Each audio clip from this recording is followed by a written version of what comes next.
inshallah. Assalamu alaikum wa rahmatullahi wa barakatuh. Alhamdulillahi rabbil alameen. Wassalatu wassalamu ala rasulillah wa ala alihi wa sahbihi ajma'een. Rabbi shrah li sadri wa yassir li amri wa ahlul uqdatan min lisani yafqahu qawli. Amma ba'd. So inshallah we'll be beginning our Seerah intensive. I called it an intensive, though there's obviously so much you can do with 8 or 9 sessions, inshallah. But my hopes are that we'll be able to have at least an overview and a good sense of the events and the life of the Prophet sallallahu alaihi wasallam. And inshallah, I plan to incorporate lessons that we can learn in terms of fiqh, in terms of aqidah, so to make it more fruitful, inshallah.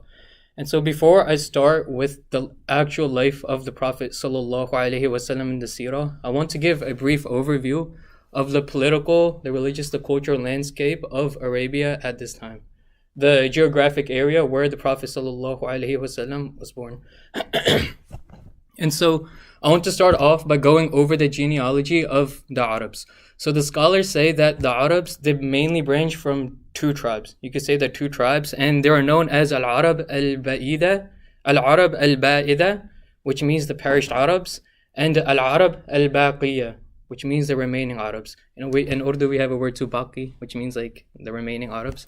So Al-Arab Al-Baqiyya, and these are the Arabs we have today.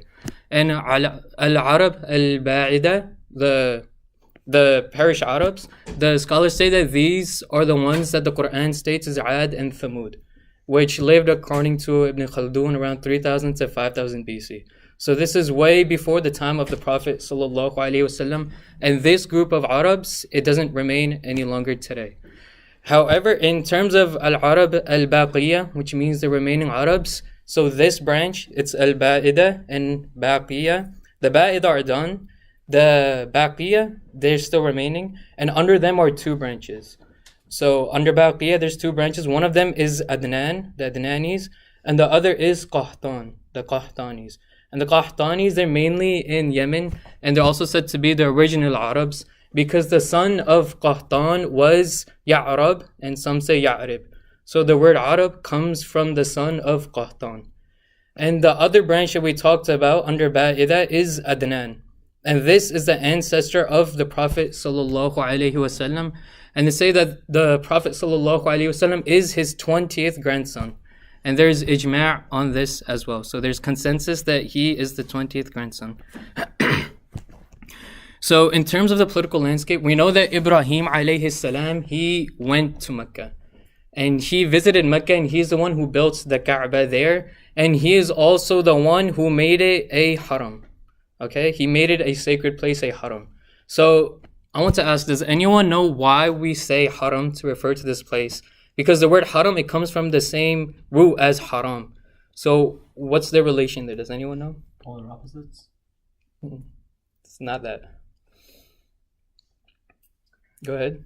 It's like forbidden for you to do certain things. Like it's a sacred sanctuary, so there's certain things you can't do in that area. Yeah, so Nuruddin got it. So it's exactly that it's called the haram because things that are permissible outside of that area are forbidden within it. Such as there's hunting, you're not allowed to hunt within the haram. It's haram. And such as you can't just pick out livestock, you can't cut down trees for no reason inside the haram. And if you ever go there, you'll see too that people, they avoid killing ants, and this is something that's sacred to the haram, that you're not supposed to kill living things within the haram. So things that are normally permissible outside of the haram are forbidden within the haram, and this is why it comes from the same root as haram. Okay, so there's some certain stuff that you can't do within the haram. As well as you're not allowed to kill people. There's no fighting that's allowed in the haram. And these things are something that Ibrahim alayhi salam, he legislated, and they remained until the time of the Qurayshis, okay, until the time of the pagans. And they believed in this as well, and they followed the rulings that were set down by Ibrahim alayhi salam. He also instituted the 4 sacred months where all hostilities are stopped, and you're not allowed to fight within these 4 sacred months. Does anyone know them? We'll do one by one. Muharram is one. What was that? Ramadan is actually not one. So it's a common misconception that Ramadan is one, but it's not one of the 4 sacred months. What was that? Sha'ban is not one either. Dhul Hijjah, that's right. So we got Muharram, Dhul Hijjah. There's 2 more left. We got like half the months.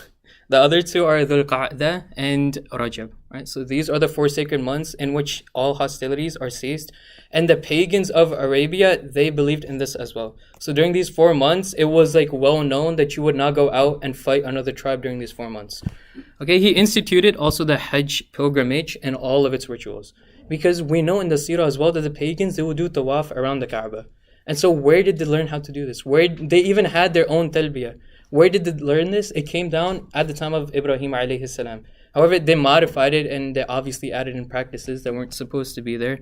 And the talbiyah that we have today, we say, Labbaik Allahumma labbaik, labbaik la sharika laka labbaik. However, they had this, but then they added something onto it. So they say, Labbaik Allahumma labbaik, labbaik la sharika laka labbaik, illa sharikun huwa laka.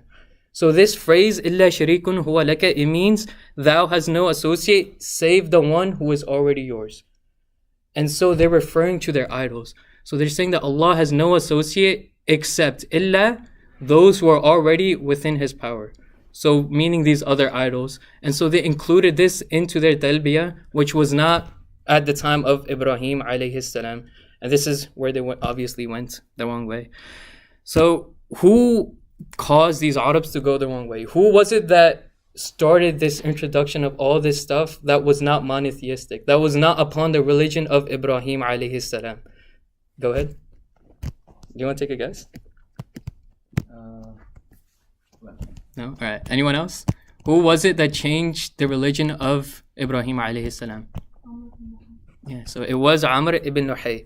And the Prophet sallallahu alaihi wasallam says, I saw Amr ibn Luhay in Jahannam and his intestines were dragging behind him.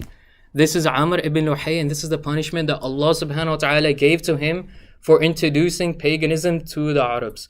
And it is said that he went to Syria up north, and there was a group called the Amalekites, and either he went to Syria or Yemen. So there's a minor difference. But they say he went to Syria and he saw the Amalekites, and they had a huge economy, and the economy was booming, right? And so he saw them. He saw that they were doing really well too. And so he asked the people there, he's like, how is your economy doing so good? Like, what is it that you guys do to make it that you guys are doing so well?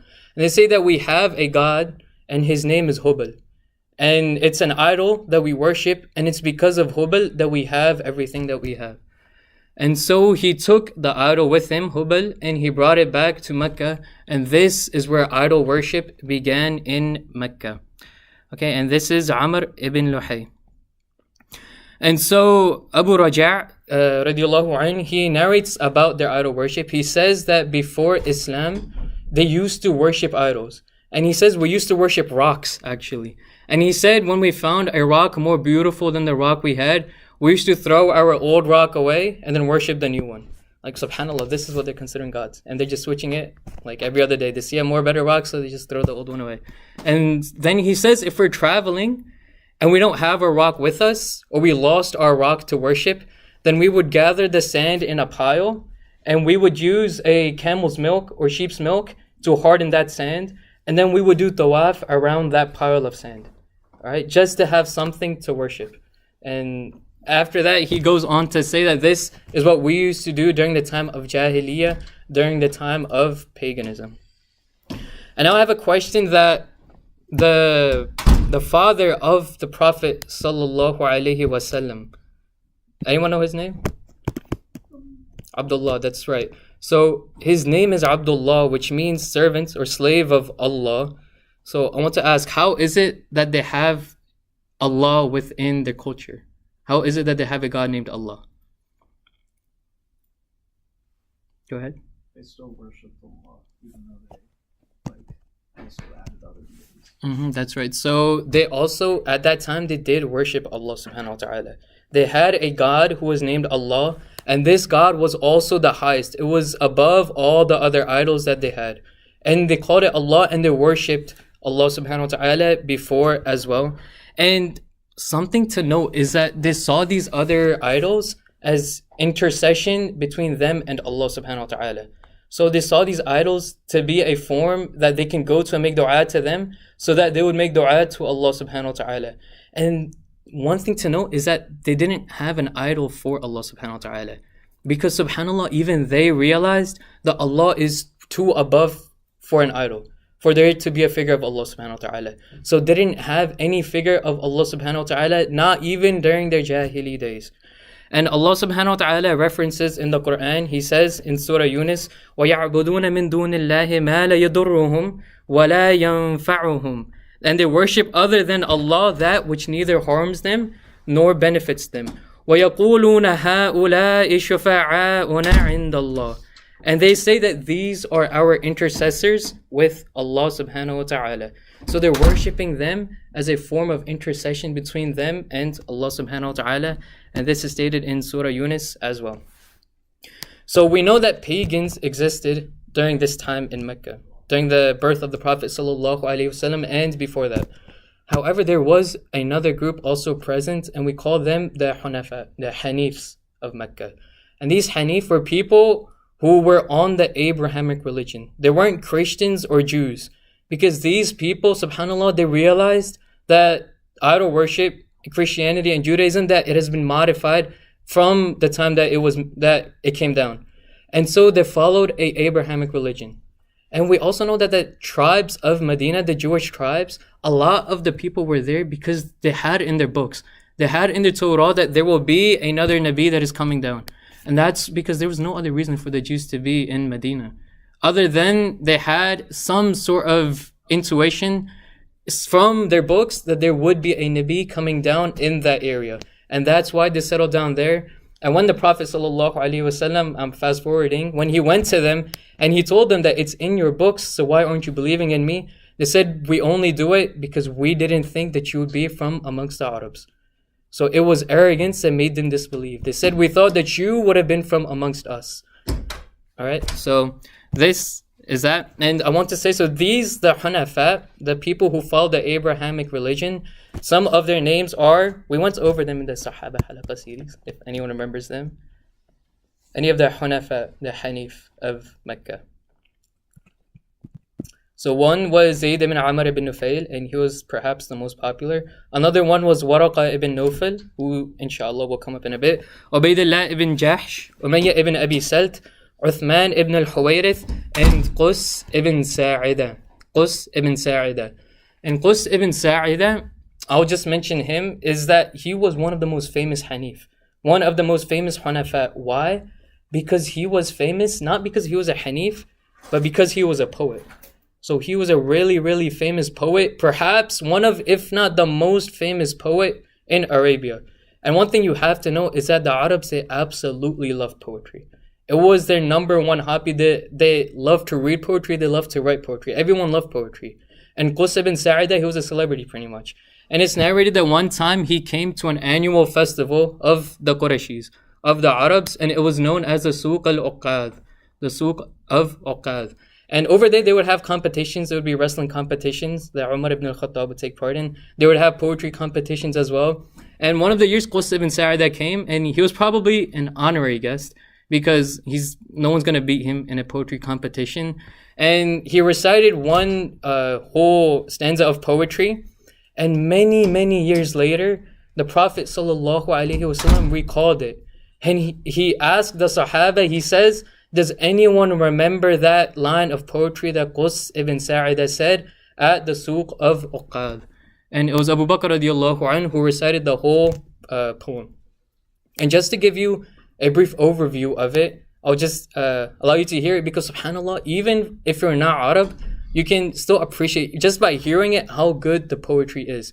He says, أَيُّهَا النَّاسِ اسْمَعُوا وَعُوا وَإِذَا وَإِيتُمْ فَانْتَفِعُوا إِنَّ مَنْ عَاشَ مَاتَ وَمَنْ مَاتَ فَاتَ وَكُلَّ مَا هُوَ آتٍ آتٍ. Right? And this was the poetry of Qus ibn Sa'ida, just a brief snippet of it. And in translating it, he says, أَيُّهَا النَّاسِ, O people, اسْمَعُوا, listen, وَعُوا, and understand. وَإِذَا وَإِيتُمْ فَانْتَفِعُوا, and once you have understood, then act. إِنَّ مَنْ عَاشَ مَاتَ, everything that has lived will die. وَمَنْ مَاتَ فَاتَ, and everything that has passed away will never come back. It will cease to exist. وَكُلَّ مَا هُوَ آتٍ. And everything that has been decreed will happen. And so this was the poetry of Qus ibn Sa'idah, one of the most famous poets of Arabia at that time, and he was also a Hanif. It is said that many years later, the tribe of Qus came to Mecca to accept Islam, or to Medina to accept Islam, and the Prophet ﷺ asked them, he inquired about Qus, and they said that at that time he had passed away already. And now, before we get to the birth of the Prophet ﷺ, we should go over his genealogy, his lineage, really quickly. Okay, so his lineage is Muhammad ﷺ ibn Abdullah ibn Abdul Muttalib ibn Hashim ibn, after Hashim, anyone? After Hashim is Ibn Abd Manaf, Ibn Qusay, Ibn Qalab, Ibn Fihr, Ibn Ghalib, Ibn Lu'ay, Ibn Ghalib, Ibn Fihr, Ibn Malik, Ibn Nadr. Right?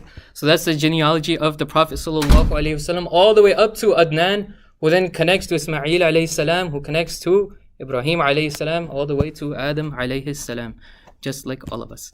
So the birth of the Prophet ﷺ, there were a few miracles that happened that signaled the birth of this Prophet of Allah sallallahu alaihi wasallam. One is that Hani al-Makhzumi, he narrates that there was the fire of the Persians that had been lit for 1,000 years. At the moments the Prophet sallallahu alaihi wasallam was born, that fire, it went away. So the fire went out. And because in Persia there were Zoroastrians, and so they used to worship the fire. And it is said that at the time of the birth, that fire, it went out. One that had been lit for more than 1,000 years. Another thing that is mentioned is that the throne of Shaitan, it shook. His throne that is on water, it shook and it collapsed at the birth of the Prophet sallallahu alaihi wasallam. And this is something that Imam al-Bayhaqi rahimahullah, he narrates. And Ibn Kathir rahimahullah in al-Bidayah wa Nihaya, he narrates that there were 4 times when Shaitan, when he cries out. There were 4 times when Shaitan cried out. Does anyone know any of those 4 instances? You want to take a guess? Someone? You go ahead. The birth of the Prophet. Yeah, sallallahu alaihi wasallam. So that's one of them. MashaAllah, using context clues, subhanAllah. And the other 3 are, Ibn Kathir rahimahullah, he says that the other 3 times are when Allah subhanahu wa ta'ala first cursed Shaitan. Number 2 is when he threw him out of paradise. That's number 2. Number 3 is at the birth of the Prophet sallallahu alaihi wasallam. And the 4th time he cried out was at the revelation of Surah Al-Fatiha. Okay, so these are the 4 times he cried out. And the year he was born, at the time of the Arabs, it was known as Amul Fil, the year of the elephant. And some of us, we may know the story of Abraha. And the date, it's a bit disputed. Al-Waqidi and Ibn Sa'ad, they have a bit different dates. However, the most well-known opinion, and that of Ibn Hisham, rahimahullah, is that he was born on the 12th of Rabi al-Awwal. Okay? And he was definitely born on a Monday. We know this because he says, I fast on Mondays because I was born on a Monday. And the first revelation also came down on a Monday as well. And the year Amul Fil, I was looking up sources. There's a lot of sources because the year itself is a bit disputed. So in terms of translating it into the Gregorian calendar, the most predominant opinion seems to be it was the end of August 570 CE. Right? So 570 CE, August 29th, around that date. And his name, he was named Muhammad sallallahu alaihi wasallam. And just think about it. Like, I'm honestly wondering, can anyone name another Sahaba that was named Muhammad? Honestly, because I can't either.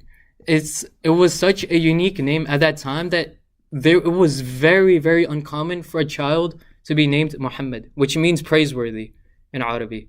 Okay, and it is narrated in Al-Bayhaqi in Dalail al-Nubuwah. He states that Abdul Muttalib, he says that I named him Muhammad because I want him to be praised amongst the people as well as by Allah in the heavens. Right? And this is Abdul Muttalib, and he says that this is why I have named him Muhammad. Subhanallah. And so moving on to his childhood, it was a custom amongst the nobility of the Quraysh. And the Prophet sallallahu alaihi wasallam, he's a Hashimi, so he is of the noble tribe. His family was not like Abu Talib, Abdul Muttalib. Abdul Muttalib had more money, but Abu Talib, whom he grew up with, as well as Amina, his mother, they were a very poor family. But he was still of royal lineage. Okay, and they had a custom that they would send their newborn children a bit after or around infancy to go and live outside of Mecca with another tribe. Okay, and this was done to protect the children by raising them in a pure environment, the environments of the Bedouins, than the environments of Mecca. Cleaner air, more eloquence in language, and so they would send their children outside. It would kind of be like a boarding school, right? It would, in our instance, you could say someone sending their child outside of the city of Philadelphia into one of the suburbs so that they don't pick up the slang. Not saying there's anything wrong with Philadelphia and how people grow up here. But so that's one of the things they would do. And the tribe that came one year was the Banu Sa'ad ibn Bakr tribe. They came down and they would basically take the children and they would go back with them and raise them. And they were picking out children. And it turns out one of the people that was there, that was coming to get a child, was Halima bint Sa'adiyah. Halima bint Sa'adiyah. And she had a very old camel, and this camel was lagging behind everyone else. And so she was the last one to get there. And subhanAllah, the only child left was the Prophet sallallahu alaihi wasallam. And the reason he was the last was no one wanted to choose him because he was an orphan. His father Abdullah had already passed away before he was born. And it would usually be the father that pays for this upbringing of the child. And so no one wanted to pick an orphan because what do they have to gain from it? And so Halima was thinking, and she says, I didn't want to come all this way to Mecca and go back empty-handed to my tribe. So I just picked him up, like, I'll just see how it goes. And she says that, subhanAllah, the amount of blessings my eyes saw and my family saw was so immense. She says that the camel she rode back to her tribe became the fastest camel. And then she says that the camel itself and the goats that they would give so much milk that they would never run out of milk. There was so much barakah because of the Prophet sallallahu alaihi wasallam. And she would say that I would feed him milk and he would drink to his fill and I would still have milk left over. And this was, subhanAllah, because of the blessings of the Prophet sallallahu alaihi wasallam.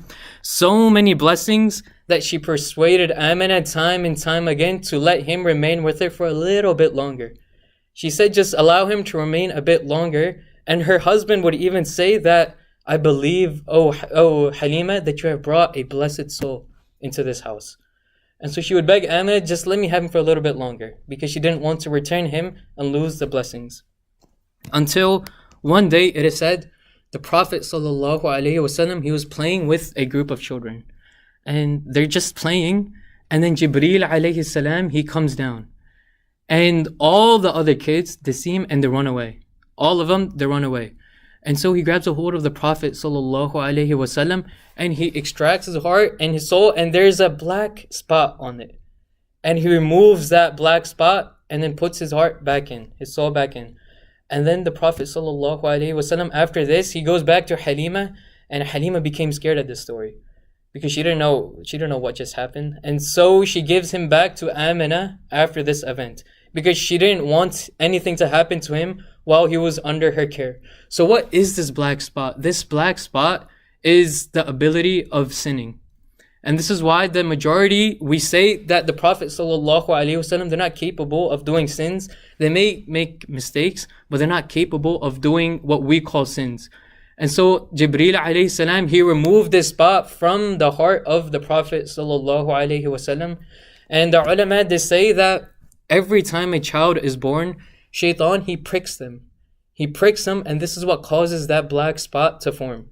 And he says that this is the reason that children, when they're born, they start crying, because they've been pricked by Shaitan. And so, subhanAllah, the Prophet ﷺ, he had it taken away. And so he turned 6, and this was the same year that his mother, Amina bint Wahab, she passed away. His only mother and his caretaker, Amina, she passed away when he was only 6 years old. And just think about the amount of time he must have spent with Amina, because a lot of his childhood he spent with Halima bint Sa'adiyah. And so the amount of time he spent with Amina wasn't as much. But many, many years later, it said more than 50 years later, decades later, he passed by the grave of Amina and he began to cry so much that his beard became wet with his tears. And there became a puddle in front of him just full of his tears. And the Sahaba didn't understand what was going on. They just saw the Prophet in front of a grave and they didn't understand what was going on. But because he was crying so much, they began to cry so much as well. And they don't even know why. They just see the Prophet ﷺ crying this much and they just begin crying. And he says that I miss my mom. And he says that I used to forbid you from going to graves. But after today, I allow you to go and visit the graves. And this was the love he had for his mother, Amina bint Wahab. After she passed away, Ayman, who was her servant, she would take care of the Prophet ﷺ as well as Abdul Muttalib. And Abdul Muttalib, who was his grandfather, he took care of him for 2 more years, so until he reached the age of 8, until he was 8 years old, after which Abu Talib raised him until he was 50. Okay, until he was 50 years old, he came under the care of Abu Talib. During his adolescence, the Prophet ﷺ states that he used to work, and because Abu Talib wasn't rich by any means, he was actually a very, very poor person. The Prophet ﷺ, he had to begin working at a relatively young age. And the Prophet ﷺ says in a hadith that Allah did not send any prophet except that he was the herder of sheep. And then the companions replied, "But what about you, O Messenger of Allah?" And he replies, "Yes, I was a shepherd. I used to tend to the flock of the people of Mecca in return for some pennies, in return for a little bit of money." And so I want to ask that, does anything come to mind? Why would Allah subhanahu wa ta'ala have it? Why is the sunnah of Allah subhanahu wa ta'ala to make it that all the prophets at one point they were the herder of sheep? Anything come to mind? Go ahead. As a position of guidance. Yeah, that's true. All right, so it gives you a role of leadership, because you're guiding a whole bunch of sheep, and you have to think that it gives you the quality of leadership, because it's a group of sheep, it's a group of animals, and it's hard to put them under your control. And so subhanAllah, it teaches the quality of leadership, of guiding other people, of guiding even, as Hasib said, animals. And something else that it teaches is having this love for the creatures of Allah subhanahu wa ta'ala. Because you won't really see a herder of sheep who hates sheep. It's something that's ingrained within them. They have that sort of empathy even with the animals and the creation of Allah subhanahu wa ta'ala. And so this is why the sunnah of Allah subhanahu wa ta'ala is that He made every single prophet a herder of sheep at least once in their lifetime. At least at one point in their lifetime. And so this was something that he used to do in terms of work before he became a prophet and before he became an adult. Something else that occurred during his adolescence was something known as the Fijar Wars. The Wars of Fijar. And the Prophet ﷺ actually participated in this war. So what was this war? It is that the Banu Kinana and the Hawazin, it was a dispute between them. What happened? This took place when the Prophet ﷺ was only 15 years old. Okay, he was 15 years old at this time, and it was a series of battles. He said that the branch of Banu Kinana, to whom the Quraysh belonged, they killed a person of the Hawazin. Okay, so they killed a person of the Hawazin, and the Hawazin, they were out for revenge. They wanted to get this person who just killed one of their people. And so they sought out this person, and this person, almost as soon as he was caught, this person of the tribe of Kinana, he fled to the Haram and he held on to the Kaaba.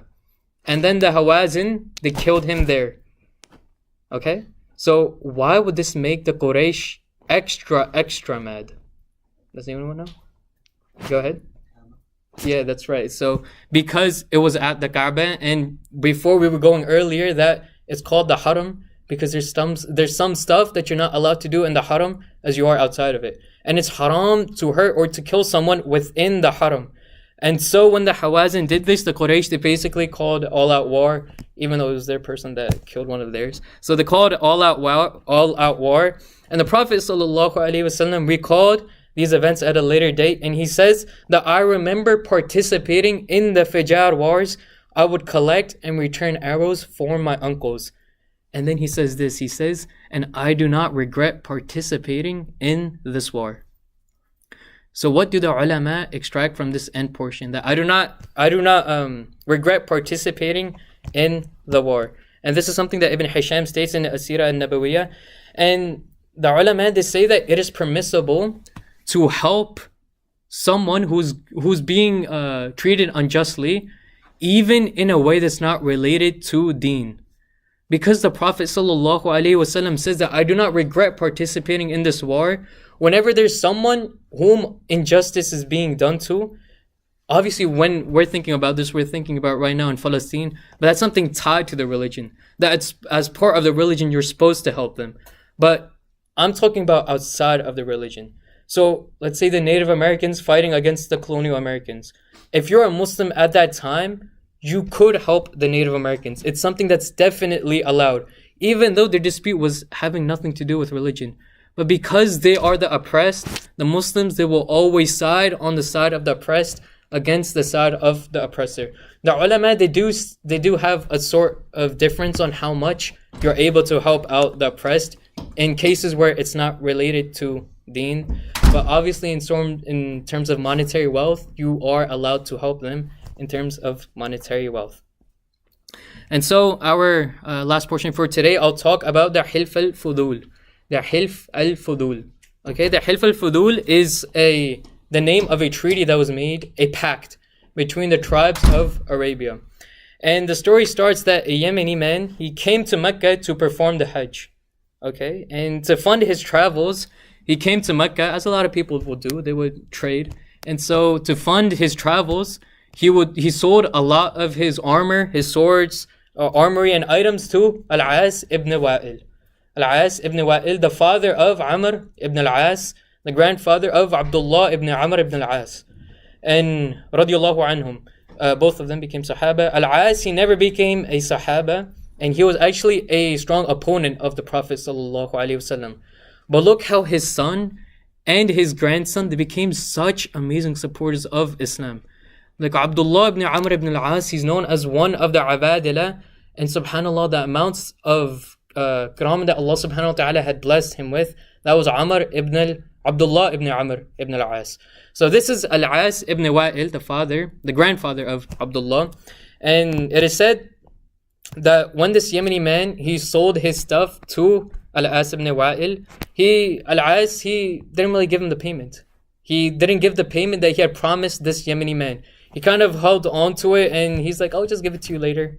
And then that later came, and he's like, you know what, just come back a bit later, I'll have the money for you. He had the money, he was a noble, but he didn't pay mind to it. He says, yeah, just come back later, I'll have the money for you. And this went on for so long. This Yemeni man, he went to different tribes, and he's like, look at Al-As ibn Wa'il, he's basically oppressing me. He's not giving me the money that he owes me. He has my stuff, he bought my stuff, but he didn't pay me for it. And these tribes, they weren't going to go against a noble man of Quraysh. And so they're like, you know what, like, we can't really help you out. Like, we got our own stuff to look after. So they wouldn't really help this person either, this Yemeni person. So what does he do? He does, honestly, the smartest thing possible at that time, which was he started making poems about it. And poetry, like I said, the Arabs, they adore, they love poetry. And so he got in front of a high mountain and he just started reciting poetry after poetry, just talking about him being unjustly treated, and by saying that all the Qurayshis, that they're oppressors and they oppress people. And so the Arabs are hearing this and they're hearing the poetry, and they're a bit amazed by the poetry and they want to help this person. And so they convene a meeting, and this meeting was in the house of Abdullah ibn Jud'an, who was a chieftain and one of the elderly of Mecca and one of the seniors of Mecca. And so he gathered the leaders of all the tribe, and a pact was made. A treaty was formed where the Quraysh vowed to support the oppressed over the oppressor, regardless of their tribal belongings. So regardless of the tribe they belong to, they said that we will always come together, form an alliance against the oppressor in order to help the oppressed. Okay, and this treaty was formed during the adolescence of the Prophet sallallahu alaihi wasallam. And a funny story, some say that this name, Hilf al-Fudul, the Fudul comes from Fadala. So some say it means the pact of the noblemen. Another interpretation of the name, and the one I like because it's a bit more funny, is that they say that the treaty was named Hilf al-Fudul because the word Fudul like in Urdu, we have a word, it's like fuzul, which means like needless, like it's not required. So they say that it was named this because when Al-As ibn Wa'il, when he saw this treaty being made, he says this is something that's fudul. It's like who cares? This is a Yemeni person, he wants his money. He's like, he's heedless of it. And so he says it's fudul, and that's where the word fudul comes from. They're basically making fun of what Al-As ibn Wa'il said, and they just called it the treaty of the unnecessary. Right? So they called it Hilf al-Fudul because that was what Al-As ibn Wa'il said. He basically said that the treaty is useless. The Prophet ﷺ, where does he come in? He says that I witnessed, so I was a witness in the house of Abdullah ibn Jud'an, a treaty that were I asked to uphold it in Islam, I would do so, and I would not give up my place in that treaty even if I was offered a large amount of money. So the Prophet ﷺ, he saw this treaty as being just even though it was made outside of Islam. Why? Because again, it helped the oppressed against the oppressor. And this is why the Prophet ﷺ said that even if it was made in Islam, I would still support it just like I supported it within my adolescence. And this shows obviously the great thing, and I want to reiterate that helping the oppressed against the oppressor, sure, there's obviously a religious aspect to it, but it's something that goes beyond just our religious obligation. That whenever we see someone, be they non-Muslim, being oppressed, whether it be the Jews under Nazi Germany, as part of our faith, as part of following the sunnah of the Prophet ﷺ, it's part of our practice that we help them no matter what. And this is one aspect that we can take away from Hilf al-Fudul.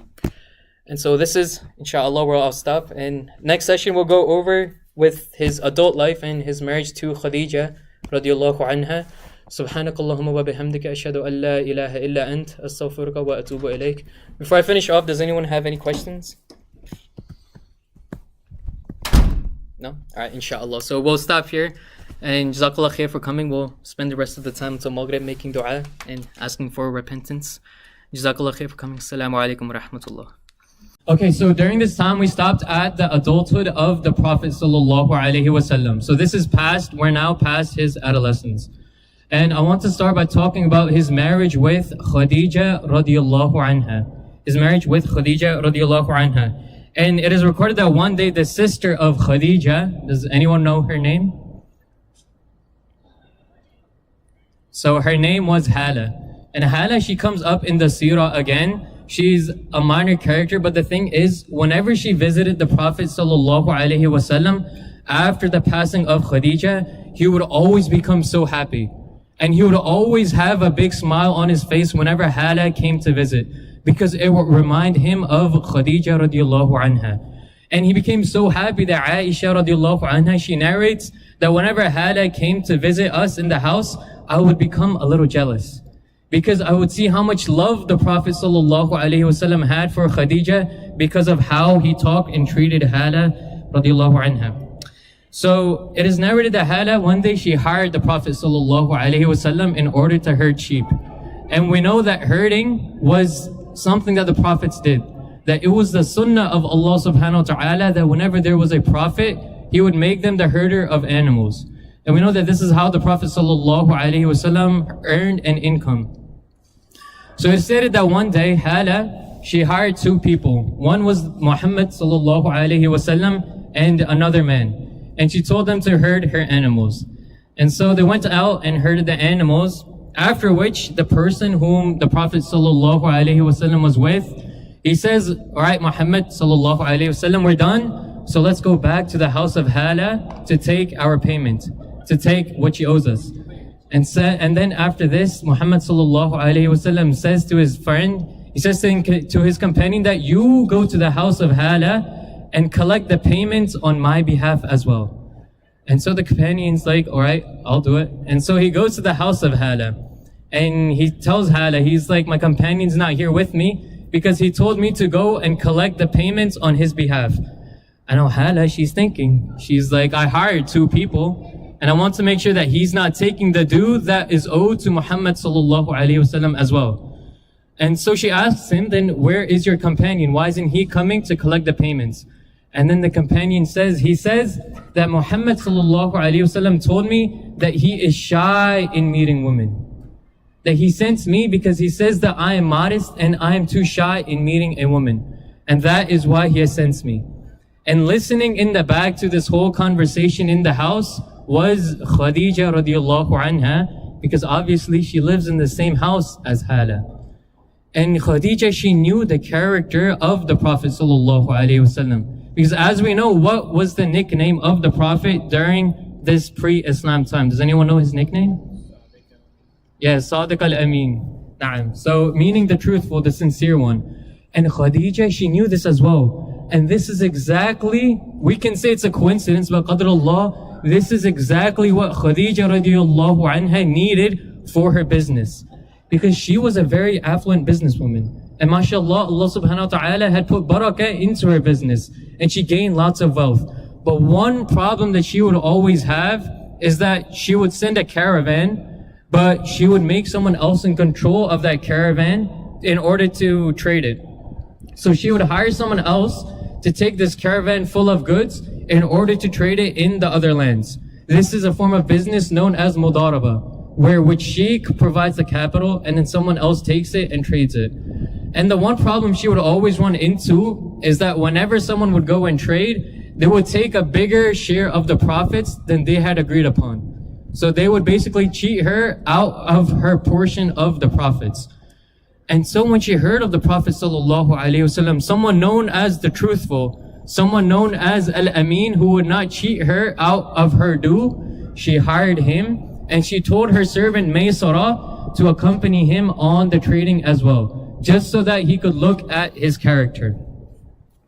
And so the Prophet sallallahu alaihi wasallam went with Maysara and they went on a trading expedition. And upon coming back from this expedition, Maysara, he tells Khadija so many praises of the Prophet sallallahu alaihi wasallam. He says that he's so kind in his trading, he's honest, he's sincere, he's such a good man. And on and on and on about the Prophet sallallahu alaihi wasallam. And then Khadija radiallahu anha, this is where she gains a greater appreciation and a greater want for the Prophet sallallahu alaihi wasallam as well. And now pay attention how in this case, it was Khadija radiallahu anha who expressed interest, who expressed initial interest in the Prophet sallallahu alaihi wasallam. And look at how this goes against societal norms.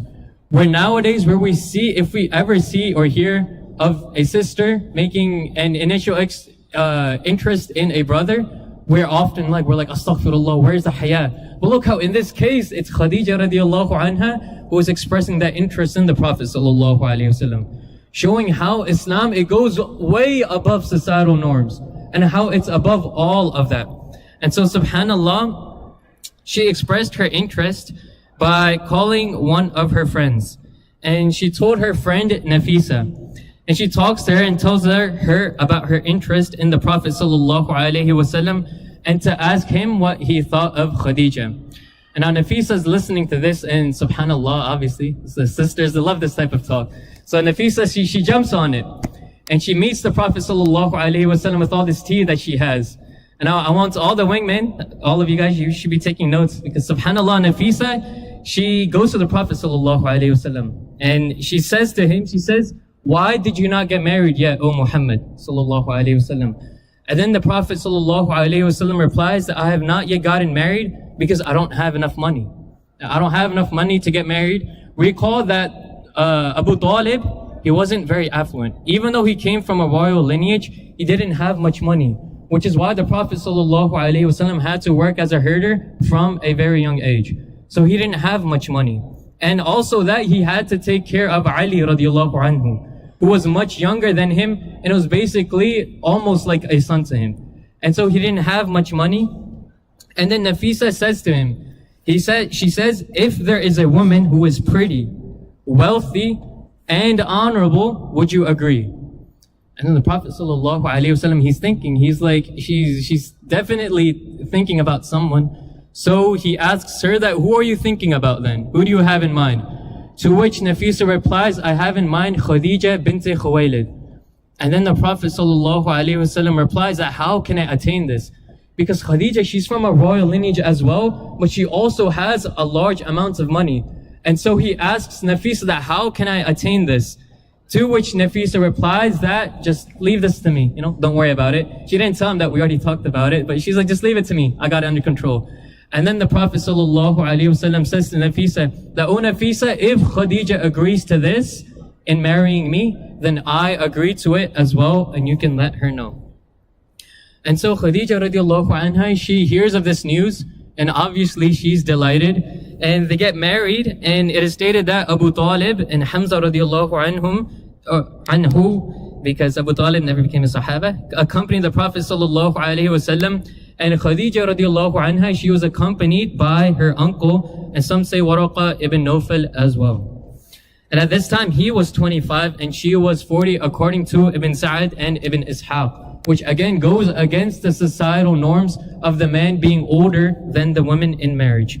And now this is a great time to go over one of the blessings that Allah subhanahu wa ta'ala has given to Khadija radiallahu anha, which He has not given to any other wives of the Prophet sallallahu alaihi wasallam. And this is the blessing of children. So let's go over really quickly the children of the Prophet sallallahu alaihi wasallam that he had with Khadija. Does anyone know the first in order? So number one is Zaynab, after which comes, after Zaynab is Ruqayya. After Ruqayya is Kulthum. And then, and then after Kulthum is Fatima. And then after Fatima is, anyone know? Go ahead. Yeah, that's right. It's Qasim ibn Muhammad. And then after Qasim is the last child. It is Abdullah. Abdullah, known as At-Tayyib and At-Tahir. However, both of the sons, we don't hear much about them because they passed away while they were still relatively young. So these were the children of the Prophet sallallahu alaihi wasallam. And the ulama state that one of the blessings that Allah subhanahu wa ta'ala had given to Khadija was that she was the only wife to have been blessed with children. So moving on, we'll go to the rebuilding of the Kaaba. So know that at this time, the Kaaba, it was damaged by both fire as well as flooding that happened in Mecca. And so the Arab chieftains, they came together and they conversed with one another and they said that we should rebuild the Kaaba. That we should, give the Kaaba an upgrade. It's been hit by a lot of natural disasters. And it stated that one time that there was a woman who was cooking and a fire started in her house and it spread all the way to the Kaaba, which hurt the Kaaba even more. And so, obviously, before you start building something, you need to break it down. How poetic. So, in order to rebuild it, they had to break down the Kaaba. However, the Arabs, they were very cautious of this. Because it's not like they worship the Kaaba, but they made tawaf around the Kaaba. And they saw a sign of something that is noble, of something that is connected to their religion. Alright, so they were hesitant in breaking it down. Because they're like, it might put a curse upon us if we break this down. And so the first person who started destroying the Kaaba, or who initially hit the Kaaba in order to break it down, was Al-Mughira Walid ibn Mughira. Walid ibn Mughira ibn Shu'bah. Okay, and does anyone know something about Al-Walid ibn Mughira? Anything you might have heard? Go ahead. What was that? Yeah, so that's right. He is the father of Khalid ibn Walid radiyallahu anhu. And Al-Walid ibn Mughira, we'll go over this later on in the Seerah as well, but there's a whole portion of Surah Al-Mudaththir that is on him. And he's a very noble, a very high lineage, as well as he was very affluent. He had a lot of money. And he was known as one of the best poets in Arabia at that time as well. Inshallah, we'll get to him later on in the Seerah as well. So, moving on. The Kaaba, after it started being rebuilt, there came a problem between two tribes. Specifically, the Banu Makhzum, which is a tribe that Walid ibn Mughira belongs to, as well as the Abd Manaf. The Abd Manaf, which is the tribe of the Prophet sallallahu alaihi wasallam. And the problem was in moving the black stone. Okay, because at that time, even the Arabs, they worshipped and they saw the black stone as a very holy thing, And so they wanted to have the right in order to move it. And so each of these tribes, they were battling over who has the right to move the Hajar al-Aswad, the black stone. And this caused a standoff of 5 days. For 5 days, the rebuilding of the Kaaba, it stopped. Because each tribe, they wanted the honor of moving the black stone. And then they came upon an agreement. And what was the agreement? They agreed that in this room that we're in, the next person who enters this room, will let him move the black stone. We'll let him take care of it. And this was basically a lottery pick. They're just leaving it up to chance now. And both of the tribes, they agreed to this. And who was the person? It was Sallallahu Alaihi Wasallam who enters upon this room. And both of the tribes, upon seeing him, they became happy at this resolution. So does anyone know what is one reason? Why would the tribes become happy that the Prophet Sallallahu Alaihi Wasallam, that Muhammad, that he's coming into this room in order to move the black stone? Any guesses?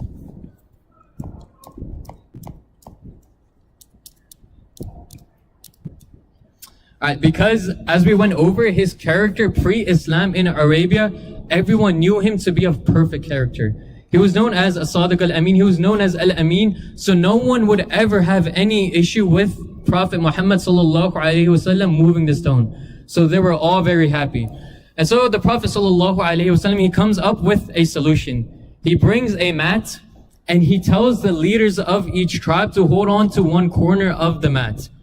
And then he himself, he takes the black stone, places it on the mat, tells them to move the mat to the new location, and then he takes the stone and then he places it down. And so in essence, it was the Prophet sallallahu alaihi wasallam who had the honor of moving the black stone. And so they rebuilt the Kaaba into the shape of a cube. Okay, and the story goes that they honestly ran out of materials because Ibrahim alayhi salam and the Kaaba before this, it was in the shape of a rectangle. Okay, so it was in the shape of a rectangle, but they ended up running out of materials, so they just left it into the shape of a cube. Okay, and then it is stated that later on, during the Khalifa of Abdullah ibn Zubayr radiallahu an, he became the Khalifa of Mecca many decades later, and he rebuilt the Kaaba into its original form, which is a rectangle. And this is way after the death of the Prophet sallallahu alaihi wasallam. And then the story goes that Hajjaj ibn Yusuf, he once attacked Mecca, and he attacked Abdullah ibn Zubayr radiallahu an. Not many know of this story, and he launched catapults onto the Kaaba. And the Kaaba broke down again, and then Hajjaj ibn Yusuf, he said he was a Muslim, so he rebuilt the Kaaba, and he rebuilt it into the cube. And he did this in order to differentiate it with that of Abdullah ibn Zubayr, because obviously he saw him as an opponent, and so he made it into a different structure once again. And then later on after this, the Khalifa of the time, he's thinking to himself, this is a different Khalifa, he's thinking that we should rebuild the Kaaba again into its original form. So back to the rectangular form that it used to have during the time of Ibrahim alayhi salam. And at this, he goes to Imam Malik rahimahullah. And Imam Malik rahimahullah, he tells him not to do this. And he advises him to leave the Kaaba as it is. And he says, because I do not want the Kaaba to be a plaything of the rulers, of the Khulafa. And this is the wisdom and the hikmah of Imam Malik rahimahullah. And because of this, the Kaaba has remained in the same form ever since. And now we get to the adoption of Zayd ibn Haritha. The adoption of Zayd ibn Haritha. So know that Zayd ibn Haritha, he was from the Qahtani branch of the Arabs. And we briefly went over the lineage. Does anyone remember the other tribe of Arabs that existed at that time, other than the Qahtanis? Alright, the Qahtanis, they don't fall under Quraysh. Quraysh are completely different. They're a sub-tribe of this other tribe. Not Banu Hashim. This was 2 days ago. Malish. So we talked about the tribes of Arabia, and there were two. There was Al-Arab Al-Ba'ida and Al-Arab Al-Baqiyya. The Ba'ida, they perished. And in terms of Baqiyya, there were two main tribes. One was the Qahtanis that we're talking about, and the other was the Adnanis. And it was through Adnan that we reached the lineage of the Prophet sallallahu alaihi wasallam. And then under the Adnans are the Qurashis and the Hashimis as well. Alright? So Zayd ibn Haritha, he was from the Qahtanis, and his tribe was in some civil disputes and they had wars, and he was sold as a prisoner of war. Okay? And it was the nephew of Khadija radiallahu anha who bought Zayd ibn Haritha. Okay? He bought Zayd ibn Haritha on behalf of Khadija. So Khadija owned him, and after she got married to the Prophet sallallahu alaihi wasallam, she gifted Zayd ibn Haritha to him. She gifted him to him, and upon this, they grew up together. So the Prophet sallallahu alaihi wasallam, he grew up. It passed away. Right. So he grew up. Can you guys still hear me in the back? Right. Nah, we'll just leave inshallah. So he grew up with Zayd ibn Haritha. And it is stated that later on, the father of Zayd ibn Haritha, he came to get him back because they were obviously separated upon him being sold into slavery. And so the father of Zayd ibn Haritha, he's called Haritha, he goes to the Prophet sallallahu alaihi wasallam, and he says that, "O Muhammad sallallahu alaihi wasallam, you're a very noble lineage, and you're a gracious person, and everyone knows you for your kindness. So won't you give my son back to me?" And then the Prophet sallallahu alaihi wasallam, think about what he must have been thinking about. He says, because he grew up with Zayd, he saw Zayd ibn Haritha as basically another son. But he still says to the father, he says that I will still give you your son back without a ransom, if that's what he wishes. However, if he wishes to stay with me, then I cannot turn anyone away when they wish to remain with me. And so the father, he goes to Zayd ibn Haritha, and he says, "Oh my son, I've come to take you back, so come with me." And Zayd ibn Haritha says, "No, I want to stay with the Prophet sallallahu alaihi wasallam." At this time, not a prophet. So he says, "I want to stay with Muhammad sallallahu alaihi wasallam." And then the father, he's astounded. He's saying, "You'd rather remain a slave to this person than come back with me as my son?" And Zayd ibn Haritha, he says that I've seen in him something I've seen in no one else. I've seen in him a kindness, a benevolence that I've never seen in anyone else, and he is more of a father than me, so much so that he's both a father and an uncle figure to me. Subhanallah. And what does this teach us? Look how those people who are closest to the Prophet sallallahu alaihi wasallam, every single one of them, they loved him. Whenever we hear about him from his wives, as well as those whom he basically grew up with, all of them, his ashabi, they all loved his ashab, they all loved the Prophet sallallahu alaihi wasallam. And so he chose to remain with the Prophet, and the Prophet Muhammad sallallahu alaihi wasallam, upon hearing this, he became so happy. He became so full of happiness that he went in front of the Kaaba and he went on a high place. And he told all of the Quraysh, he says that from this point on, I adopt Zayd ibn Haritha to be my son. And he will inherit from me, and I will inherit from him. And from now on, he will be known as Zayd ibn Muhammad. Zayd ibn Muhammad. Because the Prophet sallallahu alaihi wasallam became so happy that he ended up formally adopting Zayd ibn Haritha. And this adoption, it became so close, the relation between Zayd ibn Haritha, it became so close to the Prophet sallallahu alaihi wasallam that Abdullah ibn Umar radiallahu an, who was the son of Umar. So know that at this time he was very, very young. He was young in age. He says, my generation, we always thought that Zayd ibn Muhammad was the full son of the Prophet sallallahu alaihi wasallam. That his blood was directly linked to that of the Prophet sallallahu alaihi wasallam because of how tight-knit and the love the Prophet sallallahu alaihi wasallam had for him. And this is why he says that we always knew him as Zayd ibn Muhammad, and that he was the full son of the Prophet. And he says that we believe this until they came the verses in the Quran in Surah Ahzab that start, "Id'uuhum li'abaihim huwa aqsatu 'inda Allah." In Surah Ahzab, where Allah subhanahu wa ta'ala states that let your adopted children keep their family names, and that is more just in the sight of Allah. And so after this, Zayd ibn Muhammad, he became known as Zayd ibn Haritha radiyallahu an. And so, we're almost near the end. He married Ayman. Now, does anyone remember who Ayman was? Alright, so Ayman, she was the servant of Amina bint Wahab. Right, she was a servant, and after the passing of Amina bint Wahab, she took care of the Prophet sallallahu alaihi wasallam and acted as sort of a mother figure for him as well.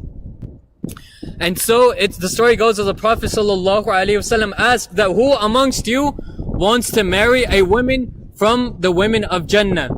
And it was Zayd ibn Haritha that said that I will marry Ayman. And with her, he had a son. Does anyone know the name of the son of Zayd ibn Haritha? That's right. So it is Osama ibn Zayd. Osama ibn Zayd ibn Haritha. And the Prophet sallallahu alaihi wasallam had the same amounts of love for Osama as he had for Zayd ibn Haritha. Because this is basically a grandson to him. He grew up in the same house as well. This is basically a grandson. And it is stated that the Sahabi, that the Ashab, they would often go to Osama ibn Zayd whenever they had a request they wanted to make to the Prophet sallallahu alaihi wasallam, but they were too shy in going to him. And so they would go to Osama ibn Zayd for this request. And something else that is narrated, that Ibn Umar, during the Khalifa of Umar radiyallahu anhu, Ibn Umar, he saw that Osama ibn Zayd, he was getting a larger portion of an amounts of money that was given to the Sahabi. So the Sahaba, they would get a certain amounts of money from the treasury, and Ibn Umar, he saw that Osama was giving a larger amounts of money from this treasury than Ibn Umar, even though they were similar in age. And so Ibn Umar, he goes to Umar radiallahu anhu, his father, who is also the Khalifa. And he tells him that why is Osama ibn Zayd getting more money than I am, even though we're similar in age, and we accepted Islam around the same amount of time. Upon which Umar radiallahu anhu, he replies that Osama ibn Zayd is getting more money because his father was more beloved to the Prophet sallallahu alaihi wasallam than your father, and he is more beloved than you are to the Prophet sallallahu alaihi wasallam. And this shows just how much love the Prophet sallallahu alaihi wasallam had for Zayd ibn Haritha, as well as his son Osama ibn Zayd. And Aisha radiallahu anha states as well that had Zayd ibn Haritha been alive after the passing away of the Prophet sallallahu alaihi wasallam, that he would have been the next Khalifa over the Muslims. Okay, so this is a hadith of Aisha radiallahu anha, showing again just how much love the Prophet sallallahu alaihi wasallam had for Zayd. And again, the last and perhaps the highest amount of barakah, of blessing, of ni'mah that is given to Zayd ibn Haritha is that he is the only Sahaba who is mentioned by name in the Quran as well. Okay, so this is the adoption of Zayd ibn Haritha radiallahu an. Inshallah, next week we'll go over the Nabuwwat of the Prophet sallallahu alaihi wasallam and talk about his prophethood. Does anyone have any last second questions? No? Alright, inshallah, then this is where we will leave off. Subhanakallahumma wa bihamdika ashhadu an la ilaha illa ant astaghfiruka wa atubu ilayk. Jazakallah khair. Alright, inshallah, we'll get started then on the Seerah of the Prophet sallallahu alaihi wasallam. And just as a recap, last time we had a little bit of mic issues, but alhamdulillah we got through it, and we got until the adoption of Zayd ibn Haritha, whom the Sahabi, they all knew as Zayd ibn Muhammad because of his closeness to the Prophet sallallahu alaihi wasallam. And we learned that Ibn Umar radiallahu anh, he says that my generation, we always thought that Zayd ibn Haritha was a full-blood son of the Prophet sallallahu alaihi wasallam because of the connection they used to have. And this is after the marriage of Khadija radiallahu anha, and we know that she gifted Zayd ibn Haritha to the Prophet sallallahu alaihi wasallam as an adopted child. And now we get to the Nabuwwat of the Prophet sallallahu alaihi wasallam and him actually becoming a prophet. So at this time, does anyone know how old the Prophet sallallahu alaihi wasallam is? When he received it? 40? That's right, 40 years old. And how old would Khadija be at this time? Not 52. 55? Yeah, 55. Yeah, so Qazi got it. Because she was around 15 years old, 15 years older than the Prophet sallallahu alaihi wasallam, according to the majority of sources, which shows that she is a bit more mature than the Prophet sallallahu alaihi wasallam. And we will see this maturity later on as well, and kind of talk about an intricate part of their marriage life as well, inshallah. So the Prophet sallallahu alaihi wasallam, when he turned this age, he would begin to meditate and go to a cave, Ghar Hira, and meditate and just think about everything that was happening around him. And he would seclude himself and contemplate. And during this time, not only did Khadija radiallahu anha allow him to do so, but she would help him and assist him by bringing him food and water to the cave as well. So just think about nowadays, if someone did this, usually a wife would get angry, like, why are you doing this? Like, we have stuff to do. But look at the maturity of Khadija radiallahu anha, that not only did she allow him, but she also supported him, sallallahu alayhi wasallam. And in this time as well, many miracles began to happen around the Prophet sallallahu alayhi wasallam. Does anyone know any of the miracles that would happen?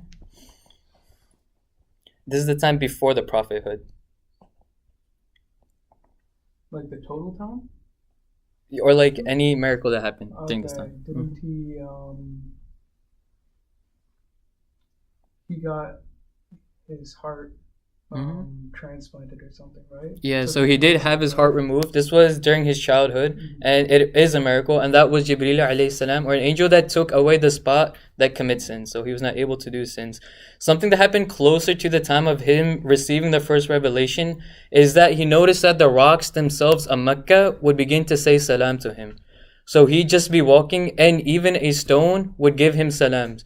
And many years later, when he's talking to his Sahabi, he would tell them that I remember that there was this one rock that whenever I would walk past it, it would say salam to me. Subhanallah. Another thing that happened is that for 6 months, the dreams of the Prophet ﷺ began to come true.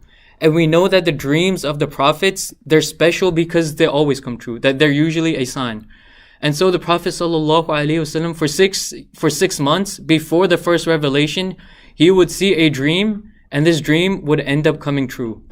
And the only person he had in this time that he could go confide in was Khadija radiallahu anha. And she was always a backbone, a sort of strength for the Prophet ﷺ as well. And so we know that Jibreel alayhi salam, the first revelation came down, it was during the month of Ramadan. Does anyone know what day of the week was it that the first revelation came down? Go ahead. Yes, it was a Monday. And the Prophet ﷺ says that I was born on a Monday, and the first revelation also came down on a Monday as well. And Jibreel alayhi salam, he comes and he says, read, Iqra, read. And then he squeezes him, the Prophet ﷺ. And at this time, the Prophet ﷺ, he's terrified. He doesn't know what's going on. And then he says, Ma ana biqari, that I don't know how to read. And then he squeezes him again and he says, Iqra. And he squeezes him so hard that it's as if all the energy leaves his body. And then again, the Prophet ﷺ says, Ma ana biqari, that I don't know how to read. And then Jibreel alayhi salam, he squeezes him for a third time. And then he says, Iqra. And then the Prophet says, Ma ana biqari. And then Jibreel alayhi salam, he follows it with the verses, Iqra bismi rabbika alladhi khalaq. خلق الإنسان من علق اقرأ وربك الأكرم الذي علم بالقلم علم الإنسان ما لم يعلم. Read, O Prophet, the name of your Lord who created humans from a clinging clot. Read, and your Lord is most generous, who taught him by the pen, taught humanity what they know not. And does anyone know what surah this is? The first revelation. That's right, Surah Alaq. And so the Prophet ﷺ received this revelation, and it scared him, it terrified him, this whole experience. And just imagine if we were in this moment as well, how we would be feeling as well. And so he's honestly terrified. He doesn't know what just happened. And the scholars say as well that this is an interesting point, that in these short verses, Allah subhanahu wa ta'ala repeats the word Iqra. And even Jibreel alayhi salam, he repeated the word Iqra so many times, which means read. And the ulama, they say that this is to show the Prophet sallallahu alaihi wasallam that no matter what happens, no matter what hardships may come, no matter what challenges or calamities you go through, to keep on reading and to keep on telling people the message of Islam. And to never stop no matter what hardships you go to. And this is one of the reasons why Iqra is being repeated time and time again. And now after this whole experience, I'll just read the hadith. It says that فَرَجَعَ بِهَا رَسُولُ اللَّهِ صَلَّى اللَّهُ عَلَيْهِ وَسَلَّمْ تَرْجُفُ بَوَادِرُهُ. That the Prophet sallallahu alaihi wasallam, he returned with this experience and his shoulders and neck, they were trembling. حَتَّى دَخَلَ عَلَى خَدِيجَةَ فَقَالَ. Until he entered upon Khadija radiallahu anha, and he says, زَمِّلُونِي زَمِّلُونِي. That cover me, cover me. فَزَمَّلَهُ حَتَّى ذَبَحَ عَنْهُ الرَّوْعُ. And so she covered him until the fear, it subsided. قال لخديجة. And then he says to Khadija, أي خديجة ما لي لقد خشيت على نفسي. He says, oh Khadija, what is wrong with me? I feel like something bad is going to happen. And some state that he says this because he feels like maybe something mentally is going on, because he's seeing things and hearing things. But remember that one of the virtues and benefits of Jibreel alayhi salam squeezing the Prophet was to show him that this isn't a dream, that it's not a hallucination, that this is something real. And this is why the ulama state that Jibreel alayhi salam, one of the reasons why he was squeezed during this time as well. And then after this, he says, فَأَخْبَرْهَا الْخَبَرِ. And so he tells Khadija the news. قَالَتْ خَدِيجَةُ كَلَّا أَبْشِرْ. So note the response of Khadija. She says, كَلَّا أَبْشِرْ. That nay, receive glad tidings instead. فَوَاللَّهِ لَا يُخْزِيكَ اللَّهُ أَبَدًا. For wallahi, by Allah, Allah subhanahu wa ta'ala will never disgrace you. فوالله إنك لتسل الرحم وتصدق الحديث وتحمل الكلة وتكسب المعدوم وتقر الضيف وتعين على نوائب الحق. And then she goes on and on and on praising the Prophet sallallahu alaihi wasallam, stating that you take care of the orphans, you help the destitute, you help the widows, and you help those stricken by calamities, and you are generous to people and you are kind to people. And so she goes on and on and on praising the Prophet sallallahu alaihi wasallam during this time. And so we'll come back to this specific part. But after this, not only does she comfort the Prophet sallallahu alaihi wasallam, but she offers a solution as well. And she takes him to Waraqa ibn Nawfal. Waraqa ibn Nawfal. And we mentioned him before. Does anyone remember the religion that Waraqa ibn Nawfal followed? He was not a Christian, no. So Waraqa ibn Nawfal, do you have a guess? Was it the religion that it was, I forget the name, but like they didn't believe in like the other gods? They what? They didn't believe in polytheism. Yeah, so Zayn got it. So it was the Abrahamic religion, and we call them the Hanifs. That there were those who followed a monotheistic religion, but it wasn't Christianity or Judaism, because they realized there had been changes made to these religions, and so they followed their own monotheistic religion, and they're known as the Hanifs. Okay, and so she takes him to Waraqa ibn Nawfal, and Waraqa, because he's read the Torah and the Injil, he knows that there was a prophet that is to come, and so he affirms him that you are the prophet that we have been waiting for, that you are the prophet that has been spoken about in the Torah and the Injil. And then he says something very interesting to the Prophet sallallahu alaihi wasallam. He says, how I wish I could be there with you on that day to assist you on the day when the people of your own city will turn you out of it. And subhanallah, the Prophet sallallahu alaihi wasallam, he's thinking about it. He says, what do you mean by this, that my own people will turn me out of my own city? And then Waraqa says that when has someone come with your message and the people, they haven't turned him out of the city? That this is usually what happens, that when a prophet comes, it is the people themselves whom they're giving the message to that turn them out of that city. However, Waraqa ibn Nawfal, he passed away shortly after.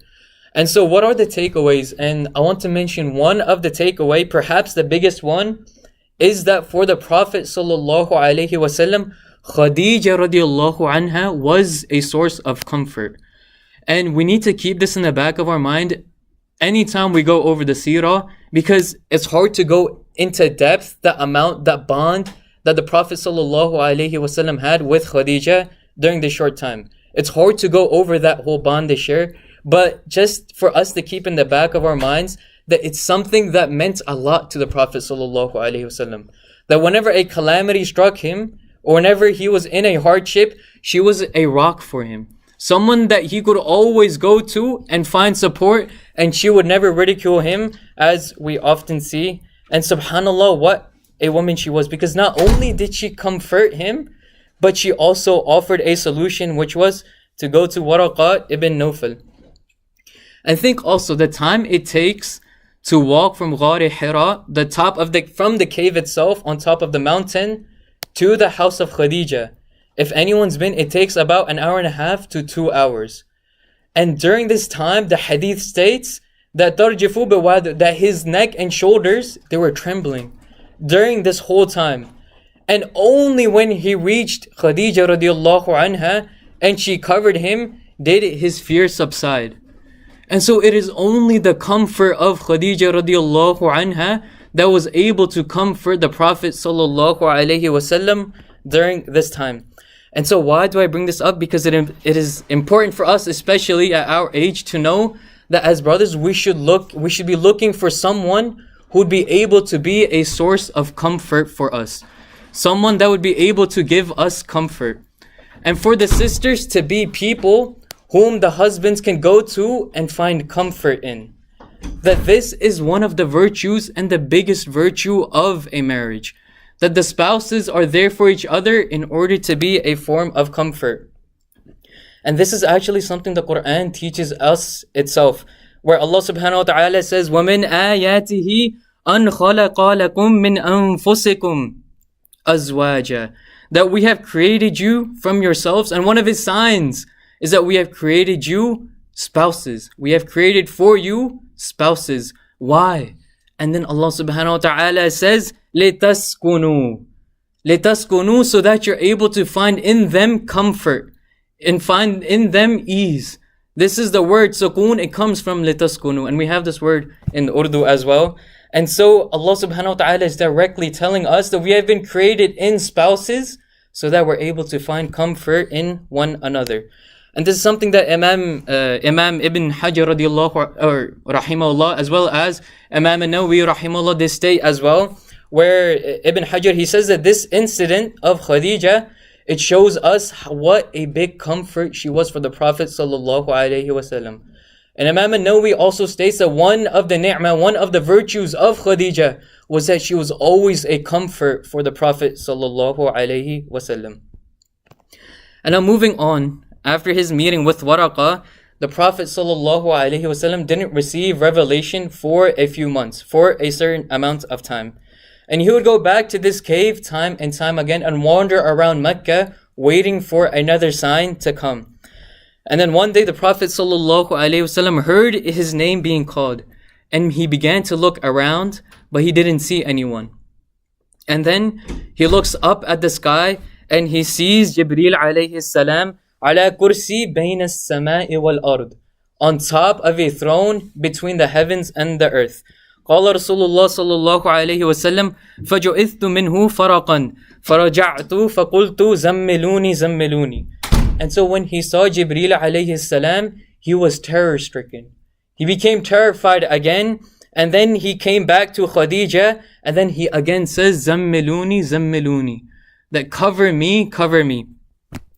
And after this is when the second revelation is revealed in the Quran, where Allah subhanahu wa ta'ala says, يَا أَيُّهَا الْمُدَّثِّرُ قُمْ فَأَنذِرْ وَرَبَّكَ فَكَبِّرْ وَثِيَابَكَ فَطَهِّرْ وَالرُّجْزَ فَاهْجُرْ وَلَا تَمْنُنْ تَسْتَكْثِرْ وَلِرَبِّكَ فَاصْبِرْ. That Allah subhanahu wa ta'ala is saying, O you covered one, because he says zammiluni, and so Allah subhanahu wa ta'ala says Ya ayyuhal muddathir qum fa'anzir, arise and warn. And then he says وَرَبَّكَ فَكَبِّرْ, and revere your Lord alone, purify your garments, continue to shun idols, do not do a favor expecting more in return. And so now he's telling the Prophet sallallahu alaihi wasallam what it means to be a prophet. And then he says, and persevere for the sake of your Lord. وَلِرَبِّكَ فَاصْبِرْ. And so the second verse where Allah subhanahu wa ta'ala says قُمْ فَأَنذِرْ, Allah subhanahu wa ta'ala is saying arise and warn. And this is the start of the public da'wah, where Allah subhanahu wa ta'ala, He doesn't make it public, it's actually the secret da'wah. And this shows that Prophet sallallahu alaihi wasallam should go and start telling those who are close to him the message of Islam.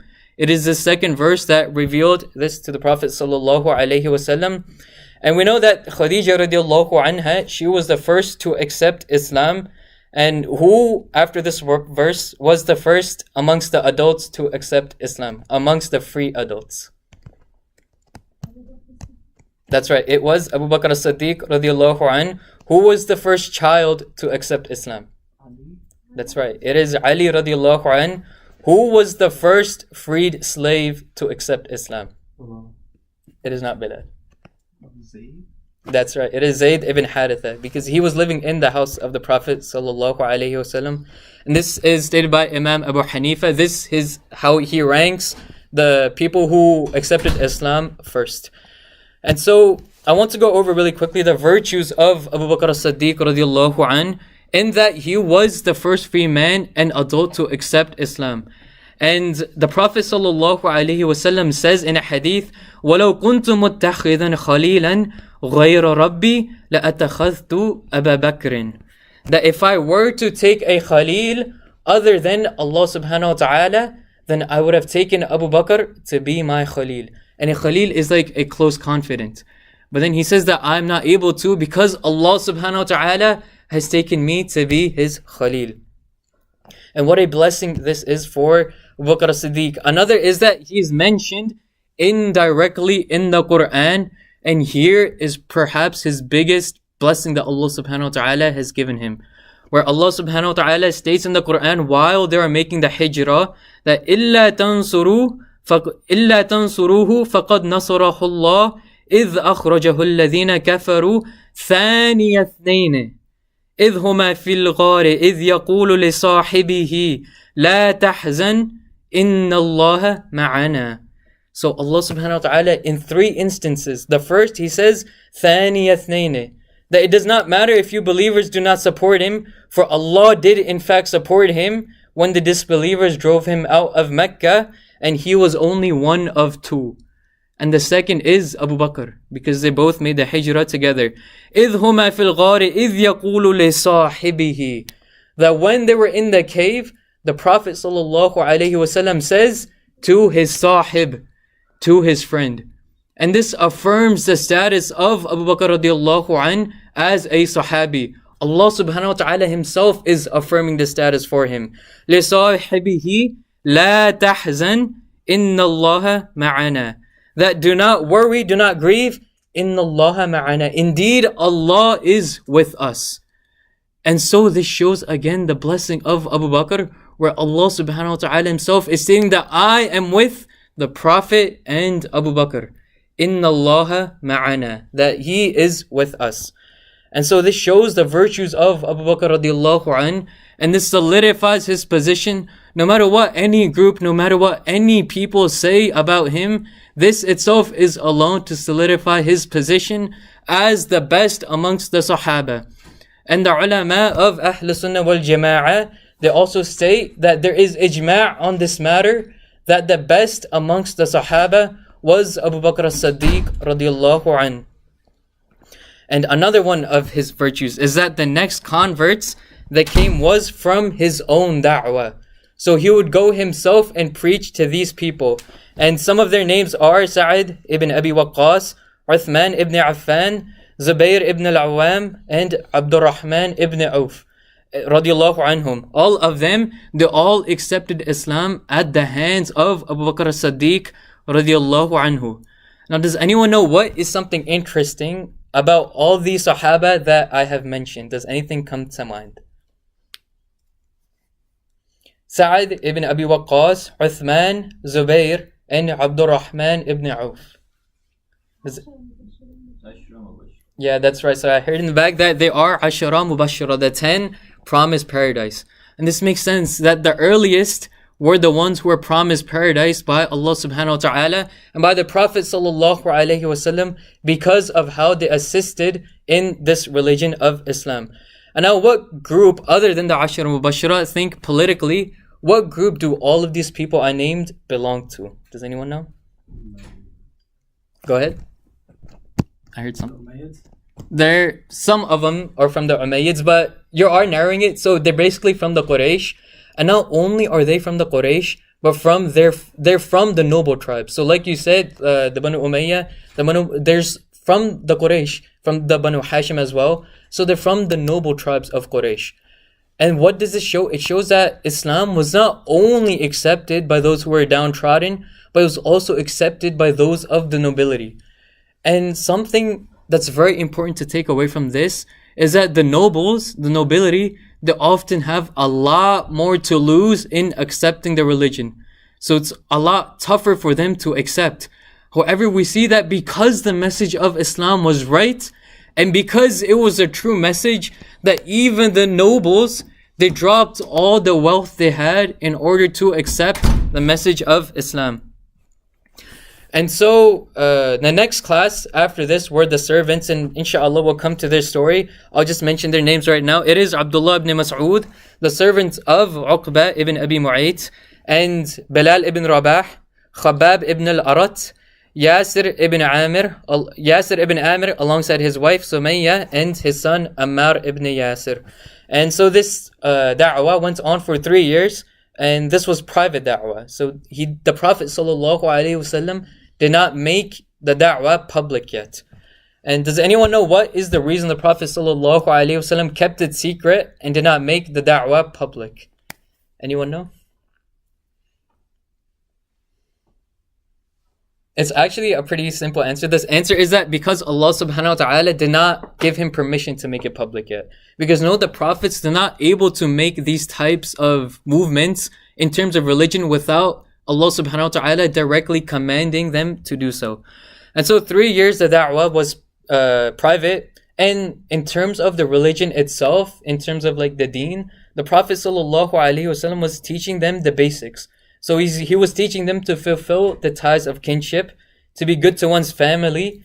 And the third, and this one was the one they pretty much all had a dispute on, was to break all idols so that only Allah subhanahu wa ta'ala is worshipped. And this was basically what caused the rift between him and a lot of the Quraysh. And at this time, know that wudu and prayer itself, they were voluntary acts. As well as a lot of the acts we have, such as pilgrimage and fasting. These were all voluntary, that it had not been prescribed as fard or wajib within the religion itself. And before we go on, we talk about the stages of the da'wah, and there were 5. Number 1 was private da'wah, which went on from the 1st and 3rd year after the revelation. The second stage was public da'wah with no military combat. And this went on for a longer time frame. It was from the 3rd to the 10th year since the revelation of the Quran. The 3rd stage was public da'wah with selective military combat. And this was selective with only the Quraysh. And this went on from the 1st year after the Hijrah until the 6th year after the Hijrah. And the 4th was open da'wah with self-defense. And this went on for the full, basically, the 1st year after the Hijrah until the 10th year of the Hijrah as well. And then the 5th was open da'wah with full military combat in self-defense. And this went on during the time of the Khulafa, where they would fight the Romans and the Persians in order to make sure that they were able to defend themselves and their land wasn't overtaken. And the ulama, they state that now the religion itself there's no need for number 5 anymore because there's no more Romans or Persians attacking us. So they state that it has gone back to the 4th category, which is open da'wah and fighting in self-defense. Okay, so the ulama, they state that this is the stage that we're on right now. And then after 3 years, the Prophet ﷺ received the following verse in the Quran, where he says, فَاصْدَعْ بِمَا تُعْمَرُ وَأَعْرِضْ عَنِ الْمُشْرِكِينَ. So proclaim what you have been commanded and turn away from polytheists. And so this verse is what ended the secret da'wah and started the public da'wah. So years 3 to 10 before the Hijrah itself, or 3 years after the revelation and until the 10th year, so the year of the Hijrah. And so he started with his immediate family, the Banu Hashim. And Ali radiallahu anh, he was told to prepare food for about 40 people. And can anyone check the time of iftar as well? Saad, you got it. And so after finishing the food, so food was prepared for 40 people, and he invited the whole entire family, so his whole family and those who were close to him. And after finishing the food, one of them was Abu Lahab. And what was the relation of Abu Lahab to the Prophet sallallahu alaihi wasallam? Uncle. That's right, he was his uncle. And so after finishing the food, Abu Lahab, he had an inkling that he would start to preach, because he might have heard that the secret da'wah was going on. And so Abu Lahab, after finishing his meal, he immediately gets up and leaves the room.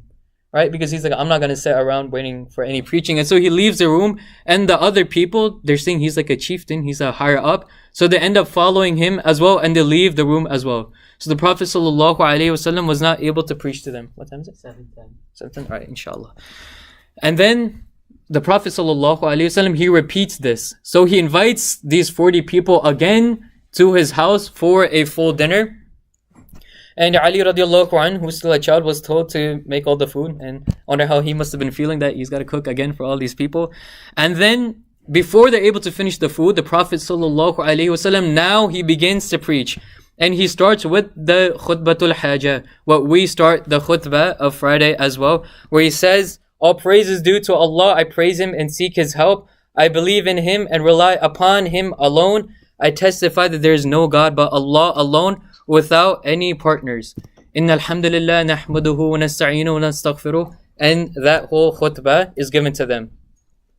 And then Abu Lahab, at this, Abu Lahab becomes very angry. And he gets up and he says, O Banu Abdul Muttalib, by Allah this call is reprehensible. So obstruct him before others do so. If you don't, you'll either be accepting Islam or you'll be disgracing yourselves. And so Abu Lahab, he's basically angry at this, and he's warning the other people that stop listening to this message, and you people should leave as well. And then a short while later, the Prophet ﷺ climbs Mount Safa, and he begins to call the tribes. And he tells them that if I told you, so he's on a higher mount, and he calls all the tribes, and he's calling them by name. And then he preaches to all of them, and he says that if I told you that horsemen were advancing to attack you from the valley on the other side of this mountain, would you believe me? And all of them, they say, yes, of course, we have never known you to be a liar. And then the Prophet ﷺ then says, then know that I am a warner of an impending severe punishment. And then he says, he takes them by name. O Banu Ka'ab ibn Lu'ay, save yourselves from the fire of hell, for I will not be able to help you on the day of judgment. O Banu Murra ibn Ka'ab, save yourselves from the fire of hell. And then he goes on and on naming the tribes, starting from the one furthest from him and coming narrower. And then he reaches O Banu Abd Manaf. And then when he reaches this tribe, which is his own tribe, he begins to take names. And he says, O Hamza ibn Abdul Muttalib, accept Islam, for I will not be able to help you on the day of judgment, for I will not be able to save you from the fire. O Safiya bint Abdul Muttalib, his aunt. And then he reaches, O Fatima bint Muhammad, accept Islam, save yourselves from the fire, for I will not be able to help you on the day of judgment. And then after this, Abu Lahab, he stood up and he picked up some sand and he threw it in the direction of the Prophet ﷺ. And this was in a display of disgust. And he says that, may your hands perish. This was an expression of the Arabs. He says, Tabbal lak, that may your hands perish. Is this the reason that you have gathered us here today? And right after this is when Allah subhanahu wa ta'ala reveals the verses in the Quran. تبت يدا أبي لهب وتب ما أغنى عنه ماله وما كسب سيصلى نارا ذات لهب, where Allah subhanahu wa ta'ala reveals the whole surah of Lahab, where Allah subhanahu wa ta'ala states, may the hands of Abu Lahab perish and he himself perish. Neither his wealth nor worldly gains will benefit him, and he will burn in a flaming fire. And so the whole surah is revealed. And look how Abu Lahab says, Tabbal lak, may your hands be cursed, O Muhammad sallallahu alayhi wasallam. And right after this, Allah subhanahu wa ta'ala reveals, Tabbat yada abi lahabin wa tab, that may the hands of Abu Lahab be cursed. And this surah itself was so poetic, and this was honestly a punishment for Abu Lahab. It was so poetic and so beautiful that the children of Mecca themselves, they would start reciting this as well. For like the next few days and for weeks, they would just start reciting this surah as well because it was so beautiful. And so this was a punishment for Abu Lahab. Look as well, it shows the love that Allah subhanahu wa ta'ala has for the Prophet sallallahu alayhi wasallam. That when someone even uttered one thing against him, immediately revelation comes down by Allah subhanahu wa ta'ala cursing the one who first cursed the Prophet sallallahu alaihi wasallam. And so after this, we know that they studied and learned in Dar al-Arqam. So this is where the Prophet sallallahu alaihi wasallam would meet with these converts and teach them about the religion of Islam. Does anyone know who was the owner of this house? The name of the owner? Dar al-Arqam. It's in the name. That's right. Yeah, it is Arqam. It's Al-Arqam ibn Abil Arqam. And he was the owner of the house. And he was from the Banu Makhzum. And no one would expect that a Makhzumi is harboring a Hashimi. And so this is why they were able to secretly meet in the house of Al-Arqam ibn Abil Arqam and teach them the religion of Islam. And this house, it was also centered near the center of Mecca. And so one of the smart positionings of this is that amongst the hustle and bustle, no one would really see someone going in and out of a house. They would just blend in with a crowd. And so this is why, one of the reasons why his house was used in preaching the religion as well. And then the people of Quraysh, they went to Abu Talib. Abu Talib, the uncle of the Prophet sallallahu alaihi wasallam, who had been taking care of him. And they said that your nephew, he's gone way beyond his position in attacking these idols of ours. Because they love their idols. It was their tradition in worshipping these idols. So he's saying that he's gone far beyond his position in attacking these idols. So tell him to stop doing so. And then Abu Talib, he goes to the Prophet sallallahu alaihi wasallam, and he's a chieftain. And he's saying that you're making things a bit difficult for me. So won't you stop this preaching that you're doing? Because it's becoming very hard on me as well. And then the Prophet ﷺ says to Abu Talib, he says, "Oh my uncle, by Allah, if you were to give me the sun in one hand and the moon in the other, I would still not stop preaching this religion of Islam until I have succeeded or I am martyred." And then after this, Abu Talib tells him that, "Do as you wish, O nephew, for by Allah, wallahi, I will never approach you again asking you to stop." And after this, we see that Abu Talib, until his death, he supported and helped the Prophet ﷺ, even though until the end he did not accept the religion of Islam. And then something else that happened in publicizing this religion, where the Prophet ﷺ and the companions, they said that one of us, we should go in front of the Kaaba and start reciting Quran. Start reading the Quran to the people so they understand what this religion is. But a lot of the Sahaba didn't want to do so because it was basically a death sentence, because they would definitely get attacked. And then Abdullah ibn Mas'ud radiallahu anh, he's saying that I will do this and I will do it no matter what happens to me. And a lot of them, they were apprehensive. They didn't want Abdullah ibn Mas'ud to be the one doing this, because unlike the others, he was a servant and he didn't have a clan in Mecca that would be able to protect him. Because the others, they had a form of protection that if they were attacked, because of the tribal mindset that they used to have at that time, no matter what they were preaching, the tribe would come and help them against whoever was attacking them. However, Abdullah ibn Mas'ud radiallahu anh, he didn't have this. However, he still went out, and because he constantly said that, let me be the one to do this. And so he went out and started reciting the Quran. And mashallah, it was such a beautiful recitation. And yet the Quraysh, they still surrounded him and they began to beat him so much that he became unconscious. And so the others, they told him that, didn't we tell you not to do this? And Abdullah ibn Mas'ud radiallahu anh saying that I did it and I do not regret doing it. And if I were given the opportunity, I would do it again and again and again. And now, right before we finish, we're going for about 5 more minutes. We'll talk about the torture that the Muslims would go through at this time. Know that a lot of the torture was happening to the servants and slaves of Mecca. Because as I said, the higher ups and the nobility, they would have their tribes that would come and protect them and offer them protection. And they wouldn't let them get hurt. So it was usually the servants and the slaves who would bear the brunt of the Quraysh as well. And one of them, whose story that we know the most, is perhaps Bilal ibn Rabah radiallahu anh, who basically had one of the harshest forms of torture by his owner. And does anyone know the name of his owner? It is Umayyah ibn Khalaf. Umayyah ibn Khalaf.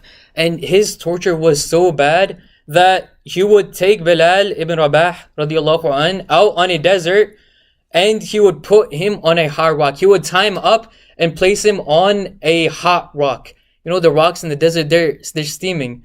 And Amr ibn al-As radiallahu anh, he states later on in his life that those rocks would be so hard that you would be able to cook meat on them. And he would be placed on that rock, and he would be whipped as well, and he would be told that, say that there are other gods as well. That say that I believe in Allat and Al-Uzza, the other gods of the Quraysh. And all he would say is Ahadun Ahad. One. That there is only one God. Until the end, Bilal ibn Rabah radiallahu anh, he never gave up. He never even uttered a form of that he would be leaving the religion of Islam. Not once did these words come from his mouth. And day after day, torture after torture, all he would say is Ahadun Ahad, that Allah is one, Allah is one. And then it is, someone else is Khabbab ibn al-Arat.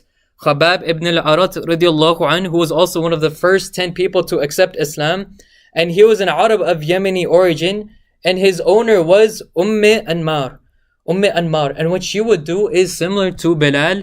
She would honestly hire a group of people to come and attack Khabbab ibn al-Arat, to attack him. So she would hire a mob to basically attack him. Something else she would do is she would take him out in a desert, and she would take a hot piece of iron and place it on his back. And he would be tied up so much so that later on, during the time of Umar radiallahu anh, Umar was shown these scars on his back, and he said, subhanallah, the amount of torture that you would have gone through, Khabbab and radiallahu anh. And later on it is stated that his owner, she would end up being ostracized, and she would die a very horrible death because of the torture that she would make Khabbab go through. And someone else that I want to narrate, and actually Khabbab, really quickly before I move on from him, is that Khabbab ibn al-Arat radiallahu an, mashallah, Allah subhanahu wa ta'ala blessed him so much later on in his life in terms of wealth. Because as Sahaba, they would receive a stipend from the Khalifa at the time based on how much they served the religion. And Khabbab, he became a very wealthy person, subhanallah. And it is narrated that at the time of his death, it's saying that he began to cry so much. And the people that surrounded him, and they said that, why are you crying? You suffered so much in the path of Islam, and surely Allah subhanahu wa ta'ala will bless you even more. And Khabbab ibn al-Arat radiallahu anh, he says, I'm not crying out of pain or out of fear in meeting Allah. I am crying because of what you see around you, meaning his house, because he lived in a big house as well. And he says, how will I answer Allah subhanahu wa ta'ala about this luxury? Indeed, I was with a group of people who were all tortured on equal footing, but every one of them has departed without tasting the sweetness of this world.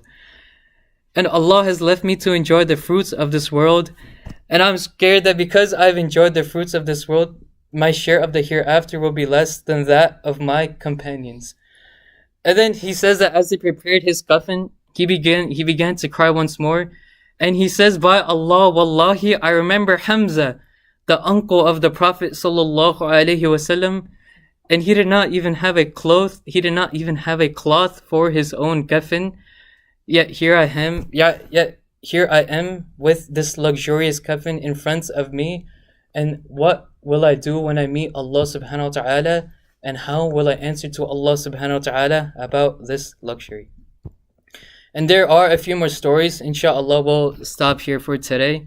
And in making dua to Allah subhanahu wa ta'ala and asking for forgiveness before we open the iftar. Jazakallah khair for coming. أقول قولي هذا وأستغفر الله لي ولكم ولسائر المسلمين فاستغفروه إنه هو الغفور الرحيم. السلام عليكم ورحمة الله وبركاته. أعوذ بالله من الشيطان الرجيم. بسم الله الرحمن الرحيم. الحمد لله رب العالمين والصلاة والسلام على رسول الله وعلى آله وصحبه أجمعين. أما بعد. So, continuing off where we left last time in the Seerah, we were talking about the persecution of the Muslims and some of the things that they were going through and some of the people that were persecuting the Muslims. And I'm going to be continuing off from there and talk about the reaction of the pagans as they were listening to the Quran and how the pagans, they reacted to this recitation of the Quran that had begun.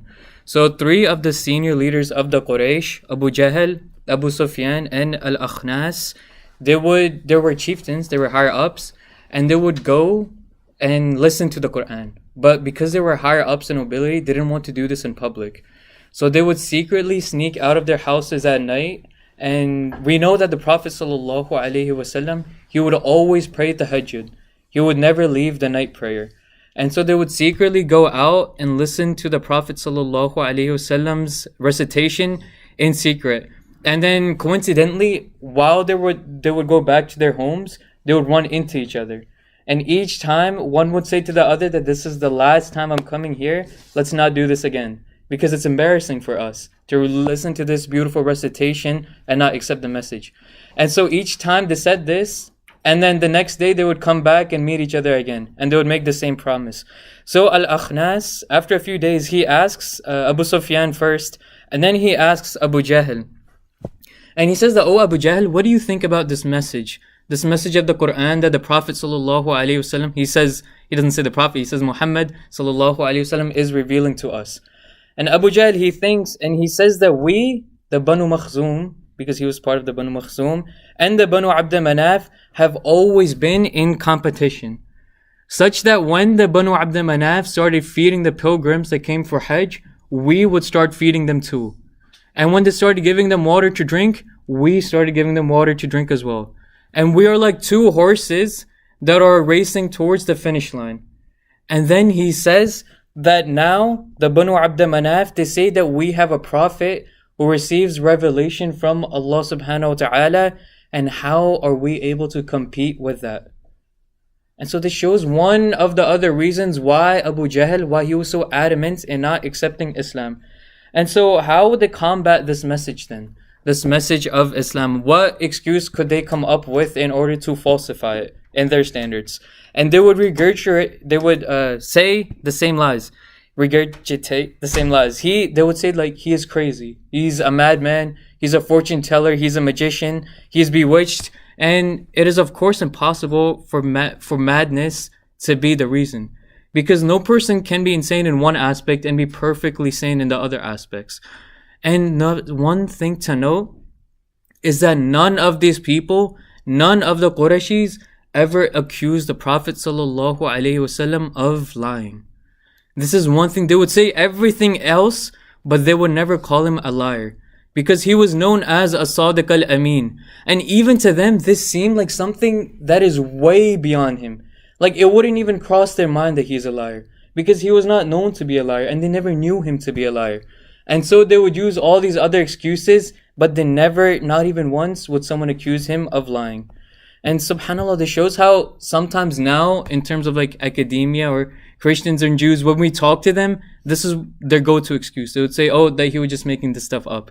But note that at that time, no one, the people who were closest to him, his family, the Banu Abd Manaf, the Quraysh, none of them would say that he was a liar. They would have a whole ton of other excuses, but they would not call him a liar. And so to find a reasoning, to find an excuse to falsify the message, they went to the best poet and the most eloquent amongst them in Mecca, and his name was Walid ibn Mughira. And he was the father of Khalid ibn Walid, and he was one of the chieftains of Mecca. And now Walid ibn Mughira, he's come in the Seerah earlier on. And I want to ask, does anyone remember where he came up earlier? Go ahead. Well, I can remember that he was like a really famous poet that like everyone respected. Yeah, that's right. So I did bring him up earlier talking about how he was a famous poet. Does anyone remember something specific that he did earlier on in the Seerah? Oh, he mentioned the death, the reality of death. The reality of death? Like he mentioned that his life is temporary. Yeah, that's true. In his poems. So who you're talking about is someone else. That was Qus ibn Sa'idah. So these are two different poems. Qus ibn Sa'idah, he wasn't from Mecca, and that was his poem. This is Al-Walid ibn Mughira. He's the poet of the Qurayshis. Qus ibn Sa'idah, he was part of a different tribe, but he was their best poet, but it was a while away from Mecca. Does it like have to do with his son, Walid? No, it has something to do with the Kaaba. About his poems? No. So I mentioned the story where the rebuilding of the Kaaba was done, and how the Qurayshis, they were afraid to break it down, because before you build something, you need to break it down. So they were afraid in breaking it down because they saw it as something holy. And the first person who actually started breaking the structure, it was Al-Walid ibn Mughira. And that's where he came up earlier, and he was one of the royalty of Arabia as well. And really quickly, I want to go over there were three main tribes in Mecca, in Arabia at this time. One was the Banu Hashim. And does anyone remember the leader of the Banu Hashim? It was not Abu Lahab. It was not Abu Jahl either. It was not Hashim. It was Abu Talib. So Abu Talib was the leader of the Banu Hashim. And then there was the Banu Umayyah. Does anyone know the leader of the Banu Umayyah? The second of the major tribes.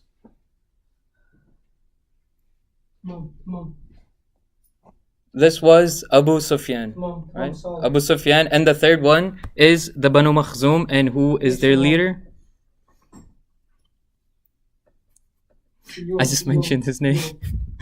The person we're talking about. It's Al-Walid ibn Mughira. Okay, so Al-Walid ibn Mughira, he is the leader of this third tribe. And so Al-Walid ibn Mughira, he had royal lineage, he had power, wealth, and so much wealth that he was known as Al-Wahid, which means the one. Because he would all by himself pay for the changing of the cover of the Kaaba. So the leaders of Arabia, they would pool their money together and pay for the covering of the Kaaba 1 year, and then another year he would pay for the change of the covering all by himself. And this is why a lot of the people, they called him Al-Wahid, the one. Okay, and he had everything that you would want. He had royalty, nobility. He was a nobleman amongst the nobles, and he was a celebrity. He had power, lineage, wealth, abundance in children. So he had everything, and he had all of this, and the people saw him as a nobleman. And this is why in the Quran, Allah subhanahu wa ta'ala states that the people say, وَقَالُوا لَوْلَا نُزِّلَ هَذَا الْقُرْآنُ عَلَى رَجُلٍ مِّنَ الْقَرْيَتَيْنِ عَظِيمٍ. That they, the people, exclaim, if only this Quran was revealed to a great man from one of the two cities. And the two cities here are Mecca and Ta'if. And the great man from Mecca is Al-Walid ibn Mughira. And so he's indirectly referenced in the Quran, and he's referenced in other places as well. One day the Prophet ﷺ was reciting the Quran in front of the Kaaba. And Al-Walid ibn Mughira finally had a chance to listen to the message properly. And he was mesmerized and he stopped within his tracks. I know that this is the best poet in Mecca at the time as well. And then when the Prophet ﷺ stopped reciting, he starts reading poetry. So Al-Walid ibn Mughira, he starts making poetry on the spot. And he says, by Allah, I haven't heard any of this sort of speech by any human before or a jinn. And then he says the upper part is fruitful and the lower part is well watered and abundant. It supersedes all forms of literature and nothing supersedes it, and it crushes everything that is beneath it. So he's basically versifying poetry, and the people of Mecca, when they heard this, they began to panic because they're saying, our noble man, the greatest poet that we have, has he accepted Islam? Because he keeps praising this revelation. So has he accepted? And when the news reached Abu Jahl, he went to Al-Walid ibn Mughira. And he says, "Oh Al-Walid, your people have heard that you have praised the Quran. And they will not be satisfied until you dissociate with Muhammad sallallahu alaihi wasallam and speak out against the Quran." And now Al-Walid ibn Mughira, he's like a celebrity. He wants the people's love. He loves the people's love. This is what keeps him up. This is what keeps him going. And so this is when he starts thinking, and he's like, all right, Abu Jahl, then tell me what to say. What should I say to appease these people? What excuse can I give them after they're hearing all of this amazing poetry, this amazing recitation of the Quran? And Abu Jahl says that call him a madman. And Al-Mughira, he responds, but everyone knows that he's not a madman, that they're going to call out our bluff, because we've never known him to be a madman. And Abu Jahl says, okay, then call him a fortune teller. And Al-Mughira again, he says, but he's not a fortune teller. Because the fortune tellers, they have a specific way of speaking. They have a dialect. And he doesn't have this. And then Abu Jahl, he says that, alright, then call him a magician. And then once again, Al-Mughira says, but he's not a magician. Because magicians, they have their tools and the tricks that they use. And we've never seen him use any of these tools. And then finally, Abu Jahl says, okay, then call him a poet. And this is where Al-Walid ibn Mughira, this is kind of where he lashes out. He says, Wallahi, by Allah, I am the best poet amongst you. And none of you can compete with me. And I'm saying that this is not poetry. So Al-Walid ibn Mughira, he's basically he's saying like, stay in your lane. Poetry is my lane. So don't be talking to me about poetry because I know what poetry is. And so Abu Jahl, he's like, all right, so then what are you going to do? And Al-Walid ibn Mughira, he says that give me a few days and I'll come up with an answer. And during this time, these few days in which he starts to think about an excuse to give, he starts pacing back and forth in his house, trying to figure it out. He's thinking hard to find an excuse to say that this revelation is actually this, or that Muhammad sallallahu alaihi wasallam is actually this. And he's pacing back and forth in his house. And the expressions on his face are changing as well. Because he's contemplating, he's sweating, he's anxious in trying to find an answer for all of this. And then he settles upon an answer. After a few days, he says that I'll just say that this is magic of the ancient people. That this is ancient magic, something that we're not used to. Not the magic of today. And right before he's able to tell the public this, Allah subhanahu wa ta'ala basically outs him in the Quran. And Allah subhanahu wa ta'ala goes through exactly the mind of Al-Walid ibn Mughira and everything that he was thinking about in these few days. And it's basically a miracle. Allah subhanahu wa ta'ala says in the second part of Surah Al-Muddathir, ذَرْنِي وَمَنْ خَلَقْتُ وَحِيدًا, and leave me to the one I created all by myself. And the end word wahida, and we know the nickname that they will call Al-Walid ibn Mughira was Al-Wahid, the one. And look, this is like, it's basically amazing how Allah subhanahu wa ta'ala is using that same word in an ayah, and he's challenging Al-Walid ibn Mughira. He's basically saying, leave me alone, so single me, leave me on a one-on-one with Al-Walid ibn Mughira. And who can stand in front of Allah subhanahu wa ta'ala? What creation can stand in front of the Creator? And then Allah subhanahu wa ta'ala states further on, He says, وَجَعَلْتُ لَهُ مَالًا مَمْدُودًا, and granted him abundant wealth. وَبَنِينَ شُهُودًا, and children always by his side. وَمَهَدْتُ لَهُ تَمْهِيدًا, and made life very easy for him. So he's talking about Al-Walid still. ثُمَّ يَطْمَعُ أَنْ أَزِيدَ, yet he is hungry for more.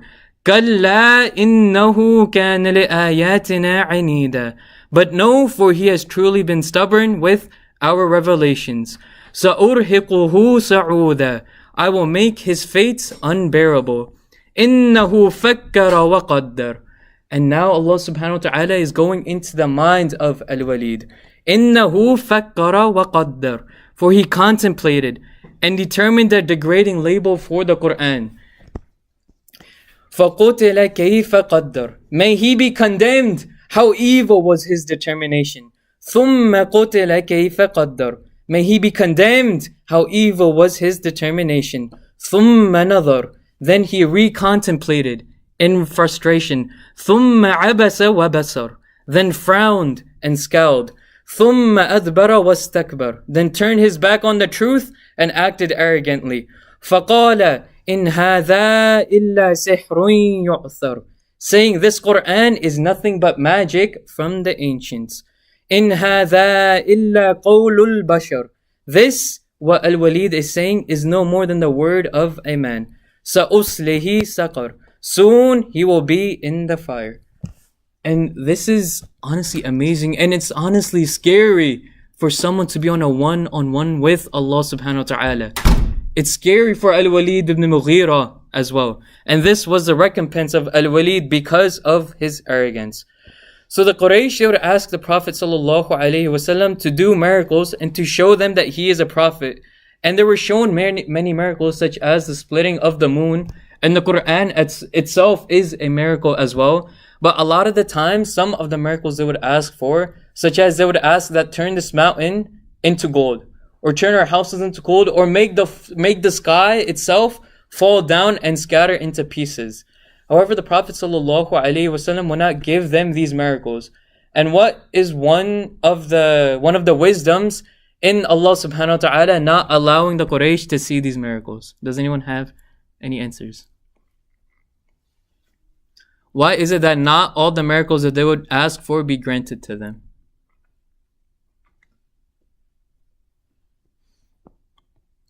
Go ahead.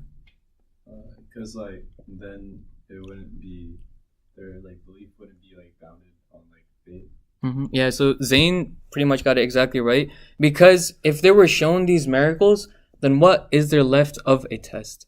That there wouldn't be a test left. Because if they're seeing this with their own eyes, then how can they still reject the message?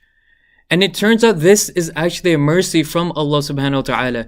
Because had it turned out that they had been given these miracles as well, and they still rejected, then Allah subhanahu wa ta'ala would have crushed them right where they stood. That they would be destroyed right where they stood. They would have no more free will, because there is no more free will when you're seeing this. And this is exactly what happened to Ad and Thamud. Because they were shown the miracles and they still disbelieved, and Allah subhanahu wa ta'ala caused the destruction of these two groups of people. And so, what else they would do? They would come up with a series of compromises. They would say that we will worship your Lord Allah one day, and then the other days you can worship our idols along with us. And so they would come up with a series of compromises, and after this, Allah subhanahu wa ta'ala revealed in the Quran in Surah Al-Kafirun, لَكُمْ دِينُكُمْ وَلِيَ دِينِ, that you have your way and we have our way. So we won't compromise in terms of religion. Then they turned to the Jews for help. And they quizzed him. And so, because the Jews, they have the Torah and they know about the messengers and about the old religion. And so they went to the Jews and they said, go quiz him about your religion, basically. Because if he's a prophet, then he would know about the old prophets and about the old revelation. And so the Jews went to him and they started asking the Prophet ﷺ 3 main questions. And so they said no one would know the answers to these 3 questions except a true prophet. And these 3 questions were, they asked him, number 1, ask him about the young men who slept in the cave and slept a long time. The second question was, ask him about a man who traveled the world from the east to the west, whose experiences are now legends.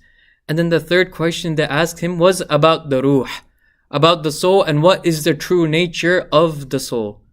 And then the Prophet ﷺ says that, okay, come back at a later date, I'll have these answers for you. And the Prophet ﷺ didn't get an answer for a long, long time. And even the Quraysh became happy. They're like, alright, well, this settles the case that he's not a prophet. And then finally Allah subhanahu wa ta'ala sends down the revelation giving the answer to these three questions. And does anyone know the reason why the revelation was delayed?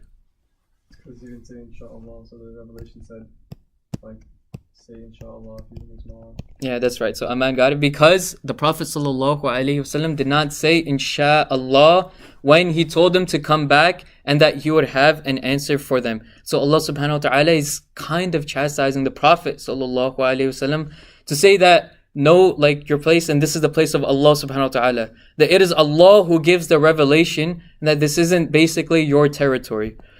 And so we are given the answers to these three questions and we'll go over them quickly. When the Prophet ﷺ is asked about the young men, which surah talks about the young men of the cave? That's right, Surah Kahf. And then number 2 was asking about the man who traveled from the east and the west, whose experiences are now legends. Who was this man? It is Dhul Qarnayn. Good. And the third question they asked him was about the true nature of the ruh, of the soul. And what was the answer the Prophet ﷺ gave to them?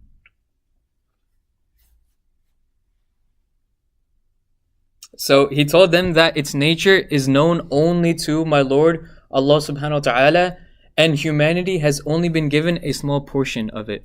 And this was kind of a trick question because the answer is that only Allah subhanahu wa ta'ala knows the answer. And so all of these three answers were the correct ones, and even the Jews would not have an answer to the Prophet sallallahu alaihi wasallam.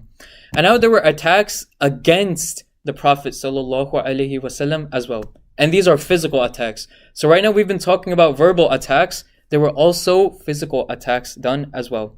And Al-Bazzar narrates in his Musnad, and this is also found in the Mustadrak of Al-Hakim, and he states that this following narration is sahih on the condition of Muslim.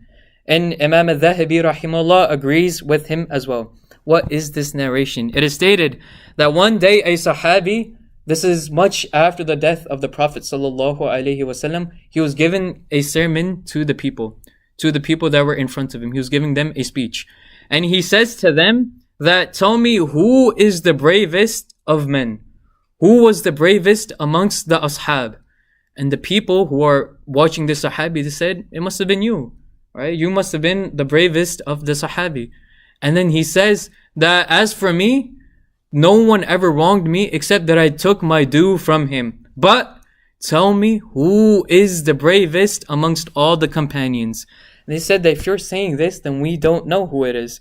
And he says, it is Abu Bakr radiallahu an.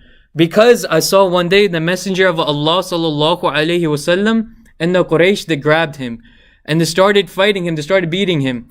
And we were too scared to go and help him because we would have been beaten too.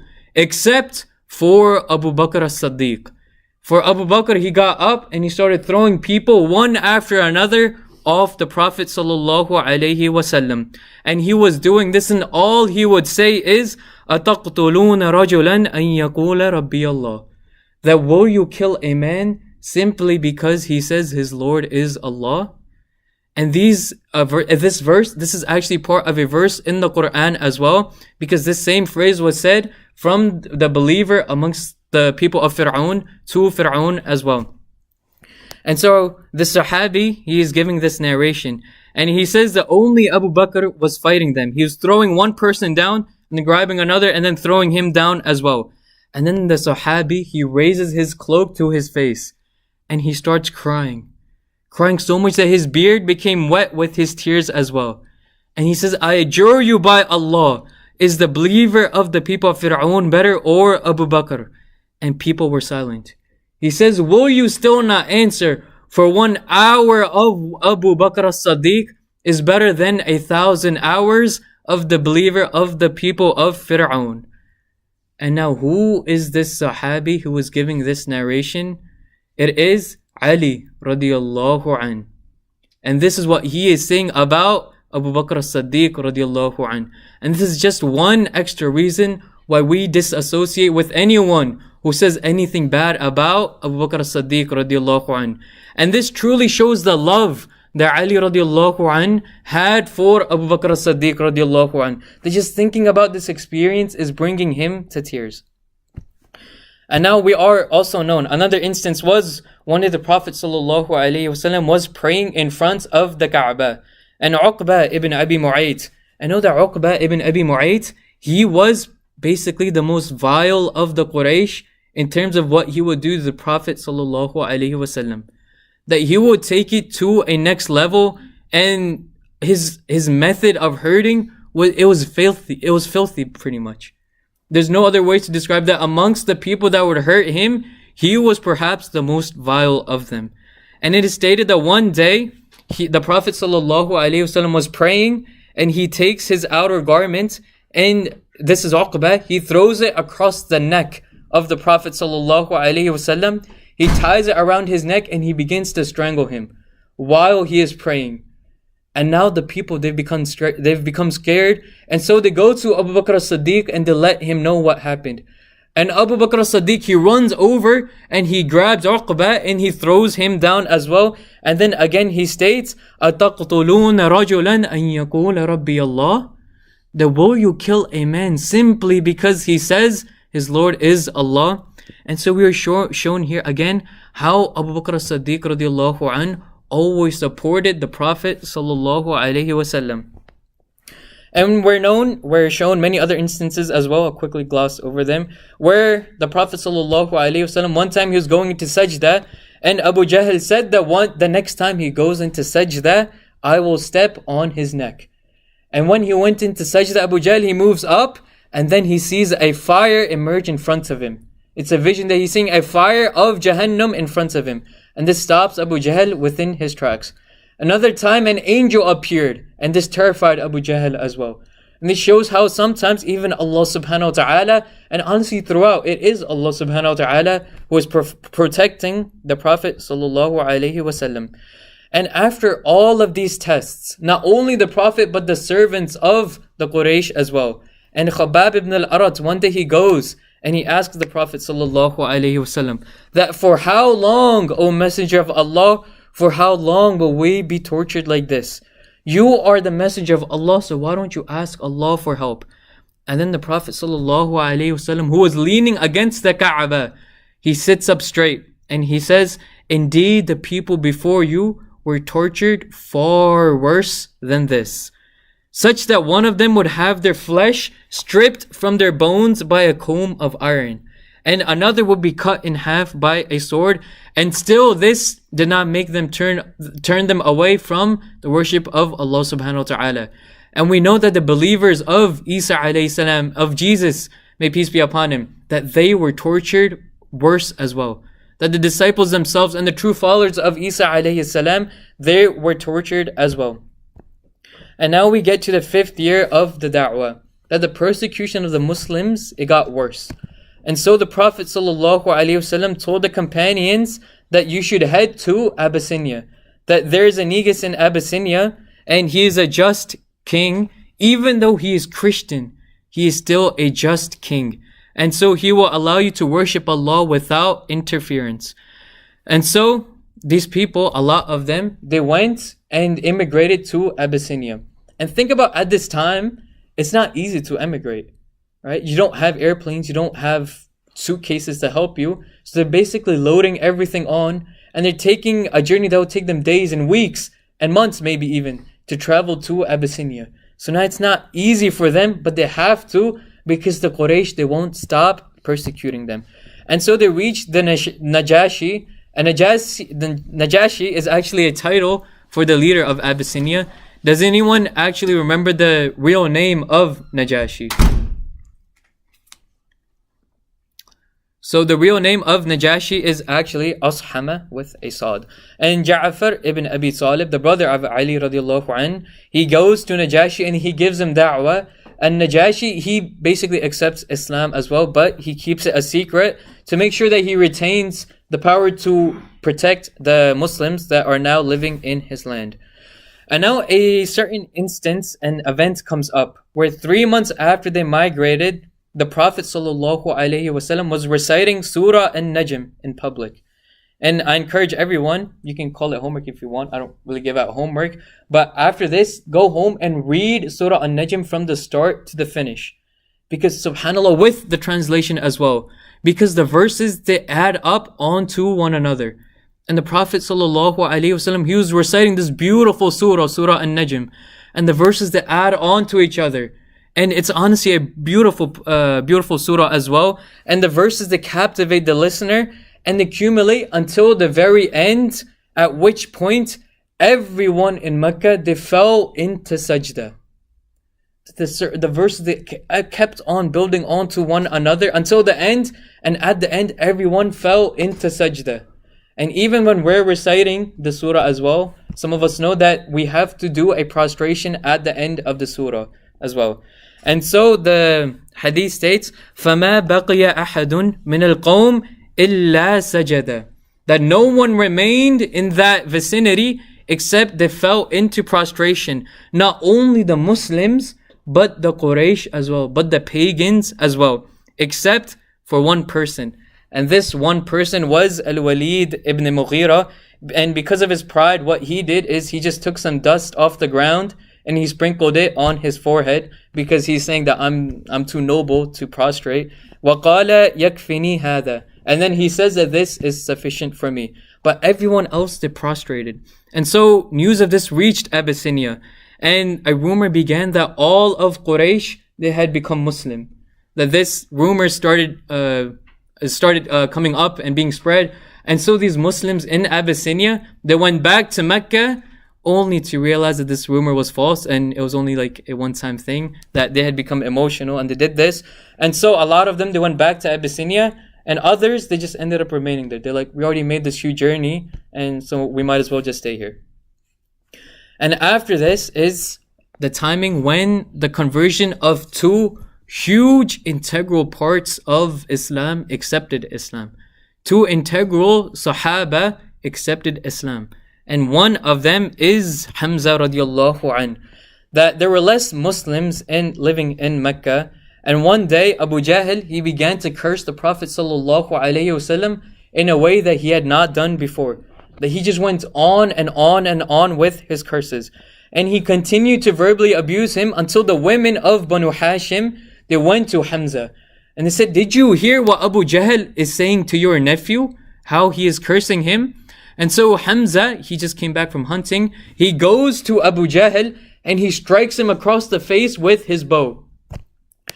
And at this, Abu Jahl, he's like, do you know what you're doing? And Hamza, he's angry at this point. And he's like, how dare you curse my nephew like you've been doing? For wallahi, I have accepted his message as well. And this is basically where Hamza, he's proclaiming his faith. And once Abu Jahl, he had gotten hit, the Banu Makhzum, which is Abu Jahl's tribe as well, they were ready to fight Hamza. But Abu Jahl, he like calms them down. He's like, yeah, I kind of deserve this because I went off on Muhammad sallallahu alaihi wasallam in a way like I had not done before. So I do kind of deserve this. And also because they're scared of Hamza. Because Hamza, he's very built. He's a built man. He would hunt lions. And so they knew that they wouldn't just be able to fight him and come out unscathed. And so they just let it be. Now Umar radiallahu an, he's hearing about this event and other events, and he becomes angry as well. And he's not a Muslim at this point. He becomes extremely angry because he is related to Abu Jahl as well. Now does anyone know how is Umar radiallahu an related to Abu Jahl? You go ahead. Oh, is Abu Jahl his uncle? Yeah, mashallah, that's good. That's a tough question. He is actually his direct uncle from the dad's side, from the mom's side. You don't know? Take a guess. You asked a question about that. The dad's side? It's actually the mom's side. Alright, but mashallah, you got the main part right.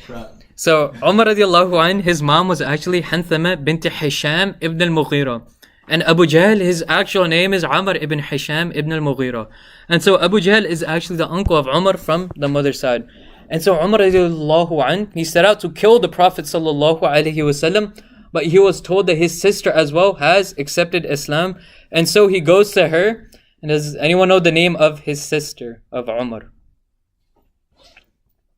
It is, do you know it? I forgot. Hold on. Starts with an F.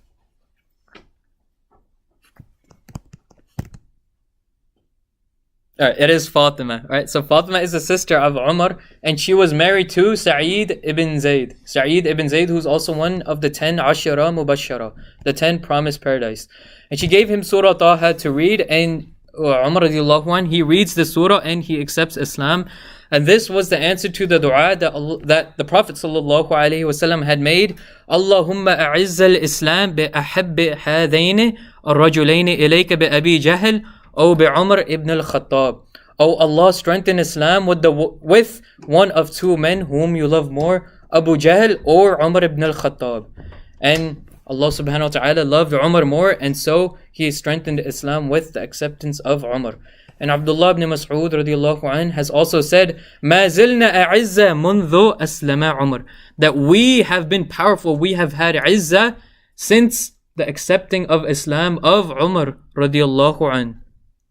And it was at this point that they could now pray in front of the Kaaba. And now we get to the boycott and the exile. So after the acceptance of Islam of Umar and Hamza, the momentum, it kind of shifted. Right? It shifted to the sides of the Muslims because these are two strong people. They had a lot of power. And so the Quraysh became worried and desperate as well. So the leaders of the tribe went over to Abu Talib and they said, hand over Muhammad sallallahu alayhi wasallam and we will give you any amount of blood money. Because they basically wanted to kill him.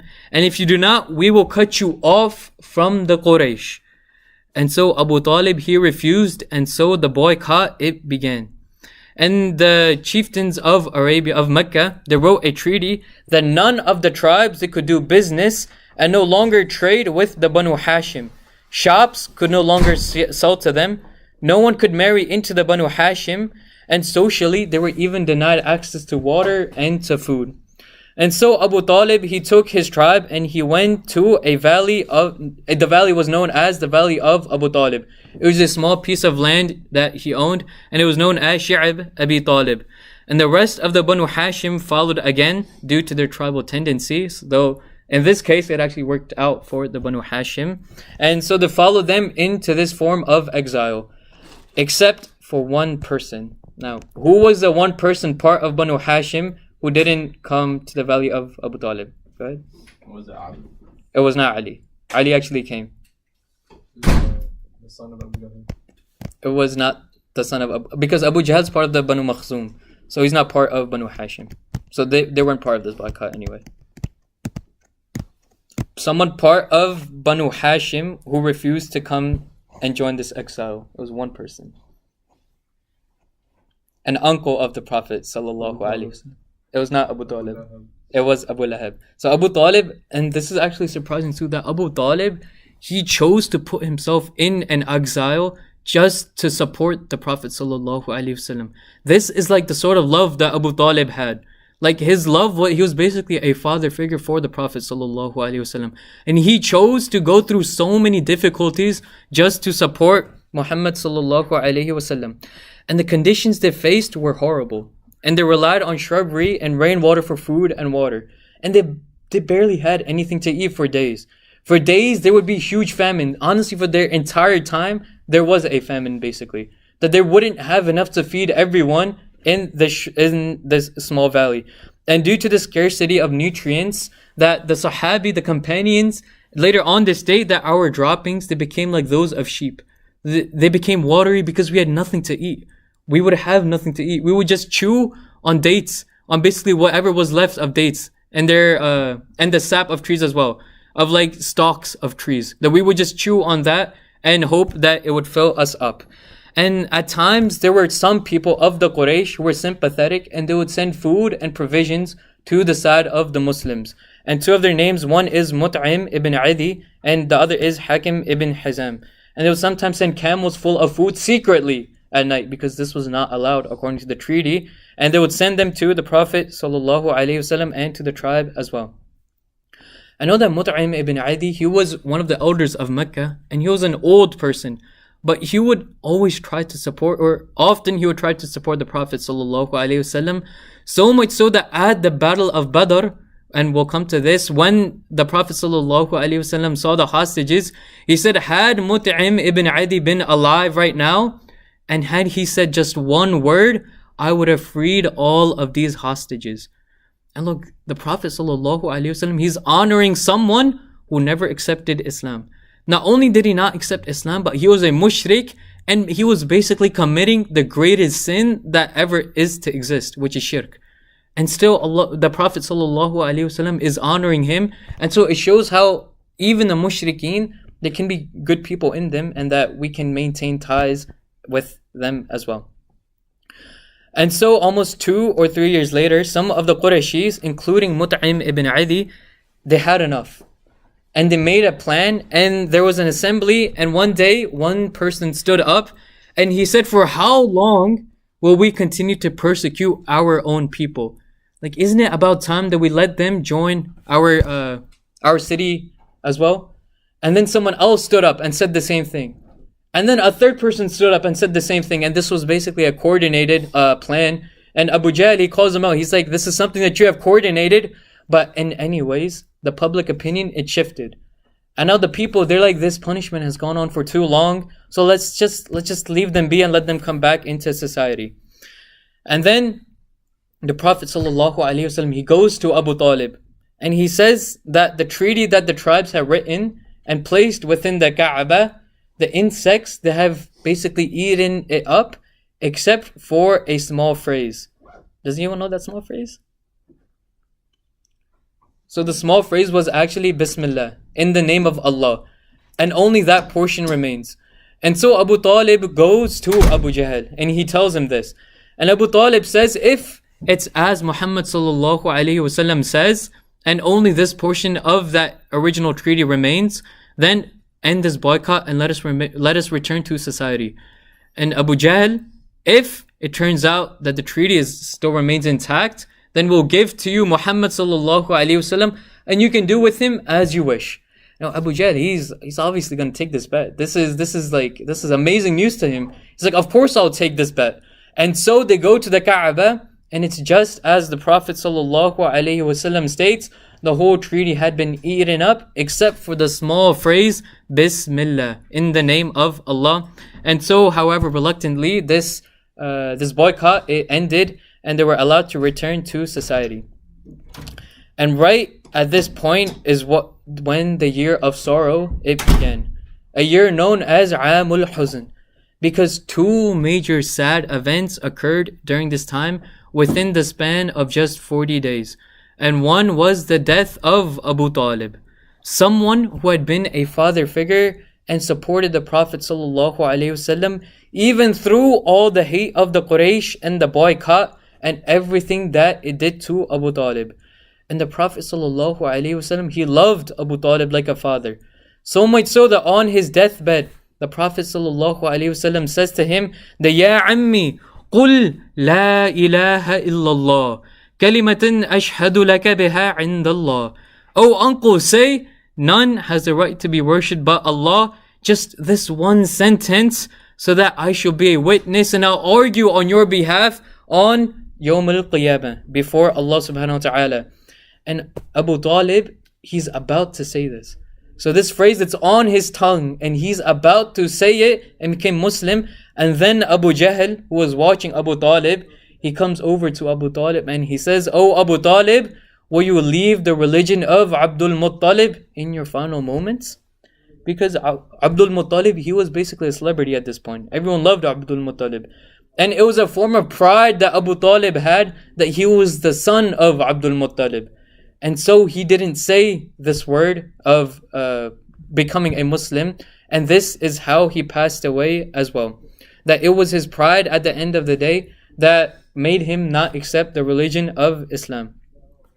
And the Prophet ﷺ, he became so sad at this that he stated that I will continue to seek forgiveness for him until I am forbidden to do so. And this is when Allah subhanahu wa ta'ala reveals in the Quran, مَا كَانَ لِنَبِيِّ وَالَّذِينَ آمَنُوا أَن يَسْتَغْفِرُوا لِلْمُشْرِكِينَ, that it is not proper for the Prophet and the believers to seek forgiveness for the polytheists.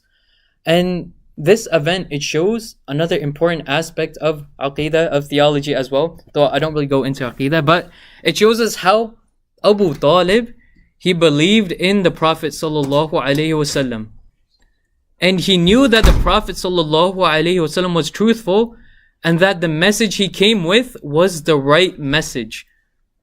Okay, so he believes in the revelation and he believes in everything the Prophet sallallahu alaihi wasallam has come towards, but he is still not considered a Muslim. And this shows how it's not belief in of itself that makes someone a Muslim, that it's belief with the submission to Allah subhanahu wa ta'ala. That's belief with the fact that you do what your abilities allow you to do. So you try utmost with your abilities to submit to Allah subhanahu wa ta'ala. So it's not enough just to believe in the revelation, but you have to act on it. There has to be an aspect where you subject yourself to this religion of Islam. Because we know of someone else who believes in Allah subhanahu wa ta'ala, who knows 100% that Allah exists, that the Prophet sallallahu alaihi wasallam is a true prophet, and yet this person is still not considered a Muslim. And does anyone know who I'm talking about? Someone who 100% with full conviction believes in Allah subhanahu wa ta'ala. Shaitan. Yeah, that's right. So it is shaitan, because shaitan, he believes 100% in Allah and in the Prophet sallallahu alaihi wasallam. So he has this belief, but what makes him an unbeliever is that he doesn't submit himself to the commands of Allah subhanahu wa ta'ala and to the will of Allah subhanahu wa ta'ala as well. And this shows how belief alone does not make a person a Muslim. And then the second thing, and inshallah this is what we'll end with, the second major event that causes great sadness for the Prophet sallallahu alaihi wasallam is the passing away of Khadija radiyallahu anha. Because Khadija, she supported him, the Prophet sallallahu alaihi wasallam, in ways that no one else could.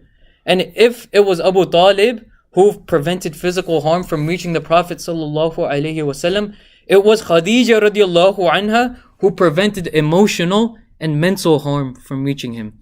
And he would confine within her and find solace within her. As a spouse, she was salwa. She was comfort for the Prophet sallallahu alaihi wasallam. That no matter what they would say, Khadija radiallahu anha was always there for him, taking on the responsibility and hurting alongside him. And she would fulfill her duties as a wife. And subhanallah, she even chose to follow the Prophet sallallahu alaihi wasallam into the valley of Abu Talib, into the shi'ab of Abu Talib, and she would suffer there alongside the other Muslims as well. And we would see that it was this experience in the valley and due to the conditions they faced that caused the eventual passing away of Khadija radiallahu anha. Because there were horrible conditions that they were living in, and it was because of them that Khadija radiallahu anha ended up passing away. And so the phrase that we often use, to love someone to death, she basically showed us literally what this means. That she supported the Prophet sallallahu alaihi wasallam even under such dire circumstances. And throughout the seerah, we saw she supported him no matter what he was going through. And no matter what struggle he was going through. And it's not easy to support someone in this situation. To support someone who's going through so many difficulties, to act as a wife, to act as a mother, and to act as a rock for someone. It's not easy, and this is why Allah subhanahu wa ta'ala, in a hadith, it's stated in Bukhari and Muslim that Jibreel alayhi salam, he came to the Prophet sallallahu alayhi wasallam one day and said, O Messenger of Allah, Khadija is coming with a bowl of soup, and when she comes to you, فَقْرَأْ عَلَيْهَا السَّلَامِ مِنْ رَبِّهَا وَمِنِّي وَبِشِّرْهَا بِبَيْتٍ فِي الْجَنَّةِ مِنْ قَصَبٍ لَا صَقَبَ فِيهِ وَلَا نَصَبَ. They give her greetings of peace from her Lord and from me. And give her the good news of a palace of jewels in Jannah. Well, there will be neither fatigue nor any noise. And subhanAllah, this is Allah subhanahu wa ta'ala himself giving her the glad tidings that indeed there will come a time where you will be at peace, O Khadija. That all these struggles that you are going through, but she never showed these struggles. She always kept it within her because of her maturity. That all of these struggles, one day it will end and you will have a place in Jannah. And when Khadija radiallahu anha, she was told this by the Prophet sallallahu alaihi wasallam, look at how she responded. And this shows the wisdom, the hikmah, the intelligence of Khadija even in terms of the religion. She says, Inna Allah huwa as-salam. Wa alay Jibreel as-salam. Wa alayka as-salam wa rahmatullahi wa barakatuhu. So when Allah subhanahu wa ta'ala is giving her salam, she doesn't say wa alaykum as-salam. Like that's something that we might think to do, but she doesn't say wa alaykum as-salam. Because she knows that this doesn't make any sense. She says, Inna Allah huwa as-salam. That Allah is salam. Allah subhanahu wa ta'ala is peace.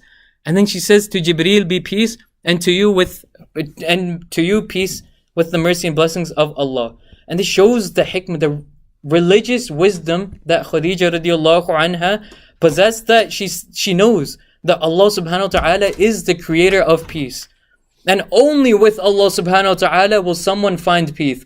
Will someone find peace. This is why she says, Inna Allah huwa salam. That indeed Allah subhanahu wa ta'ala is salam, and only in that connection with Allah subhanahu wa ta'ala will someone find peace. And to finish off, there's a beautiful saying of the Prophet sallallahu alaihi wasallam many years after the passing away of Khadija, which shows how much he loved Khadija. And it's honestly such a beautiful saying where the Prophet sallallahu alaihi wasallam many years later, he was remembering Khadija, and he thinks and he says out loud, he says, Wallahi inni qad raziqtu hubbaha. He says, Wallahi, I swear by Allah that I was blessed with her love. That Allah subhanahu wa ta'ala blessed me with the love of Khadija. Like her love was a gift that the Prophet sallallahu alaihi wasallam had given to him. And he's remembering this many years after her passing away, which shows just how much Khadija radiallahu anha meant to the Prophet sallallahu alaihi wasallam. Subhanallah, so much so that it was as if her love was rizq that Allah subhanahu wa ta'ala had given to him. And so it's befitting, just as we started this week talking about Khadija radiallahu anha, that we stop and end this week by speaking about her as well. And this is where we will leave off for today. Subhanakallahumma wa bihamdika ashhadu an la ilaha illa ant astaghfiruka wa atubu ilayk. Jazakallah khair. A'udhu billahi minash shaitanir rajim. Bismillahir rahmanir rahim. Alhamdulillahi rabbil alameen. Wassalatu wassalamu ala rasulillah wa ala alihi wa sahbihi ajma'een. رب اشرح لي صدري ويسر لي أمري واحلل عقدة من لساني يفقهوا قولي السلام عليكم ورحمة الله وبركاته. So inshallah today we'll be going over the latter part of the Meccan phase of the Seerah, and then going into the early Medinan phase inshallah if we have the time.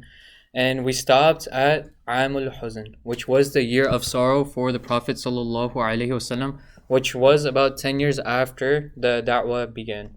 And at this time, we went over two major sad events that happened. One was the passing away of Abu Talib. And does anyone remember the second event that happened during this year? That's right. It is the passing away of Khadija radiallahu anha. And this caused a lot of distress for the Prophet sallallahu alaihi wasallam. And before I go on, I want to recall one of the events that I forgot to mention earlier on, which was the story of the first martyr in Islam. And it is a story of Yasir, Sumayya, and Ammar ibn Yasir, who was the son of Sumayya and Yasir. And their story, it's honestly a pretty sad one and distressing one. And something that happened was that at this time the Muslims were being persecuted. And the story, it actually takes place early on in the da'wah as well. And Sumayya and Yasir, they weren't nobility. They were somewhat lower class, you could say. And the persecution they went to was completely different from that of the other Sahaba and the other people in Mecca at that time. That their persecution was at a different level. And they would be tortured a lot more severely than a lot of the others would at that time as well. And so the Prophet ﷺ, he was seeing the torture they were going through. And yet, even through it all, they never renounced their Islam. They never said any word that would take them outside of Islam. That they held steadfastly onto their faith. And so the Prophet ﷺ was walking past the family once while they were being tortured. And he said, Sabrun ala Yasir, fa inna mu'idukum ila al-Jannah. He said, have sabr, O family of Yasir, for indeed your final abode will be in Jannah. And so here he reassured them that their final abode will be in Jannah. However, after this, it is stated that it was Abu Jahl who ended up martyring Sumayyah. And she is known as the first martyr in Islam. And the way he actually did it is very gruesome. And I don't know if it's really appropriate to mention, so I'll skip over that part. But after Sumayyah passed away, her husband Yasir, he became angry as well. And so he confronted Abu Jahl, and these are nobility, so they don't have a tribe that can protect them. And so he ended up being killed as well. And only Ammar ibn Yasir radiallahu anh remained. And he has a lot of history as well, especially during the reign of Ali radiallahu anh. But we'll leave that to a later date, inshallah. So after Am al-Huzn, the Prophet ﷺ lost the protection of his clan because Abu Talib ended up passing away, and he was the leader of the Banu Hashim. And so something I want to go over really quickly is this concept of protection. That the Qurayshis, they had this concept where anyone in Mecca would be able to have protection from someone else. And this other person would usually be a noble or someone who was a nobility, who was part of that lineage. And so they would be able to give someone protection. And what this means is that other tribes wouldn't be able to hurt this person. It's somewhat akin to what we call a visa or a passport or like a green card. It gives them the right to remain in Mecca without being hurt by any tribe. And so Abu Talib, he had given this protection to the Prophet ﷺ. However, now he had passed away. And so with this loss of protection, it meant that basically anything goes. That he didn't have someone, a chieftain, offering protection. And now the assaults and the torture became a lot worse on the Prophet ﷺ. And one of the people I mentioned last time, who was amongst the most vile of the Qurayshis, was Uqba ibn Abi Mu'ayt. And does anyone remember where he came up in the Seerah before this? There was a certain attack that he did on the Prophet ﷺ. Uqba ibn Abi Mu'ayt. Is he the one that threw like the camel? Yeah, that's right. So this happens this time. So before this time, he also did another attack. And that was where he choked the Prophet ﷺ. He took his cloak and he wrapped it around the neck while he was standing in prayer, and he started choking him. And then this is when Abu Bakr as-Siddiq radiallahu anh came and he took him off. وَقَالَ أَتَقْتُلُونَ رَجُلًا أَن يَقُولَ رَبِّيَ اللَّهُ. And that's when he says that, will you kill a man simply because he says his Lord is one? Because he says his Lord is Allah? And this was during that time. And this person comes again right now, as you said, Uqba ibn Abi Mu'ayt. And the story goes that once Abu Jahl, Uqba ibn Abi Mu'ayt, Shayba ibn Rabi'ah, that there was a group of people sitting in front of the Kaaba in their little nadi, their little club. And they were having a meeting, and right next to them, the Prophet Muhammad ﷺ, he was praying. And then Abu Jahl brings up an idea. He says that who amongst us will go and take the innards of the camel and place them on the back of the Prophet ﷺ while he is in sujood. I know that these are like nobility, so something like this is it's not becoming of someone who's a noble. And the most vile amongst them, Uqba ibn Abi Mu'ayt, he says that I'll do it. I'll do this horrendous deed. And so he goes to basically the dumpster of the Quraysh, where they throw away whatever they don't need, the carcass and whatnot. And he took the innards of the camel.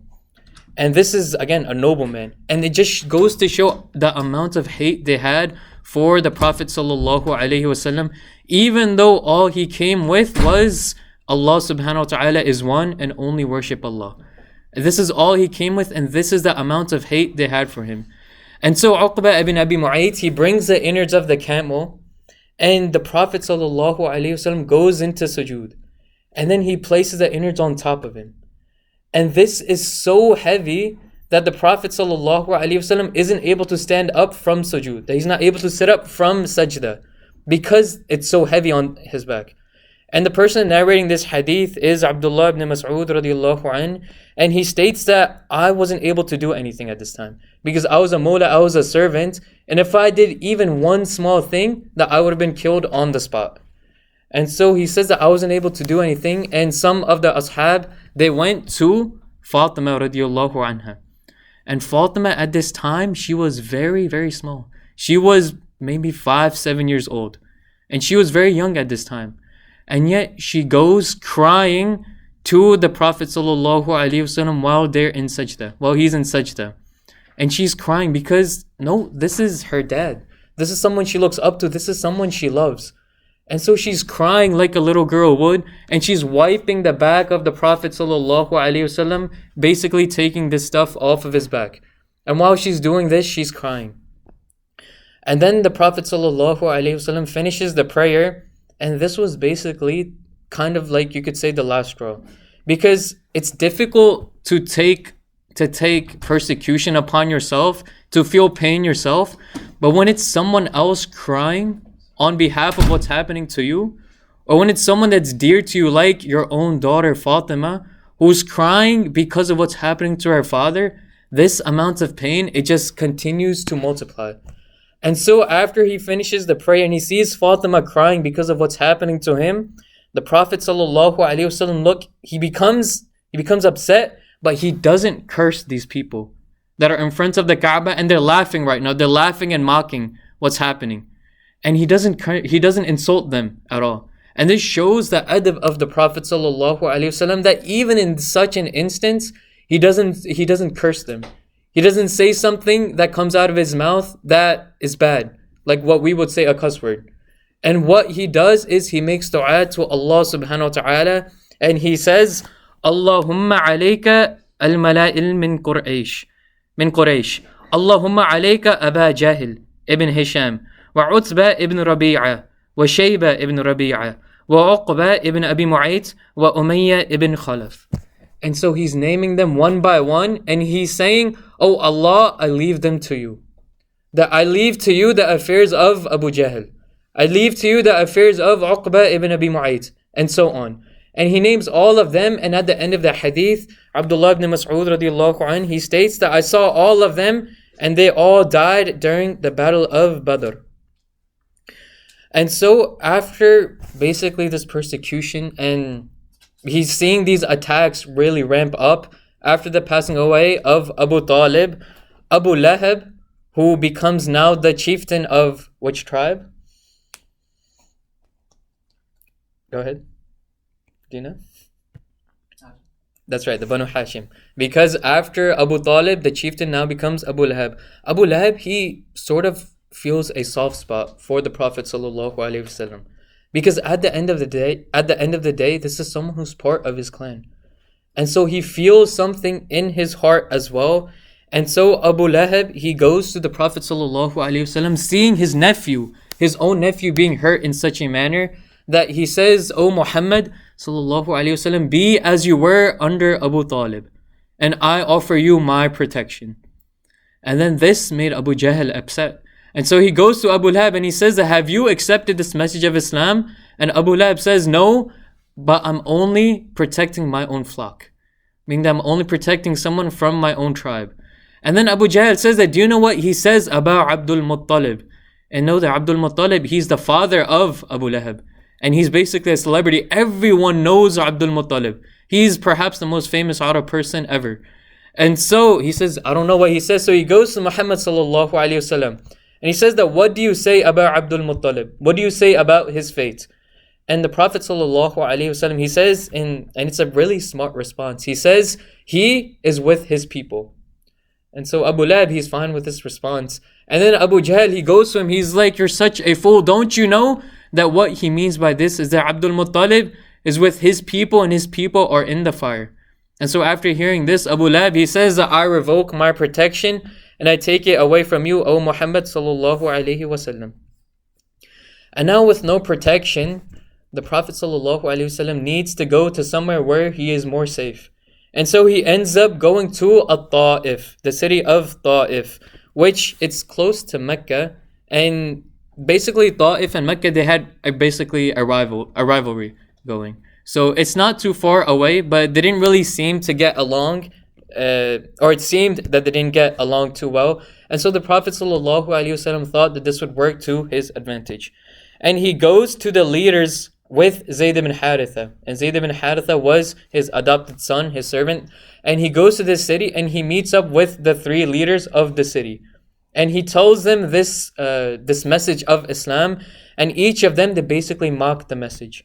And one of them says that if Allah chose you to be a prophet, then I might as well tear down the curtains of the Kaaba in remorse.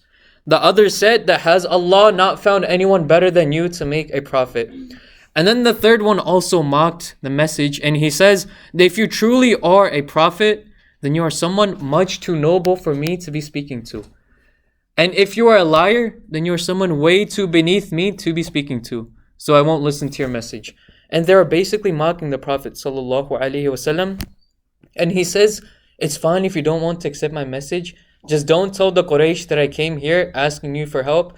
And then after this, the Prophet ﷺ began to preach to the people of Ta'if, showing how even if your main goal doesn't end up working, to never stop preaching, to never stop giving da'wah to anyone who might be close to you.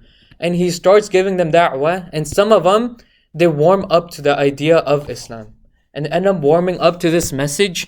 And when the chieftains, when the three leaders of Ta'if saw this, they became worried. And so they told a mob to go attack the Prophet ﷺ. And so this mob, it started physically to attack the Prophet. And even the children, they began to pelt the Prophet ﷺ, a'udhu billah, with rocks and stones and what they could find. And then there is a hadith of Aisha radiallahu anha where she asks, هل أتى عليك يوم كان أشد من يوم أحد؟ She asks that was there a day more severe than the day of Uhud? And the Prophet ﷺ responds, لقد لقيت من قومك ما لقيت وكان أشد ما لقيت منهم يوم العقبة. He says that your tribes have troubled me a lot, and the worst of the troubles was the trouble on the day of Aqaba. And he's referring to Ta'if here. And now I want to pose a question to the floor, that the Prophet ﷺ was hurt physically in Uhud. And he was hurt really bad in Uhud. So much so that he lost some of his teeth. And yet, he's saying that Ta'if, where he was also physically hurt, was a lot worse than Uhud.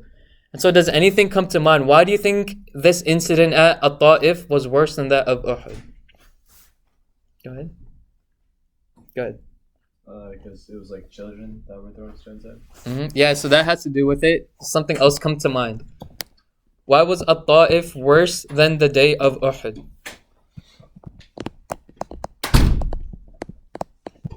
So something that comes to mind is, like you were saying, it's also the mental aspect of Ta'if. That at this time, the Prophet ﷺ, he didn't have a home to go back to. That this was basically his last resort, was to go to Ta'if to find a home for him to live in. And he's turned out from even this place, this basically last resort.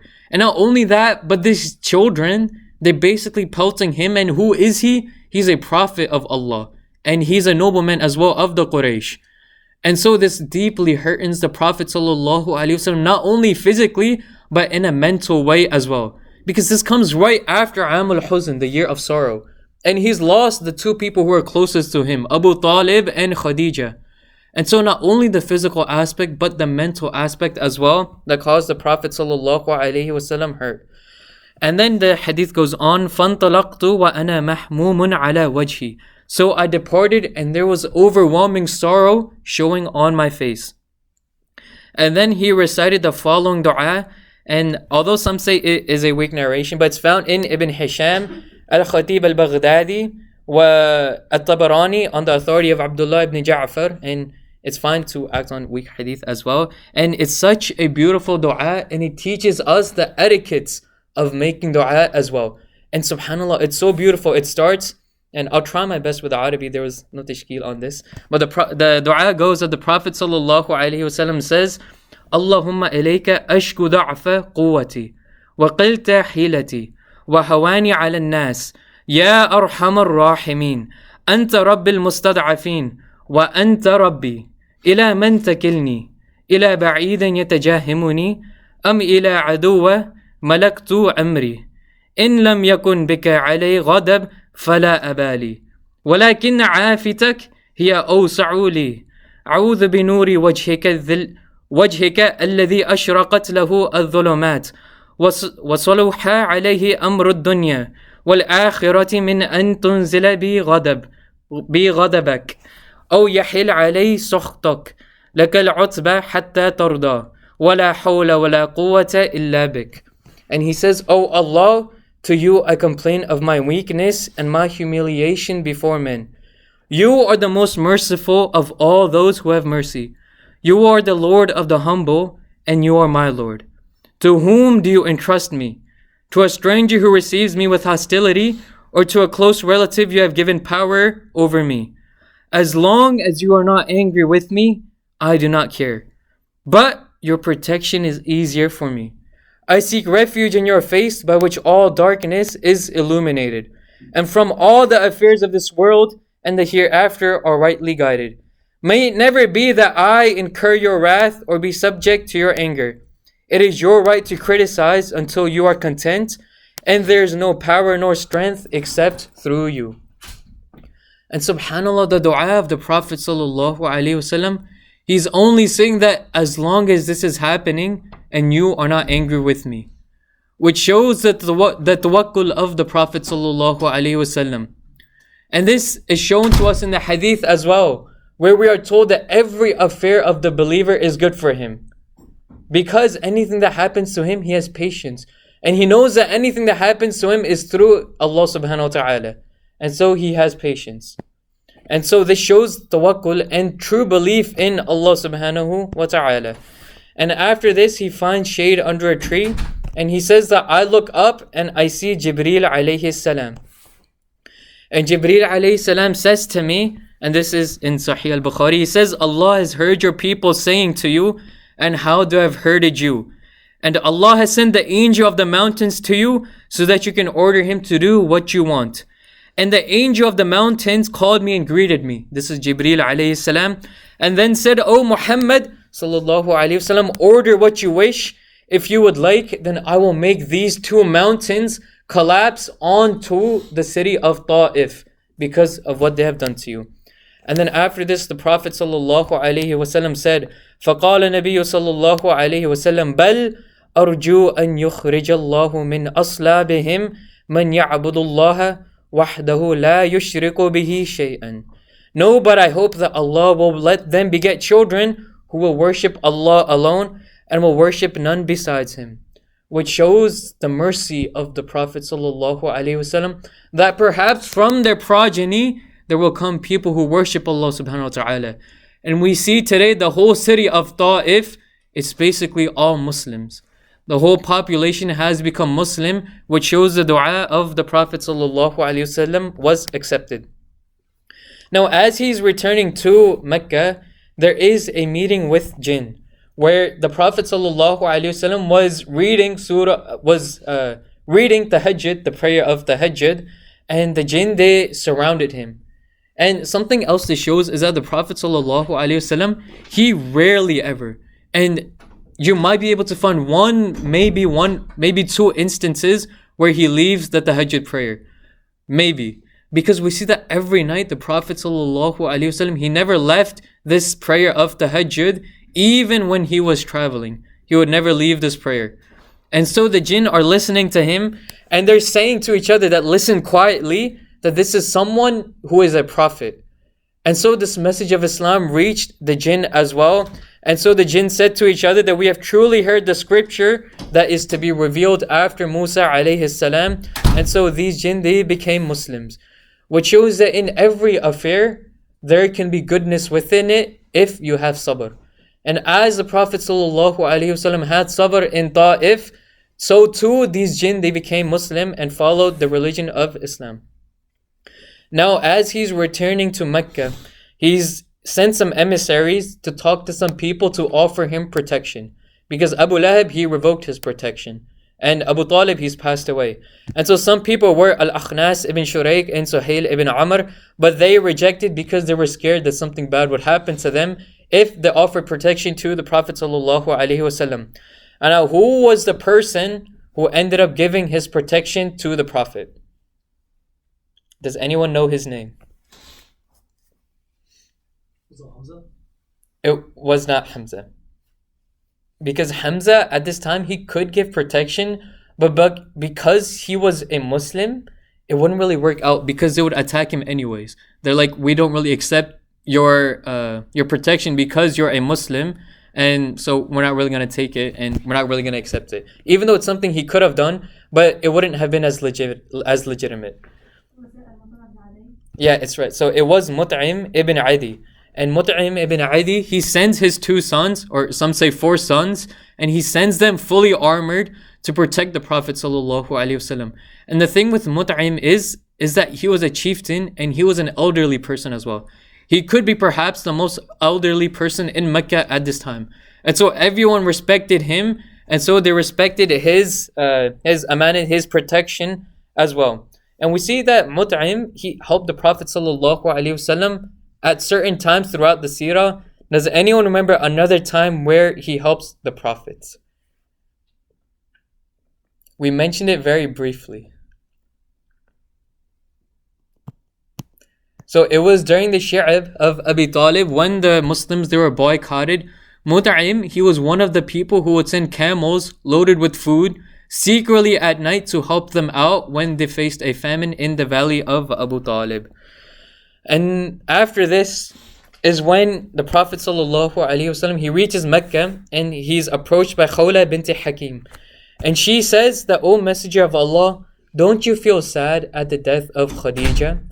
And the Prophet ﷺ says that, yes, I do feel sad at this. And so she proposes him another marriage.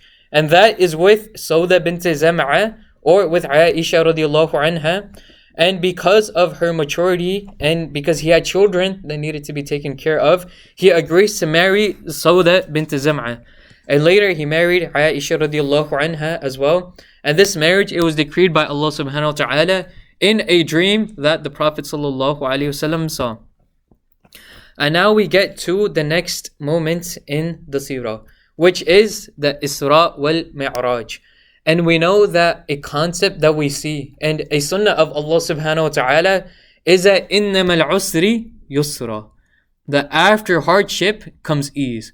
And so after Amul Huzn, after what happened in At-Ta'if, the Prophet sallallahu alaihi wasallam is gifted by Allah subhanahu wa ta'ala this event which we know as Al-Isra wal Mi'raj. And Al-Isra, it speaks about the travel from Masjid al-Haram to Masjid al-Aqsa or Jerusalem, and the Mi'raj, it refers to the ascension to the heavens. And Allah subhanahu wa ta'ala has this verse in the Quran as well, and it's the first verse of Surah Isra where he says, Bismillahir Rahmanir Rahim, Subhanalladhi asra bi'abdihi laylan min al-Masjid al-Haram ila al-Masjid al-Aqsa الذي باركنا حوله لنريه من آياتنا إنه هو السميع البصير. That glory be to the one who took his servant Muhammad sallallahu alaihi wasallam by night from the sacred mosque to the farthest mosque, which is Masjid al-Aqsa, whose surroundings we have blessed, so that we may show him some of our signs. Indeed, he alone is all hearing, all seeing. And so the Prophet sallallahu alaihi wasallam took a horse. Does anyone know the name of this mythical creature? Buraq. That's right, Buraq to Al-Aqsa. And he met, we say mythical, but it's not mythical because it actually happened. So he took Buraq from Masjid al-Haram to Masjid al-Aqsa, and he met the prophets there, all the prophets. And he led all the prophets in Masjid al-Aqsa in 2 raka'at of prayer. Now, does anyone know what 2 raka'at these were? What prayer is he praying at this time? when he's leading these prophets in Masjid al-Aqsa? Any guesses? That it is not tahajjud. That's right. So it actually could be tahajjud. So because you can combine the intention. So it counts as tahiyatul masjid. Because right, or tahiyatul masjid. As the Prophet ﷺ enters Masjid al-Aqsa, he leads them in this 2 raka'at prayer because it's the first prayer he's praying in this masjid as well. And then he's presented with 2 drinks. One of them is wine, and the other one, does anyone know the name of the other drink? That's right. He's presented with wine and milk. And Jibreel alayhi salam says, choose for your ummah. And he chose milk. And then Jibreel alayhi salam says that you have chosen the fitrah, the innate and the pure disposition. And this is, as we know, that even children, even babies, they're only able to drink milk. Because this is the innate disposition in us and liking milk, pretty much. And so the Prophet ﷺ, he goes with Jibreel alayhi salam and he ascends into the heavens.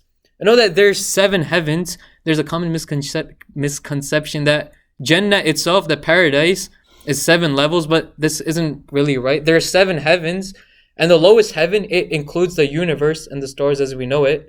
And then after these 7 heavens is paradise, or what we know as Jannah. And Jannah has hundreds of levels. It has many, many levels, the highest of which is Jannatul Firdaus. And so Jibreel alayhi salam, he ascends with the Prophet sallallahu alayhi wasallam, and the Prophet meets with the different prophets. And this whole event really leads itself to giving Islamic trivia. So who does the Prophet sallallahu alayhi wasallam meet at the first heaven? Which prophet? It is Adam alayhi salam. And so Jibreel alayhi salam says, this is your father Adam, so give salam to him. And so the Prophet sallallahu alayhi wasallam did, and Adam alayhi salam says, welcome, O righteous son and righteous prophet. Look how he says righteous son, because after all we are all from the lineage of Adam alayhi salam. And then the Prophet sallallahu alayhi wasallam reaches the second heaven, and then he is met with 2 prophets. Does anyone know the name of these 2 prophets? Isa. That's right, Isa alayhi salam, and who else? Musa. Not Musa alayhi salam, not yet. That's it, right. Yahya alayhi salam, and what's the link between them? That's right, they're cousins. And so he meets with them, and what do they say? They say, welcome, O righteous brother and righteous prophet. And then in the third heaven, he meets which prophet? It is not Idris. Not Harun. It is Yusuf alayhi salam. He meets Yusuf alayhi salam, who repeats the same greeting which the Prophet sallallahu alayhi wasallam says. And then later on the Prophet tells his Sahabi, he says that when I saw Yusuf alayhi salam, it was as though he was given half of the beauty that has ever existed. That this is how beautiful Yusuf alayhi salam was. And then after this, in the 4th heaven, he meets with Idris alayhi salam, and then Harun alayhi salam, respectively, in the 5th heaven. And then who does he meet with in the 6th heaven? That's right, Musa alayhi salam. And then as he ascends, Musa alayhi salam, he begins to cry, and he says that this young man, and it's a bit funny that he says young, because at this time the Prophet sallallahu alaihi wasallam was around 50 years old, but it shows how the prophets, they value their time. That to Musa alayhi salam, he's still a young man because he's able to do so much more in the amount of time he has left. And so he begins to cry, and he says that this young man who was sent after me shall have a larger following that will enter paradise than my own ummah. And then the Prophet ﷺ finally enters the 7th heaven, and who does he meet with in this heaven? That's right, Ibrahim alayhi salam. And he states that it was Ibrahim alayhi salam whom I resemble the most amongst the prophets. And so, just as Adam alayhi salam says, Ibrahim alayhi salam, he also says, welcome, O righteous son and righteous prophet. Because it is through the lineage of Ibrahim alayhi salam that the Prophet sallallahu alayhi wasallam comes. So he doesn't call him a brother like the other prophets, rather he calls them a righteous son. And then he meets with the angels at their appointed stations, except for Malik, whose station is in hell. And so Malik, he came to meet with the Prophet sallallahu alaihi wasallam. It wasn't the other way around. And what kind of symbolism does this show? That why was it that the other angels, the Prophet ﷺ, met with them, except for the gatekeeper of hell, Malik, who came to meet with the Prophet ﷺ? Does anyone know why this is? What does this show? Not going to hell. That's right. Because the Prophet ﷺ, Allah subhanahu wa ta'ala has protected him so much that he's not even coming in proximity with Jahannam, with hell. So much so that the gatekeeper of hell, Malik, he comes to meet with the Prophet ﷺ, which again shows, as you said, his distance with the fire of Jahannam. And then he sees Sidratul Muntaha, the low tree at the utmost boundary. And it is this tree that basically separates the heavens with paradise and Jannah. And this is where he meets with Allah subhanahu wa ta'ala after this. And this meeting is not with Jibreel alayhi salam. This is only the Prophet sallallahu alayhi wasallam and Allah subhanahu wa ta'ala.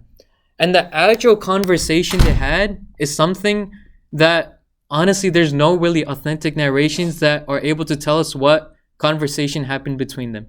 But we do know the meeting happened, and whether the Prophet ﷺ actually saw Allah subhanahu wa ta'ala or whether there was a barrier between them, there's a lot of ikhtilaf. Ibn Umar radiallahu anhu, he was of the opinion that he did actually meet Allah subhanahu wa ta'ala and see him. And Aisha radiallahu anha and Abu Darda radiallahu anhu as well, they were of the opinion that the Prophet ﷺ didn't see Allah subhanahu wa ta'ala, but that there was a barrier between them. Hijabuhun nur. That there was a hijab of light. There was a barrier of light separating them, so he wasn't able to see Allah subhanahu wa ta'ala directly. But we do know that he was given three things. One was the obligation of prayers. The two was the final two verses of Surah Al-Baqarah, starting with Amin al-Rasul. And we should know that we should try and memorize these last two verses of Surah Al-Baqarah, because there is a hadith where the Prophet ﷺ said that anyone who recites these last two ayat of Surah Al-Baqarah, Allah subhanahu wa ta'ala, that these two verses will be sufficient for him in front of Allah subhanahu wa ta'ala. And so we're told to recite them before we go to sleep, these last two verses. And then we know that the prayers, they were brought down, or the third thing that we were promised is that every Muslim will eventually reside in paradise. So these three things were promised by Allah subhanahu wa ta'ala, and they were gifted to the Prophet sallallahu alaihi wasallam. And then we know that the prayers, they were originally 50, but then at the request of Musa alayhi salam, the Prophet sallallahu alaihi wasallam went back to Allah subhanahu wa ta'ala and brought it down to 5. And now after this whole event, the Prophet ﷺ comes back to Mecca in front of Masjid al-Haram, and it's time to tell the people what happened. And he says that I felt anxiety about how will I inform the people about this. That I'm already telling everyone about all these events that are happening, and they don't believe me, so how in the world are they going to believe this? And so Abu Jahl, he sees him distressed. And Abu Jahl says that, why do you look so worried? Because he's looking at every opportunity to basically mock and tease the Prophet ﷺ. And the Prophet says that at night, I went to Masjid al-Aqsa and then I ascended from there as well. I know that Ahlul Sunnah, we believe that this ascension, it was a physical body of the Prophet ﷺ that ascended. That it wasn't just a dream that Prophet ﷺ saw. Okay, so it was an actual ascension. And so Abu Jahl, this is something juicy for him. He says that, will you repeat the same thing that you've said to me if I call all of the Quraysh here? And the Prophet ﷺ says that yes, I will repeat it. And so he brings all the Quraysh, and then he asks the Prophet ﷺ repeat what he has said, and he does. And then the Quraysh, they basically start mocking and laughing at this as well. They're saying that, what do you mean that you went to Masjid al-Aqsa during this time? And then they start quizzing the Prophet ﷺ about certain signs that he would have seen, like certain roads, certain landmarks that he would have seen. And the Prophet ﷺ, he said that at this time, I became very anxious as well. Because he said the travel from Masjid al-Haram to Masjid al-Aqsa, it was very fast. And so I wasn't able to take in every single thing that I saw. And then he says that when I became worried, Allah subhanahu wa ta'ala showed me a vision of Masjid al-Aqsa, and everything surrounding it, and I was able to answer every single one of their questions. And even the specifics they asked about Masjid al-Aqsa, he was able to answer them as well. Because a lot of these people, they had traveled to Masjid al-Aqsa for trade and whatnot. And something interesting during this time is that one of the Quraysh, he basically runs to Abu Bakr as-Siddiq radiallahu anh. And he says, "Oh Abu Bakr, have you heard what your companion is saying?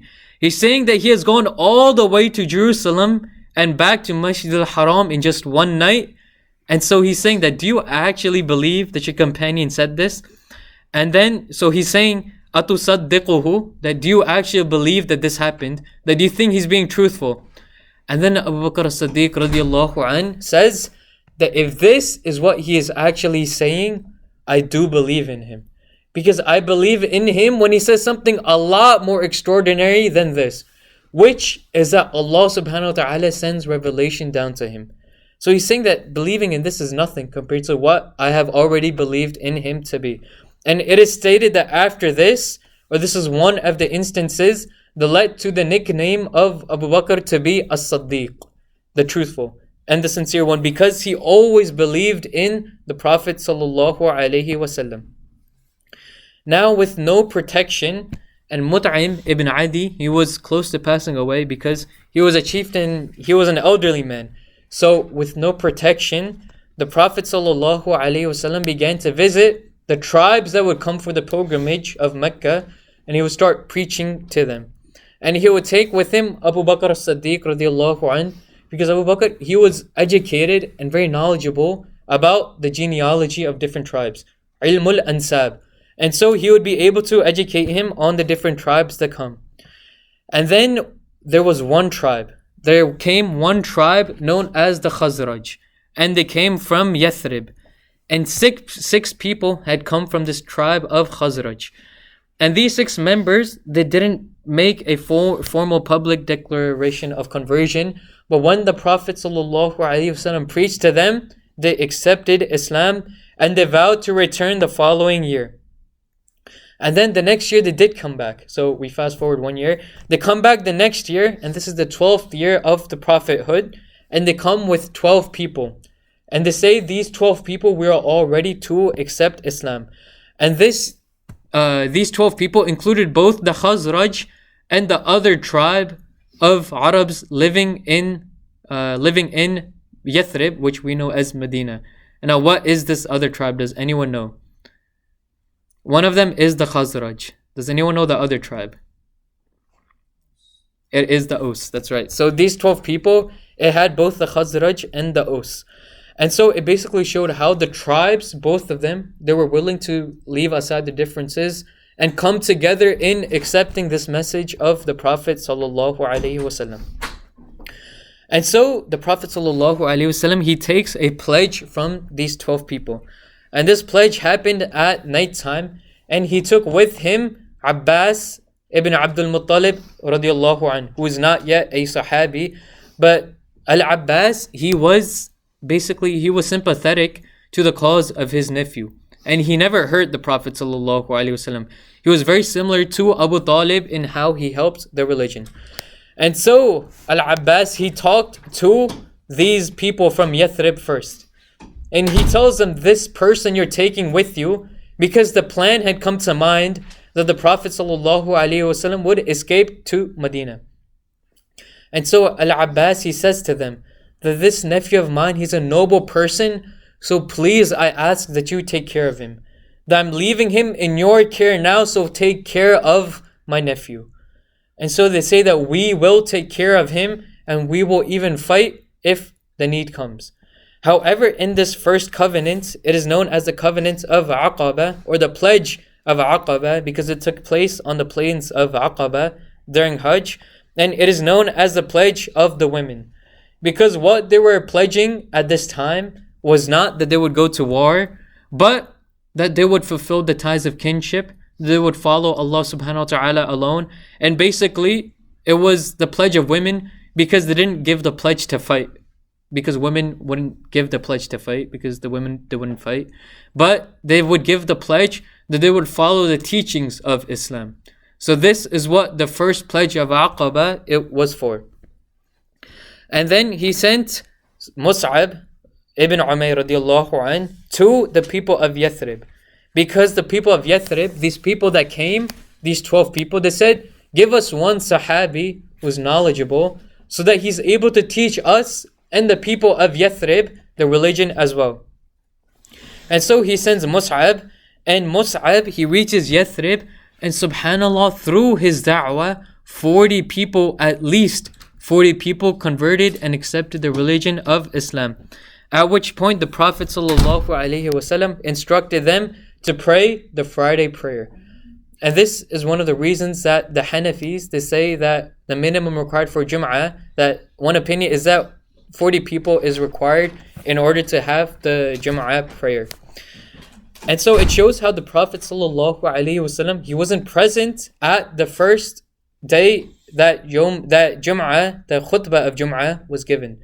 That it was given by Mus'ab to the people of Yathrib. And the Prophet ﷺ was not present amongst them. Now the following year, so fast forward again another year. So now we're in the 13th year of the da'wah, right, in Mecca. Then Mus'ab ibn Umayr radiallahu an, he is very successful in the da'wah. And in the 13th year of prophethood, at least 75 people have accepted Islam and they come to Mecca. And Jabir ibn Abdullah radiallahu an, he states that then these people, they came to Mecca and there was a second pledge of Aqaba. A second pledge. And in this pledge, they pledged to fight against the opponents of the Prophet ﷺ, even if they have to die for it. So this is the second pledge of Aqaba. And the people, the Ansar, the people of Yathrib, they came and they said that we will fight with you even if we are to die. And then while they are taking the second pledge, they actually say to the Prophet ﷺ, because this second pledge, it took place in secrecy. And they say that right now the Quraysh, they are sleeping. And they don't know that we're meeting in secret.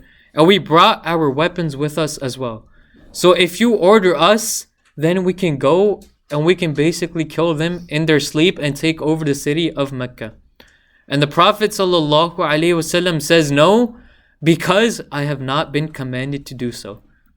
Because as we know, the Prophet ﷺ, he cannot take an action in religion when Allah subhanahu wa ta'ala has not instructed him to do so explicitly.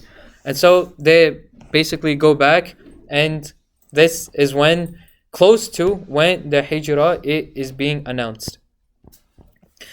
Now, the love the Prophet ﷺ had for the Ansar.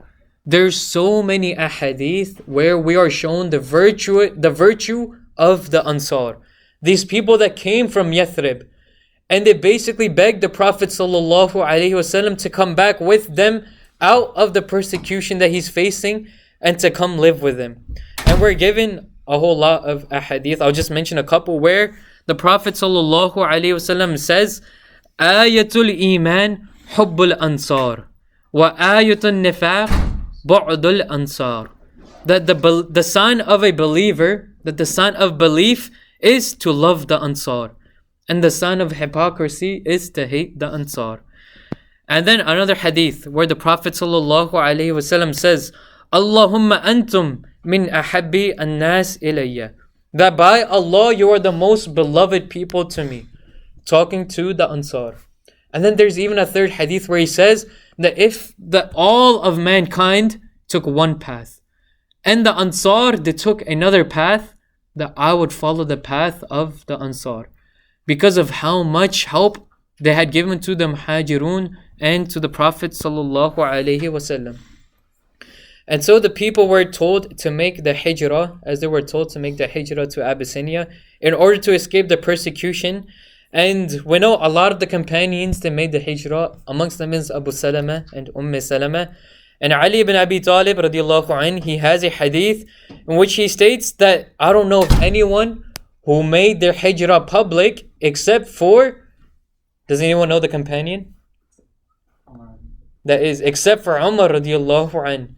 And Umar radiallahu anh, what he did is, He basically, in broad daylight, because usually people would make the hijrah in secret, in broad daylight, he took his armor and he strapped it around him, and he strapped his sword around him as well. And then he stands on a high mount in front of the Kaaba. He basically makes the best call out that I've ever heard in history, where he says, "O people of Mecca, whomever amongst you wishes that his mother lose him tonight, or that his children become orphans, or that his wife become a widow, then meet me behind such a mountain, because I am about to go and make the hijrah." So he's basically saying that if anyone wishes to lose their life, then come meet me behind this mountain so that I'm able to kill you, so that I can go and make the hijrah.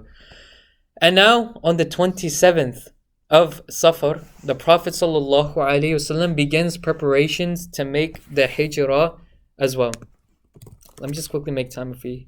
Alright, so inshallah I'll end off with this. And now I want to ask that the Prophet ﷺ, he was one of basically the last to make the hijrah. And honestly, when we're thinking strategic wise, and even in chess, basically like strategy wise, the whole aim of chess is to protect the king. That you want to move the king out of harm's way as soon as you're able to. This is common strategy even in terms of warfare.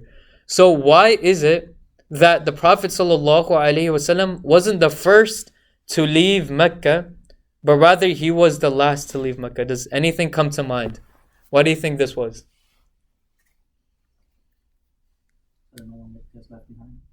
That's right. That's one of the reasons that no one gets left behind. But if you look at it, the people that were left behind, they would have been able to go anyways. Because the Quraysh, their main beef was with the Prophet ﷺ. He was the main person they had anything against. So these other people, however reluctantly, they would have basically let them leave as well. So there is a part of that, but that's not the main reason. Does anything else come to mind? Go ahead, Hasib. The lower class soldiers will be at the end, and Prophet Muhammad was kind of like, he was friends with everyone. He was not judgmental. That's right. So again, it does come back to Fahim's point somewhat, that it was the Prophet ﷺ and his character that made him stay till the end. But that's one of the minor reasons.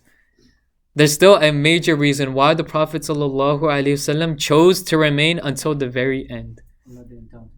Yeah, that's right. So Fahim got it. So the main reason is that Allah subhanahu wa ta'ala had not commanded him yet to do so. And this, as I was mentioning before, that the Prophet ﷺ, he's not able to take any action when it comes to religion except that Allah subhanahu wa ta'ala instructs him to. And to us it may seem like a cop-out answer, but it's the right answer. That only when Allah subhanahu wa ta'ala commanded him to do so was he able to make the hijrah. And now the Quraysh, they came together during this time, except they basically called the chieftains of all the tribes when they saw that this hijrah was taking place. And they gathered the chieftains and they're like, we have to do something, because it's probably about time that Muhammad sallallahu alaihi wasallam took the hijrah himself. And so they meet with each other, but two people were not told about this meeting. Basically, the invitation didn't reach them. One of them was Mut'im ibn Adi, because he was kind of sympathetic to his cause, and they basically knew that he was under his protection and he would adamantly refuse anything they would come up with. And the other person who was not allowed at the meeting was Abu Lahab, because while Abu Lahab, he hated the Prophet ﷺ, he still was part of the same tribe. And so he might have done something to help or assist the Prophet ﷺ. And so they didn't basically send the invitation to them, and they met up with one another, the chieftains, at night in secret. And they came up with a plan, or they're trying to come up with a plan. And they're saying to each other that, what should we do? And some people say that we'll basically imprison him. And this imprisonment, it wasn't something that the Quraysh had, that there wasn't really a jail in Mecca. They said that we'll try and do somewhat of a jail. And then at this time, Shaitan took a form amidst them. And Shaitan, he whispers to them, he tells them that even if you put him in jail, he will still continue to preach and people will still become Muslim. And so he says they think of something else. And then another idea they said was that we'll send him in exile. That we'll send him in exile. And then again, Shaitan says that this still won't be enough. And then Abu Jahl, Amr ibn Hisham, he says that why don't we kill, a'udhu billah, the Prophet sallallahu alaihi wasallam. And at this, Shaitan became happy. And he says that this is the right thing that you have said. And so they gathered one night. And Allah subhanahu wa ta'ala told the Prophet sallallahu alaihi wasallam all of this. And they gathered one night, and the Prophet sallallahu alaihi wasallam instructed Ali radiallahu an to lie in his bed to act as a decoy, because they wouldn't hurt Ali. Ali is like maybe around 10, 11 years old, a little bit older than that, actually a lot older than that, but he's still pretty young, and they wouldn't hurt Ali radiallahu an. And so he put him in his bed, and he also told Ali to take care of all the stuff that was left for him. Basically like any debts that he had to give, or any sort of loans that he had taken, or that other people had taken from him, and to make sure that Ali radiallahu anh pays them back on behalf of the Prophet sallallahu alaihi wasallam. And now in terms of the Hijrah itself, Aisha radiallahu anha, she narrates the hadith, and we'll just start off this hadith, in which she states that the Prophet ﷺ says that in a dream, I've been shown a place of migration, and it is a land of date palm trees. And then after this is when the Hijrah began. And then Abu Bakr as-Siddiq, he began to leave for Medina as well. So this is before the events that we're talking about. We're taking like a few months prior to this. Abu Bakr as-Siddiq, he began to prepare as well to leave and make the Hijrah. But the Prophet ﷺ says that, "Oh Abu Bakr, wait a while." And then Abu Bakr says that, "Why do you tell me to wait when you have told the others to make this pilgrimage, to make this Hijrah to Medina?" And then the Prophet ﷺ says that, "I have a feeling, I have intuition that Allah subhanahu wa ta'ala will tell me to make the Hijrah with you. And so I ask that you stay for a little while longer." And then, now we fast forward till now. Aisha radiallahu anha, she states that the Prophet sallallahu alaihi wasallam met with Abu Bakr in their house at noon.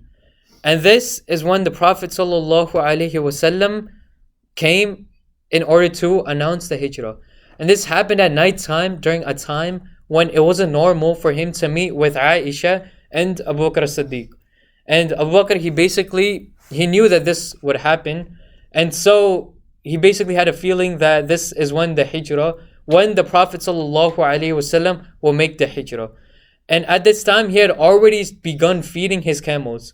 During this first time when I mentioned the story, where he told Abu Bakr to wait a while, Abu Bakr, he had already started feeding his camels, 2 of them for 4 months, some say, so that they would be able to make this journey. And then he goes to the Prophet ﷺ. He says that now that we're able to start the journey, I give to you one of these camels. And the Prophet ﷺ accepts it only upon giving a payment for it.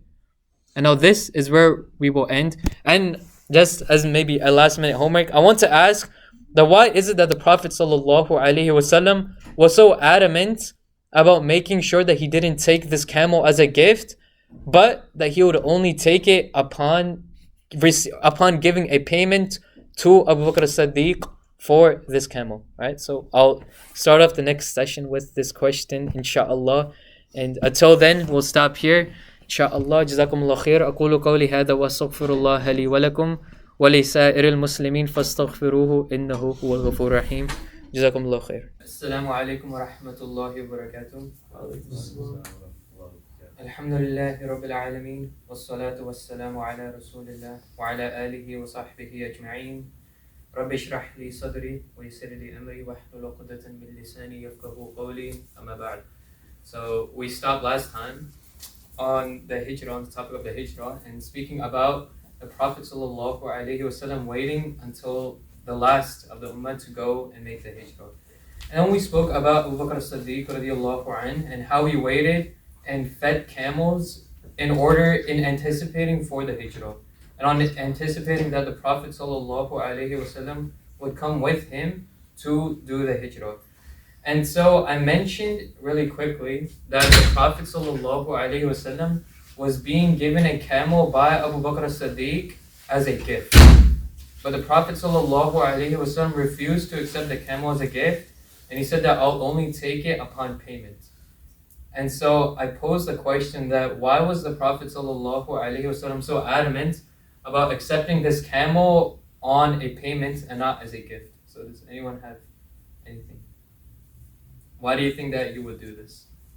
Go ahead. I mean, he wasn't qualified for something like that, and he was a man of like, he didn't like receiving help unnecessarily. Yeah, so that's definitely a part of it. Does anyone, you have anything? No, I just agree. Yeah, so that is pretty much it. That the Prophet ﷺ, especially in terms of the Hijrah, the amount of ni'mah, the amount of barakah that someone would have if they made the Hijrah, the Prophet ﷺ didn't want any of that diminished. Because if he didn't feel something from it, even monetary wise, then he felt that the barakah that he would get, the blessings, would be diminished. And so he wanted to feel that, and that's why he said, I'll only accept it on payment. Showing how even the Prophet ﷺ really valued the amount of blessings that came with doing the Hijrah. And so the Prophet ﷺ began to depart, and this is where his daughter Asma, she gave him a leather belt. She ripped off the leather belt and she placed some materials in it for their travels. And this is why she was known as, does anyone know the nickname of The Asma? owner of 3 belts. That's right. Hasib always knows. It is Zat al-Nitabain, the owner of the 2 belts, because she cut her belt into 2 parts. And now the Hijrah started, and they've waited in Ghar Thawr, the cave of Thawr, for 3 days. And something a lot of people don't know is that with the Prophet ﷺ was Abu Bakr as-Siddiq, but there were also 3 other people that came with them for at least part of the journey. So does anyone know any of these 3 other people that came with him? Umar ibn Khattab. It was not Umar. So Umar went a long while back, and he was one of those people that left alone without anyone. And he's like, if Dark anyone, and mysterious. what was that? Dark and mysterious. Yeah, dark and mysterious, right? I mean, he's the one that met up, and he said that if anyone has anything to say about me leaving, then meet me behind this mountain, so that we can scrap, we can go at it. But it was not Umar. It was one of them was Abdullah ibn Abi Bakr, radiallahu anhu, the son of Abu Bakr. And what he would do is he would go back into the city during the daytime, and he would listen to all the Qurayshis and what they were up to, and then he would come back to the Prophet ﷺ and Abu Bakr and tell them about what they were basically planning and how close they were in reaching them. Someone else that was along with them was Amir ibn Fuhayra. And what he would do is he would bring cattle with him, or sheep, a flock, and he would cover their steps. So he would make this herd of animals go over the steps in order to mask the journey and what they were going through, or where they were going to. And then the third person that came with them was a servant of Abu Bakr's, whose name was Abdullah ibn Uraykit, or Abdullah ibn Uraykit. And what his purpose was that he was basically a sort of a guide for them. He was an expert guide, and Abu Bakr as-Siddiq radiallahu anhu, he hired him especially for this. And something that Aisha radiallahu anha notes in her hadith is that this person, Abdullah, he wasn't a Muslim. He was a mushrik. And so it shows how even in such dire circumstances, Abu Bakr as-Siddiq and the Prophet ﷺ still used the help of someone who wasn't even Muslim in order to help them in their efforts. And so honestly, what matters in this is that we look at the character of someone and if they're trustworthy. And even if they're not Muslim, we can still rely on them and ask them for their help when we're in circumstances which aren't really the best for us. And so they went on their journey, and a lot of people, they started putting bounties on the Prophet ﷺ and Abu Bakr as-Siddiq. And the best, or maybe one of, if not the best bounty hunter in Mecca, whose name was Suraqa ibn Malik al-Juhsham, he heard of this news. And he heard that there's a bounty. And so he was in a meeting of people. And someone came in that meeting, and his nephew's narrating this hadith. There came a person in the meeting, and he's like, I think I saw Muhammad ﷺ and Abu Bakr in such and such a place. And Suraqa, he says that that's not true. I think you're just seeing someone. He's like, there's no way they could be there. And then right when the meeting ends, he slowly, secretly leaves the meeting. And then he takes his sword and he keeps his sword low so that no one can see the sword. And then he goes exactly to where this person said that they were found. And he was an expert bounty hunter, so he could obviously like follow the trails of the animals, and he basically catches up to them. And he says that right when I caught up to them, the horse that he was on, it heard the recitation of the Quran, and its legs sank into the sand, and it couldn't move on. And then he brought the horse up, and then he drew lots, which are divining arrows. So he had arrows, which the Arabs had a custom, and he would take the arrows out, and he would ask them for an answer. So he would like place them in certain ways, and he said that if it's wise for me to keep on following them, then the arrows would give me such and such an answer. But the arrows had kept on giving him the wrong answer. The answer was that don't go and follow them. But he said that I'm like, whatever, I'll still follow them. So it shows how he didn't even believe in the arrows themselves. So he keeps getting closer and closer. And Abu Bakr as-Siddiq, he's worried at this point. And the Prophet ﷺ, he's still reciting Quran. And then the horse, its legs sink once again.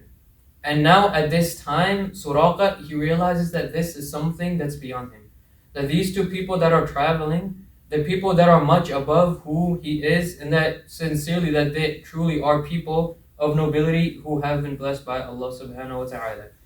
And so he goes to them and he promises not to hurt them. And then he meets with the Prophet sallallahu alaihi wasallam, and he says that I'll give you the information, just give me a guarantee of security. Like, I'll give you information on what the Quraysh are doing, how far they are in reaching you. I'll give you all this information. Just give me a guarantee of security.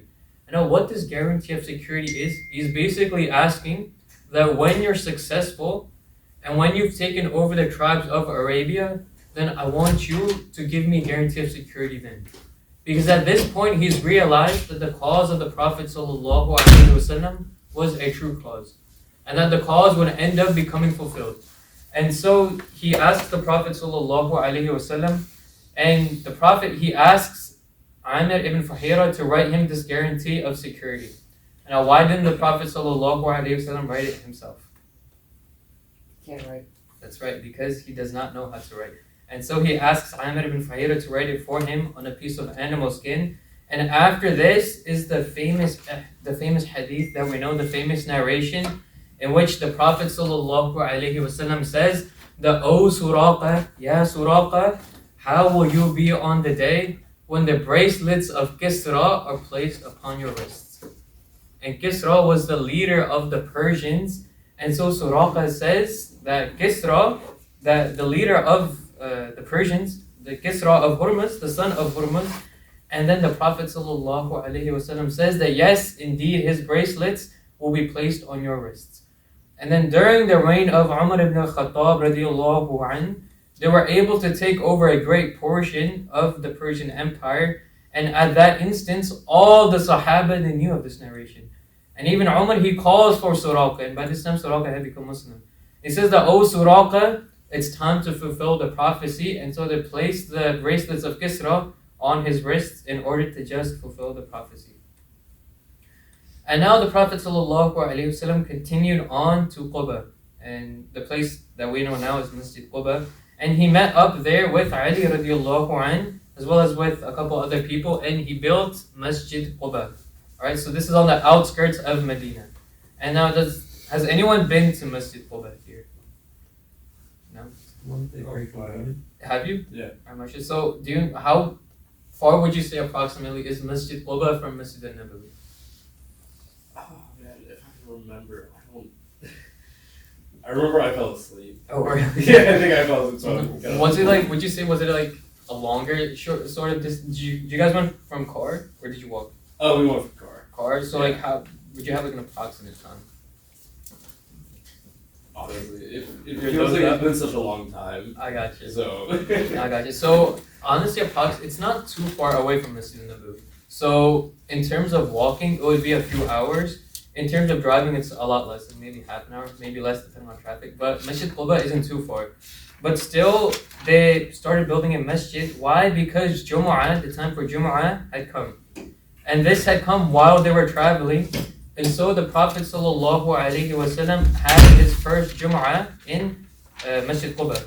Alright? Hassan, you went to Masjid Quba, right? Yeah. How far would you say Masjid Quba is from Masjid Nabawi? like a Like around a 10-minute drive, I think. 10-minute drive. Yeah. Yeah. So it's a lot longer by walking. Shouldn't walk it. So The one in New Jersey, right? definitely not. But even at that time, the planes were different. Like the terrain was different. So in terms of walking, it would take a lot longer time than it would now from walking from Masjid Quba to Masjid Nabawi, because it was a lot more mountainous than it is now. Right now, it's like pretty smooth driving, smooth walking too. So the Prophet ﷺ had his first Jum'ah, and the thing is that he always kept his khutbahs very short. And there's a hadith where he says, فَأَطِيلُوا الصَّلَاةِ وَاقْصُرُوا الْخُطْبَةِ, that it is a sign of understanding that a person shortens the sermon, which is a khutbah, and lengthens the prayer. Yeah, that's right. It's a sign of understanding. And so this was the sunnah of the Prophet ﷺ, that he would always shorten the khutbah and make sure that the prayer was longer. And even some of us, when we do it, like me and Saad, we usually keep the English nasiha, but we keep the Arabic a bit shorter. So the Arabic part of the khutbah, it'll be like maybe 5 minutes, so that we're able to achieve the sunnah as well. However, when someone does like the whole khutbah and it takes a long time, the ulama, they state that this is something that's fine to do now, because oftentimes you'll see that some people, they only come for the Jum'ah prayer. Like this is the only exposure they'll get to Islam. So lengthening the khutbah so they're able to learn more in this time is actually beneficial. And in fiqh, this is something called maslaha, like something that's for the public good. So there's some sort of leeway given in lengthening the khutbah. So the Prophet ﷺ reaches Medina and he commands the people to stop calling it by the old name. Now what is the old name of Medina? Yathrib. That's right, Yathrib. And Yathrib means to criticize. And so he tells them to call it Madinatul Rasulullah, the city of the Messenger of Allah, or Al-Madinatul Munawwara, which is the enlightened city. And we also know that another nickname given to it is Al-Tayyiba, which is pure. And now we get to the blessings of Medina. Moving along. The Prophet ﷺ named many blessings that come with being in the city of Medina. And one of them is the mountain of Uhud, of which the Prophet ﷺ says that it is Jabalun yuhibbuna wa nuhibbuhu, that it is a mountain that we love, and the mountain of Uhud, it loves us. And he also said that Uhud is a mountain that is in paradise itself. And neither Dajjal nor plagues will infest Medina. So never will a plague or Dajjal ever reach Medina. And he made a dua, he said that, oh Allah, cause us to love Medina as much as we love Mecca or even more. And this happened because a lot of the Sahaba, once they got to Medina, they became sick because it's a different type of climate. And Saad might know, did you know as well, like the climate of Medina was different from Mecca. Oh, very, yeah. And oftentimes what I'll hear too is that a lot of people, they end up getting sick in Medina because of like the change in scenery. And so the Prophet ﷺ actually made this dua, that, oh Allah, allow us to die in Medina and make it more beloved to us than Mecca or even more. And so the Prophet ﷺ, another one of the blessings, one of the greatest blessings, is that he said that whoever amongst you is able to die in Medina, do so, because I will intercede on behalf of anyone who passes away in Medina.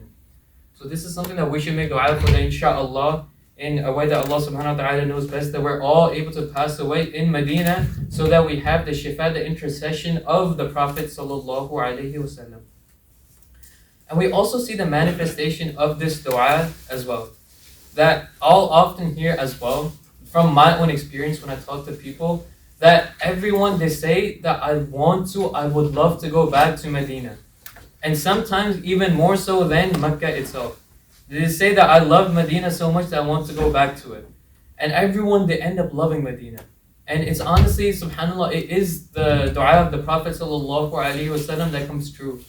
And honestly, something that I see in our Pakistani culture as well is that, like, oftentimes the qawali and the ghazals that they do, like the singing, it'll often be in praise of Medina over Mecca. Like the qawalis that you'll hear, I mean, not that you should be listening to them, but if you ever do, they'll usually be on Medina and not Mecca. And this is something like in popular culture or even in media, you could say that it's something that's true, that a lot of time people are drawn more towards Medina than they are to even Mecca. And this is the answer to the dua of the Prophet sallallahu alaihi wasallam. And so he arrives in Medina and they start building the masjid of the Prophet, Masjid al-Nabawi. And so all the Ansar, once they hear the news, they all come and meet the Prophet sallallahu alaihi wasallam. The kids, the women, everyone, the whole city is elated. They're all so happy to see the Prophet sallallahu alaihi wasallam. And the first person that actually noticed him was a Jewish person. He was a servant, and he was looking on top of a tree. And now he's peering over and he sees them in a distance, and he's the one that called out. He says, "O Arabs, your king has arrived." Because, this Jewish person doesn't truly understand that this is a prophet. And so he says, "O Arabs, your king has arrived." This led the whole city to start rejoicing and really celebrating upon the arrival of the Prophet sallallahu alaihi wasallam. And honestly, I feel like I'll just put in this little tangent as well, that this arrival to Medina, I would say that this is something found in the Bible as well. That the Bible, it actually states in Isaiah 42 that the people of Salah will sing for joy when a messenger reaches them. Right? So this is something that honestly I would debate with someone, that this is actually speaking about the Prophet sallallahu alaihi wasallam, because Salah is actually a mountain in Medina as well. And my computer died. So once they reach Medina al-Munawwara, the Prophet sallallahu alaihi wasallam, he starts talking to the people and he starts giving out commandments. He starts making negotiations with the different tribes that were there. And does anyone know which Jewish tribes were already living in Medina prior to the coming of the Prophet sallallahu alaihi wasallam?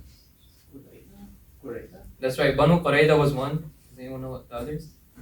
There's three of them. One of them is Banu Qurayza. The other one is Banu Qaynuqa, and the third is Banu Nadir, the Banu Nadir. And so these three tribes were already living in Medina, and they were Jewish tribes. And there's a lot of hypotheses towards why they were there. And honestly, I did as much research as I could in the short amount of time I had. And looking at the resources and reading especially over what the classical scholars say, there seems to be the opinion that I believe in as well, is that they were there because there had been mentioned in their books, in their Torah, that there would be a prophet that would come in this area as well, between the two date palm trees. And like I was mentioning, that Isaiah 42, when you read it, it honestly seems pretty explicit in this as well.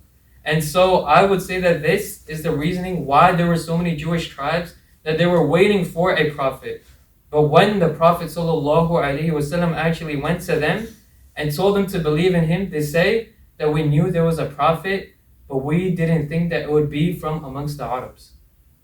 So that in the end, it was basically their arrogance that stopped them from accepting this religion of Islam. And now we move on and talk about some of the other things that happened.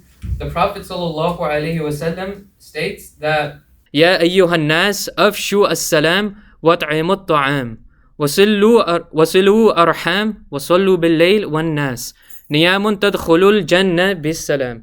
That, O people, spread the greeting of salam, feed others, uphold the ties of kinship, and pray during the night when people are sleeping, and you will enter paradise with salam, with peace. And so this basically, it encapsulates the early teachings that the Prophet ﷺ gave to the people of Medina. That this was the basics of Islam that he's teaching them. And then began the building of the masjid, Masjid al-Nabawi. And we see that the Prophet ﷺ, he allowed his camel to go a certain distance. And then once it reached that certain distance, it stopped and it sat down. And this is where the Prophet ﷺ said that we will build Masjid al-Nabawi. And he did this before he even built a house for himself, which shows the importance of having a masjid in any community. That before he even found out a place to live, he built the masjid first in the city. And it shows obviously the importance of having a masjid as well, and how the masjid, it sort of acts as a house for us as well. That whenever we're in any sort of sadness or we're ever facing a trial, we should always find solace within a masjid, which is the house of Allah subhanahu wa ta'ala. And this masjid, it was in the center of the city. And this was the sunnah, that whenever there was a khalifa, they would build a masjid in the center. And so everyone would basically end up coming to this masjid in order to like maybe just chit chat, to learn stuff, in order to do their salah, obviously, and to just have social gatherings. And so the center of the city, just as it should be the center of our lives, the masjid was built in Medina. Now, the Prophet ﷺ, before his house ended up being built, does anyone know whose house did he live in? What was the name of this Sahabi?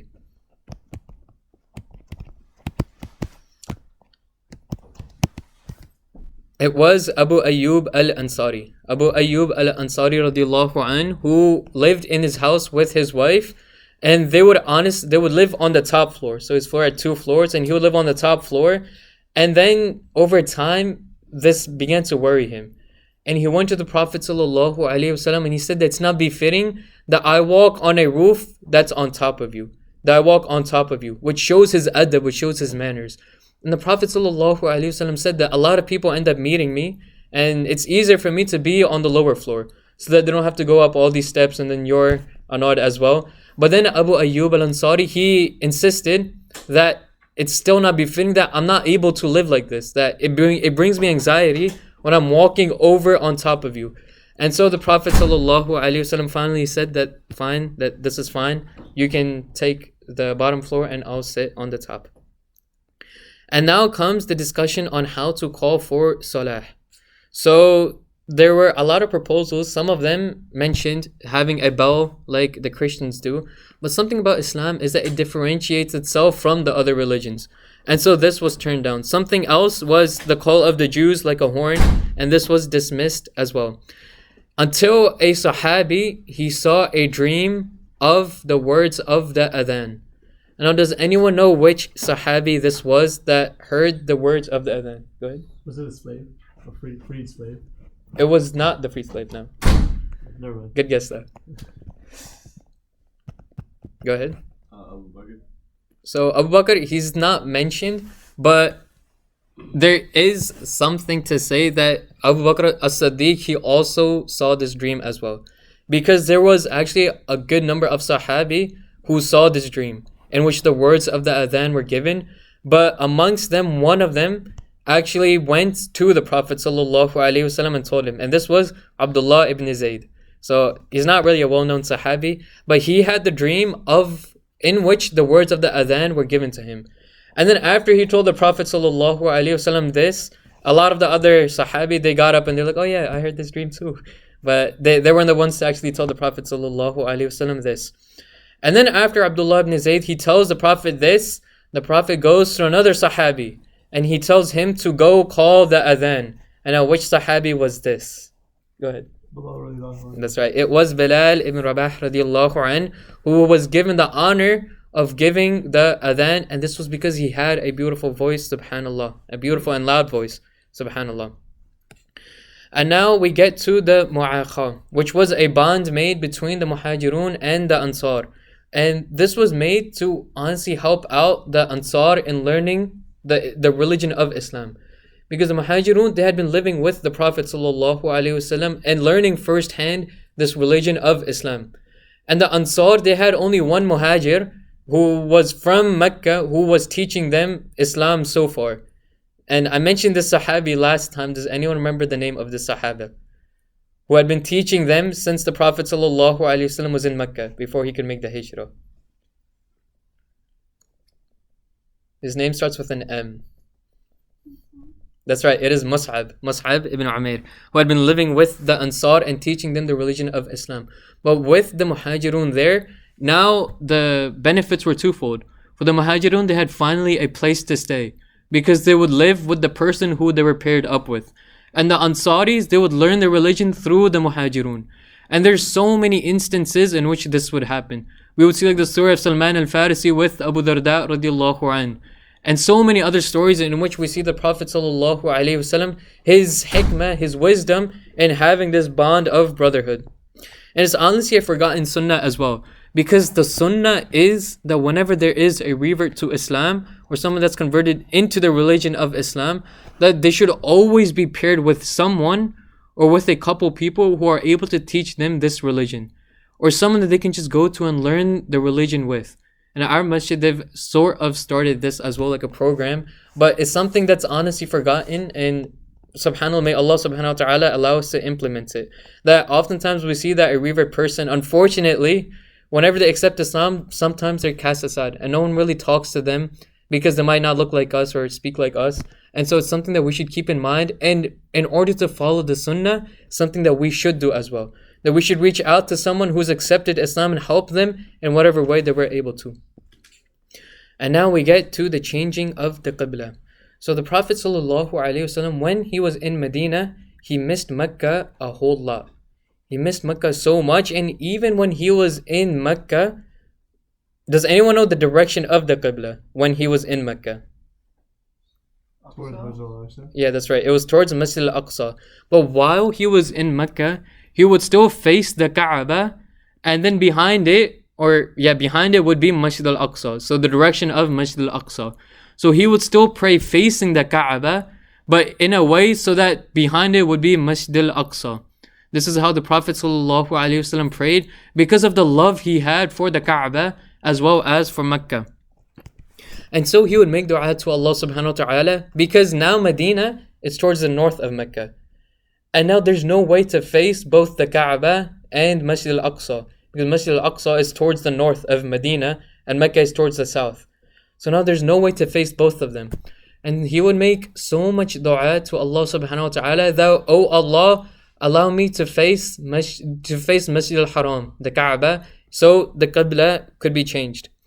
And then Allah subhanahu wa ta'ala reveals the answer to his du'as. And we read this in the Quran as well, where Allah subhanahu wa ta'ala says, قَدْ نَرَى تَقَلُّبَ وَجْهِكَ فِي السَّمَاءِ فَلَنُوَلِّيَنَّكَ قِبْلَةً تَرْضَاهَا. That indeed we see you, O Prophet, turning your face towards the heaven. Now we will make you turn towards a direction of prayer that will please you. And so Allah subhanahu wa ta'ala says, فَوَلِّ وَجْهَكَ شَطْرَ الْمَسْجِدِ الْحَرَامِ. That now you can face Masjid al-Haram, which means the Kaaba. And it shows how this revelation was actually a gift that Allah subhanahu wa ta'ala had given to the Prophet sallallahu alaihi wasallam.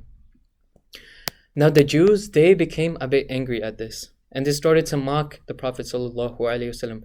And they said that you are changing the direction of the Qibla, and this earlier Qibla, Masjid al-Aqsa, this is where all the previous prophets had prayed.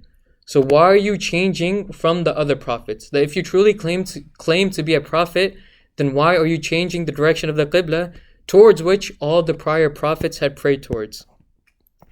And then in response to this, Allah subhanahu wa ta'ala reveals the ayah in the Quran. Bismillah ar-Rahman ar-Rahim. Allah subhanahu wa ta'ala says, سيقول السفهاء من الناس ما ولاهم عن قبلتهم التي كانوا عليها قل لله المشرق والمغرب يهدي من يشاء إلى صراط مستقيم. That the foolish among the people will ask, why did they turn away from the direction of prayer from where they used to face? Say, O Prophet, that east and west belong only to Allah. He guides whomever He wills to the straight path. And so this is the answer Allah subhanahu wa ta'ala gave to the Jews who started to mock the changing of the Qibla. And now around this time is also when the Prophet sallallahu alaihi wasallam started codifying the acts of worship. And so this was around the first year of the Hijrah, or the year of the Hijrah, in which the Prophet sallallahu alaihi wasallam mandated the salah, the zakat, and prayer, and doing sawm as well, so fasting as well. And so all of these were mandated during this time, basically the fara'id and the 5 pillars that we know, except for Hajj, because obviously they escaped from Masjid al-Haram because of the persecution. So Hajj was not instituted at this time yet. And something else that was instituted was the permission to fight against the Quraysh as well. That Allah subhanahu wa ta'ala revealed in the Quran, أُذِنَ لِلَّذِينَ يُقَاتَلُونَ بِأَنَّهُمْ ظُلِمُوا وَإِنَّ اللَّهَ عَلَى نَصْرِهِمْ لَقَدِيرٌ. The permission to fight back has hereby been granted to those being fought, for they have been wronged, and Allah is truly most capable of helping them prevail. So permission had been given to fight in self-defense by Allah subhanahu wa ta'ala. And now, after this ayah, they led a series of expeditions and saraya. And these expeditions and skirmishes were basically to show the Quraysh that the Muslims are not just a weak nation anymore. That they actually have some sort of base and something that the Quraysh, they should fear against. And so there became some small skirmishes, and we don't have time to go over all of them, but a tertiary goal was to expand the Islamic State by forming alliances with the surrounding tribes as well. So a lot of the tribes, they basically formed alliances with them as well. Now, these expeditions, these military expeditions took two forms. One is something that we know as a ghazwa, and another is that we know as a sariyah. And now, does anyone know the difference between a ghazwa and a sariyah? So a ghazwa is basically a military expedition that the Prophet ﷺ himself accompanied. And a saraya, which is plural for sariyah, is something that the Prophet ﷺ, he didn't directly take part of, but he sent some other people to go and fight in this expedition.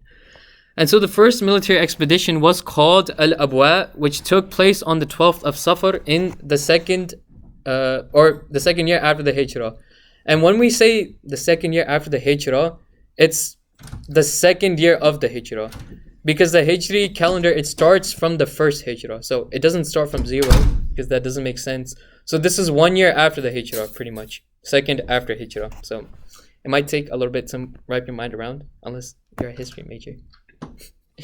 But so the Prophet ﷺ, he heard that a caravan from the Quraysh was exposed, and the Muslims, they set off to raid it. And honestly, the earlier expeditions, this is the form that they would take. That they would hear of a caravan that's coming, and they would go to raid it in order to find supplies for themselves and to diminish the power of the people of the Quraysh as well. And now, after a lot of these skirmishes, the tensions grew between the Qurayshis and the people of Medina. So much so that one day the Prophet ﷺ had some Sahaba observing the caravans that were coming of the Quraysh. And there was one caravan that was humongous. And Talha ibn Ubaidillah and Sa'id ibn Zayd, they reported that it had over 1,000 camels, which is like tens of millions of dollars, you could say. So it's a lot of money. And this is returning southbound from the north. And the leader of this caravan is Abu Sufyan. And so the Prophet ﷺ, right when he hears news of this, he goes to the Sahaba and he tells them to prepare for war. And then he says that gather your belongings so that we're able to go and meet this caravan. And a lot of the Sahaba, they're like, all right, can we at least gather our belongings and, set aside our will, and get our armor on as well. And the Prophet ﷺ said that there's no time for this. That you need to hurry up with whatever you can and just get ready to leave. And he didn't tell them where they were leaving to as well. So, because it's obviously a top secret mission. And so the Prophet ﷺ makes the cutoff point. Anyone who's younger than 15 wasn't able to go. So Ibn Umar radiallahu anh, he says that I was younger than 15, so I was prevented from going to the Battle of Badr. Which is, minor spoiler alert, this does lead to the Battle of Badr. And so they were with them 82 Muhajirun, 61 of the Aus, 170 of the Khazraj, which totaled 313. So 313 people went in order to fight, or in order not to fight, in order to fight a little bit, in order to take over this caravan. This caravan of 1,000 camels that Abu Sufyan was leading. And now we see this number of 313. It's, in terms of our religion, it does hold some sort of significance. And does anyone know where else does this number 313 come again? Go ahead. It's the year Hussein was martyred, right? It wasn't exactly I don't think it was the year exactly, but it does have something to do with that. So there are some people that say that the number that were with Hussein radiallahu anhu was 313. Yeah. So I wouldn't say, because 313 would be before the Prophet sallallahu. I thought it was like, oh yeah. It would not be after Hijrah. Because Hussein radiallahu anhu, he's a Sahabi, so he wouldn't be living 300 years old. That was a good guess though. And does anyone know where else this number would come up? 313 in the religion. So the army of Dawood alayhi salam, of the Prophet David that's said to also have 313 people in it. And we might have heard the story of David and Goliath when he went to fight Goliath. And so this army itself is also said to have 313 people. And so yeah, some people also say that the number of Rasul, or actually the ulama actually do state this, that the number of Rasul is actually also 313. That Allah subhanahu wa ta'ala has sent down 313 Rasuls. And the number of Nabi is actually a lot more, it's over 100,000. But the number of Rasuls, people that had actually been given revelation, was 313. Wa alaikum assalam wa rahmatullah. And now we get to Abu Sufyan. So Abu Sufyan, he's coming down with a caravan. And Abu Sufyan, he obviously knew of these skirmishes that were happening beforehand. And he had heightened the security of these caravans.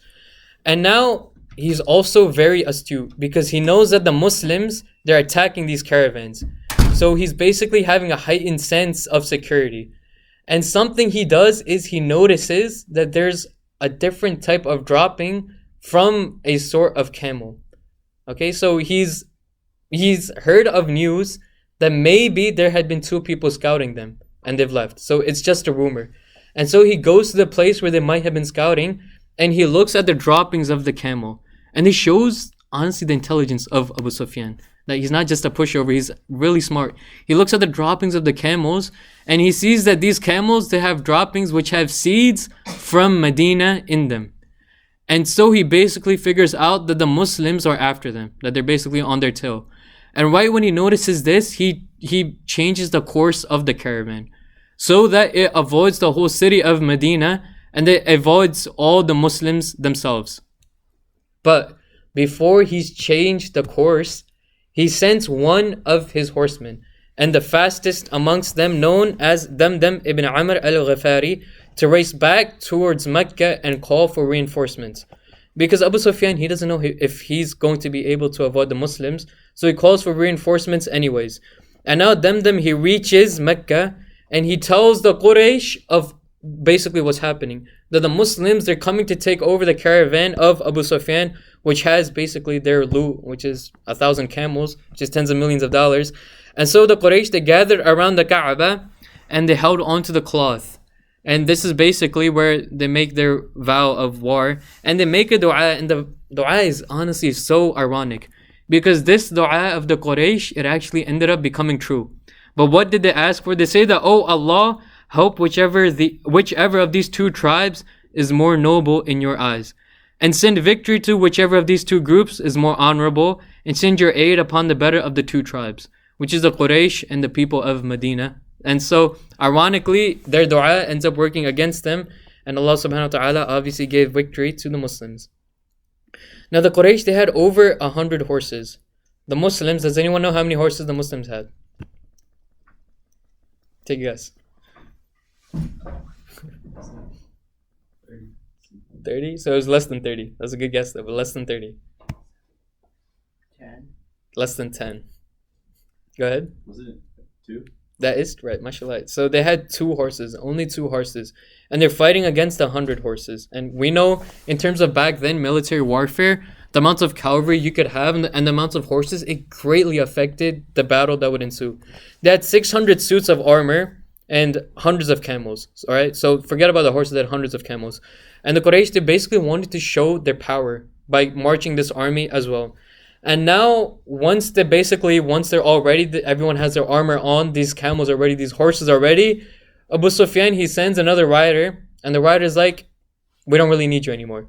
Because I've successfully avoided the Muslims, and I was able to change the course of my caravan, so you guys aren't really needed anymore, so you can just stay put in Mecca. But Abu Jahl, he says, we should still go and fight. And a lot of the other people of the Quraysh, one of them, Utbah ibn Rabi'ah, and he'll come again later, he tries his best to dissuade Abu Sufyan. He says that at the end of the day, these people in Medina, these Muhajirun, they're our people, they're our family, so let's just leave it be and let's not fight against them. And so Abu Sufyan says, it's alright, we'll just go and we'll make it a big show. That we have 1,000 people strong, and we'll go and we'll just have fun with it. That we'll bring along our women, we'll bring along our servants, our slaves, and we'll bring along our dancing women, because they would have women that would dance. And he said, we'll just make it a big party, and we'll bring our alcohol as well, and we'll just party every single day, and we'll show the other tribes around Arabia that the Quraysh, they're someone to be feared against. That the Quraysh, they're not just some pushovers. Because the Quraysh, they weren't really the fighting type. They didn't really like fighting. And so they hadn't fought in a while. But when Abu Jahl, he saw this opportunity that these people, there may be a few hundred, and we're 1,000 strong, so it'll be an easy victory. So we'll just go and show the other Arab tribes how powerful that we actually are. Okay, so he's using this to his advantage, or so he thought. And so on the Muslim side, the companions, when they heard of this, they became worried, because rumors started forming that the Quraysh, they were coming, because they had been armored and only been prepared to fight against the caravan, which has maybe 100 people, probably less, right, that are armored and protecting a caravan. So they didn't know that they'd be fighting 1,000 people. And so they started becoming anxious, and the Prophet ﷺ even went to a Bedouin outside of Medina, on the outskirts, far away from Medina actually. And he goes to him and he asks him about the people of Mecca and what they're planning, and if any news has reached him. And now this Bedouin, he's like, I'm not just going to give information to someone I don't know. And so he asked the Prophet ﷺ that who are you for me to be giving information to? And then the Prophet ﷺ, and it's honestly smart what he does, is he says that I'll tell you who I am if you tell me the news about what the Quraysh are planning. And so this Bedouin, he tells him what they're planning. And then he says, okay, now you promise to tell me who you are. And the Prophet ﷺ, he says that I am someone that comes from water. And this is basically Tawriya. It's because the Prophet ﷺ, he never lied. But giving away who you are in such a situation in which you could tell the Quraysh, it wouldn't be the smartest thing to do.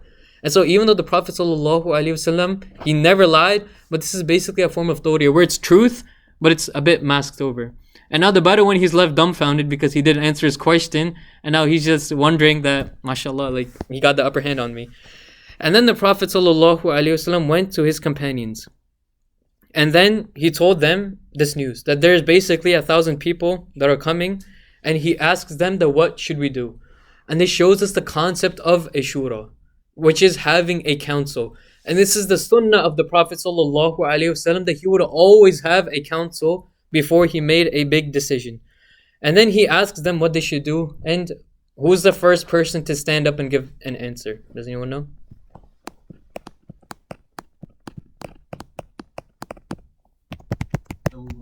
That's right, it is Abu Bakr as-Siddiq radiallahu anhu. He stood up and he said that we'll fight with you no matter what happens. That now is a time to fight and we'll fight with you.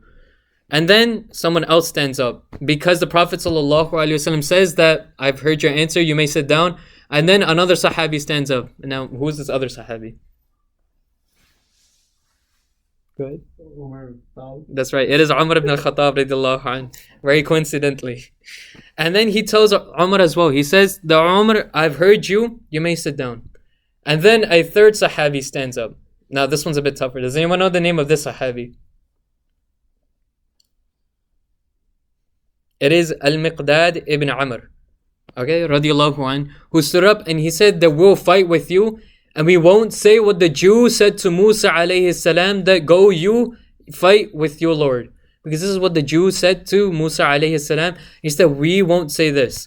And this is honestly the sunnah of Muslims, that whenever there is a need to fight, that they're not the type of people to cower down and not fight. And so the Prophet ﷺ again says that, okay, Al-Miqdad, I've heard your answer, you may sit down. And then he says, does anyone else have something else to say? And now another Sahaba stands up. And now does anyone know the name of this Sahabi? So this Sahaba was Sa'id ibn Mu'adh. And he is the only one from the Ansar who stood up. And he says that perhaps you are intending an answer from us, O Messenger of Allah. Meaning the Ansar. Because the Prophet ﷺ, he hadn't told the Ansar that they would have to fight. And so Sa'id ibn Mu'adh, he is one of the chieftains of the Aus. Does anyone know, out of curiosity, the chieftain of the Khazraj, which was the other tribe? I'm giving you guys a lot of trivia today. The chieftain of that tribe was Sa'id ibn Ubadah. Sa'id ibn Ubadah. And so they're basically called Sa'adain because they're the leaders of the two tribes. But Sa'ad ibn Mu'adh radiallahu anh, he is the one that when he passed away, we hear the hadith that the throne of Allah subhanahu wa ta'ala, it shook at his passing away, either in anger of him dying and being killed, or in happiness out of meeting Sa'ad ibn Mu'adh radiallahu anh. So this is him. And he tells the Messenger of Allah sallallahu alayhi wasallam, the O Messenger of Allah, that we will fight with you because we have accepted you to be a prophet and we know that you have come with the truth. And he's basically telling them that you have nothing to worry about. The Ansar will fight right alongside with you. And now the next day, they set up camp on the plains of Badr. And the Prophet ﷺ started making dua. It stated that all night and until the morning, until early morning, he was making dua to Allah subhanahu wa ta'ala. Because at the end of the day, they're 313, fighting against over 1,000 strong. So he's making dua to Allah subhanahu wa ta'ala, and he's saying that, oh Allah, if you destroy this group of Muslims, you will not be worshipped on the earth anymore. Because these 313 and the people of Medina, they're basically the last batch of Muslims that are around. So he says that if these people are killed, then it could be that Islam, it basically dies out. And he's asking Allah subhanahu wa ta'ala for help. So much so that Ali ibn Abi Talib radiallahu anh, he states that on that day, I saw the Prophet sallallahu alayhi wasallam, and he was making dua with his hands outstretched like this. Because we know the sunnah way of making dua is like this, with your hands like folded like this, and with the palms facing towards you. But on that day, he states that the hands were outstretched in front of him, and they were facing towards the sky, and they were above his head facing towards the sky. And we know that during the seerah itself, and during the life of the Prophet ﷺ, we see very few instances where the Prophet ﷺ makes dua like this. Like it's something very, very serious in which he stretches his hands towards the heavens and starts making dua. And then after this was when he's seeing Abu Bakr as-Siddiq, when he's seeing the Prophet ﷺ, he's seeing him making dua like this. And he's seeing him being anxious. This is when he hugs him from behind. He comes up behind him and he hugs him. وَقَالَ يَا نَبِيَّ اللَّهِ كَذَاكَ مُنَاشَدَتُكَ رَبَّكَ فَإِنَّهُ سَيُنْجِزُ لَكَ مَا وَعَدَكَ. The O Prophet of Allah, this prayer of Lords to your Lord will suffice you, and He will fulfill for you what He has promised you. And so he's basically comforting the Prophet sallallahu alaihi wasallam. And it shows how whenever there was a time of distress, how Abu Bakr as-Siddiq radiallahu anhu would be there to comfort the Prophet sallallahu alaihi wasallam. And now the army, now it's the morning and they're standing at the plains of Badr. And the other army, they're standing in front of them, basically across the field. And the army of the Muslims in standing in rows, much like how we stand for prayer. And you know, there's a lot of symbolism for how we're standing in prayer, like there was in how the army stood in terms of war. Like it shows the unity of the Muslims, standing shoulder to shoulder, facing whatever adversity comes in front of them. And so they're standing in ranks like we do in Salah. And amongst them, the Prophet ﷺ, much like he would do before prayer itself, he would walk in front of the rows and just basically look at the people and tighten the ranks. Like tell them like you're standing two up, like make sure the lines are straight. And this is something that we do before we start the prayer as well. That we make sure that the lines are straight. And so even in more, the Prophet ﷺ would do this. And he was basically poking them with their arrows until he reached one person. And his name was Sawad ibn Ghaziyah. And he pokes him with an arrow because he was sticking out of the line. And he says that he gently pricked him in the belly. And he says, "Stand in line, O Sawad." And then Sawad, radiallahu anh, he says that you have hurt me, O Messenger of Allah, so allow me to take retaliation on you. And now Sawad radiallahu anhu, he's saying like, let me take retaliation because you pricked me with this arrow. And then the Prophet ﷺ, he uncovers his stomach and his back. And he says that, O Sawad, you may take any retaliation that you would like. Right? Which shows the adab of the Prophet ﷺ, that even something like a small prick, he wants it to be something that's taken account of. And so he tells Sawad that you may take your retaliation. And at this point, Sawad, he basically takes this opportunity to hug the Prophet ﷺ.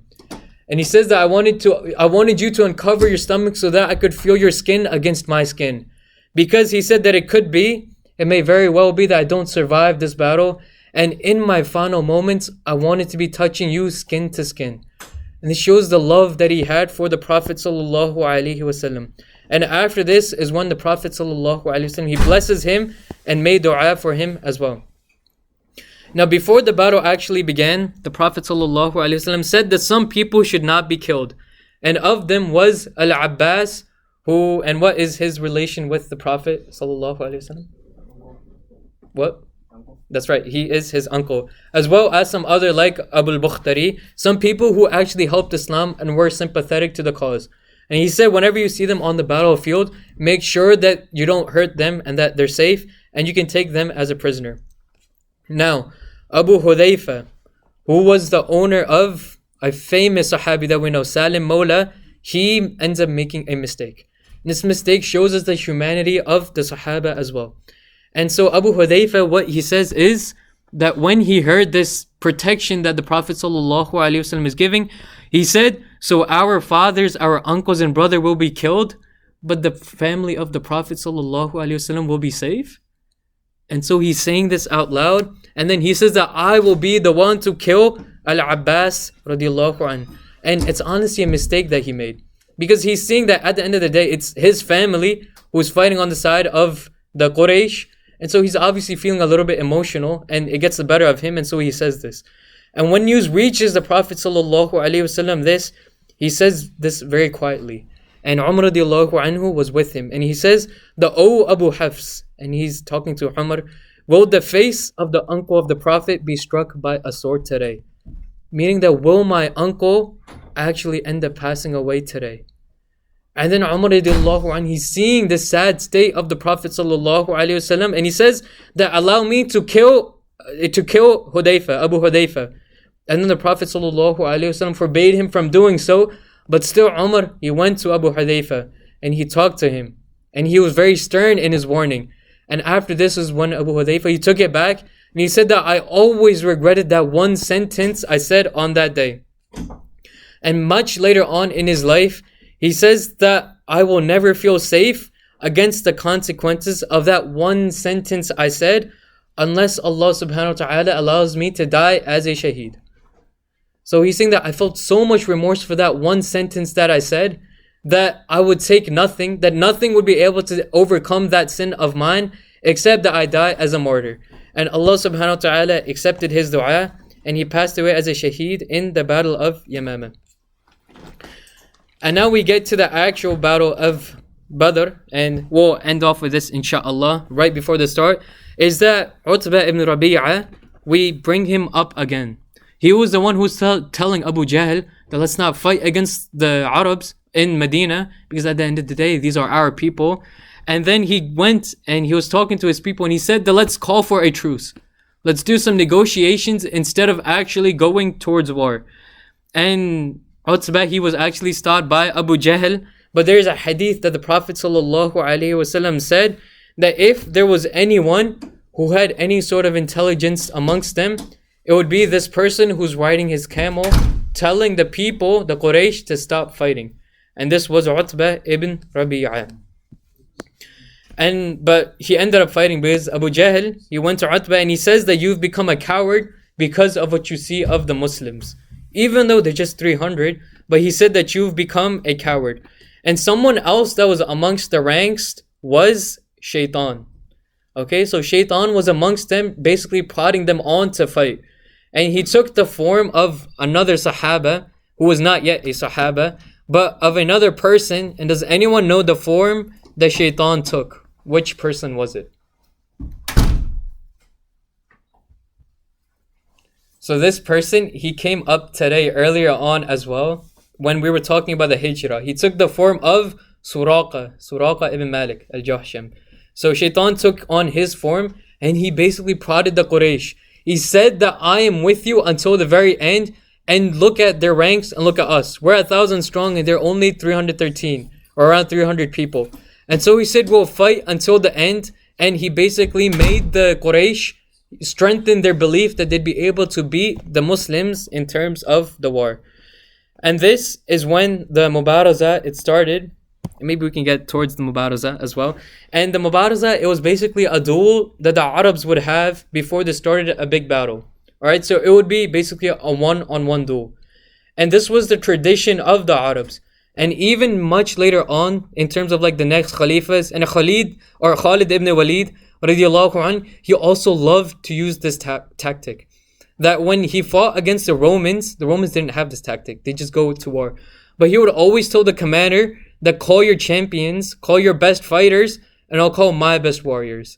And they would have a duel before the actual war began. And Khalid ibn Walid, he did this because he would, and honestly, a lot of the times, this is subhanAllah, it's something amazing about Khalid, is that oftentimes he would take on this duel upon himself, which is something you'll never see in another commander. Because it's so dangerous to be fighting one-on-one with the strongest opponent of the other army. But Khalid ibn Walid, he was someone so strong and so sure of himself in terms of his military prowess and his power, that he would take anyone on in a one-on-one. And so whenever he would do this, he would fight the person who was leading the other army, and he would always end up winning and killing them. And this would really hurt the morale of the other army. And oftentimes this is what would give victory to the Muslim armies a lot of the times. That Khalid ibn Walid, he would one-on-one kill the commanders of the other armies. Like honestly, strategically, and diminishing their power a lot fold. Because it destroys your ranks, it hurts your morale. And so this was one of the tactics of Khalid ibn Walid radiallahu anh as well. And now, before we get to the start of this Mubaraza, the Prophet sallallahu alaihi wasallam calls upon the Ansar and the Muhajirun. They call upon 3 of their strongest warriors as well. But before we get to the fighting itself, we have to wait until Monday, inshallah, because it is time for iftar in a few minutes. So inshallah, let's take this time to make dua to Allah subhanahu wa ta'ala. And we have about 4 or 5 minutes. And inshallah, we'll get to the actual fighting itself on next week, on Tuesday, inshallah. So until then, We're gonna fight next week? next week we're getting to the fight, the actual juicy part, inshallah. Right? سبحانك اللهم وبحمدك أشهد أن لا إله إلا أنت أستغفرك وأتوب إليك جزاك الله خير. السلام عليكم ورحمة الله وبركاته. أعوذ بالله من الشيطان الرجيم. بسم الله الرحمن الرحيم. الحمد لله رب العالمين والصلاة والسلام على رسول الله وعلى أهله وصحبه أجمعين. أما بعد. رب اشرح لي صدري ويسر لي أمري واحلل عقدة من لساني يفقهوا قولي.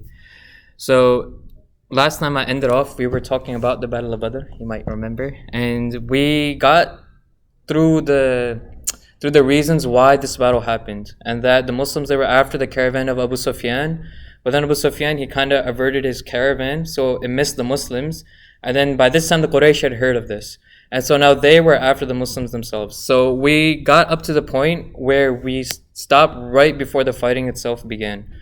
And I've mentioned how the Arabs, they had a custom where whenever they fought in a war, whenever the tribes fought, they would always have a Mubaraza, which is like a duel between the 2 sides.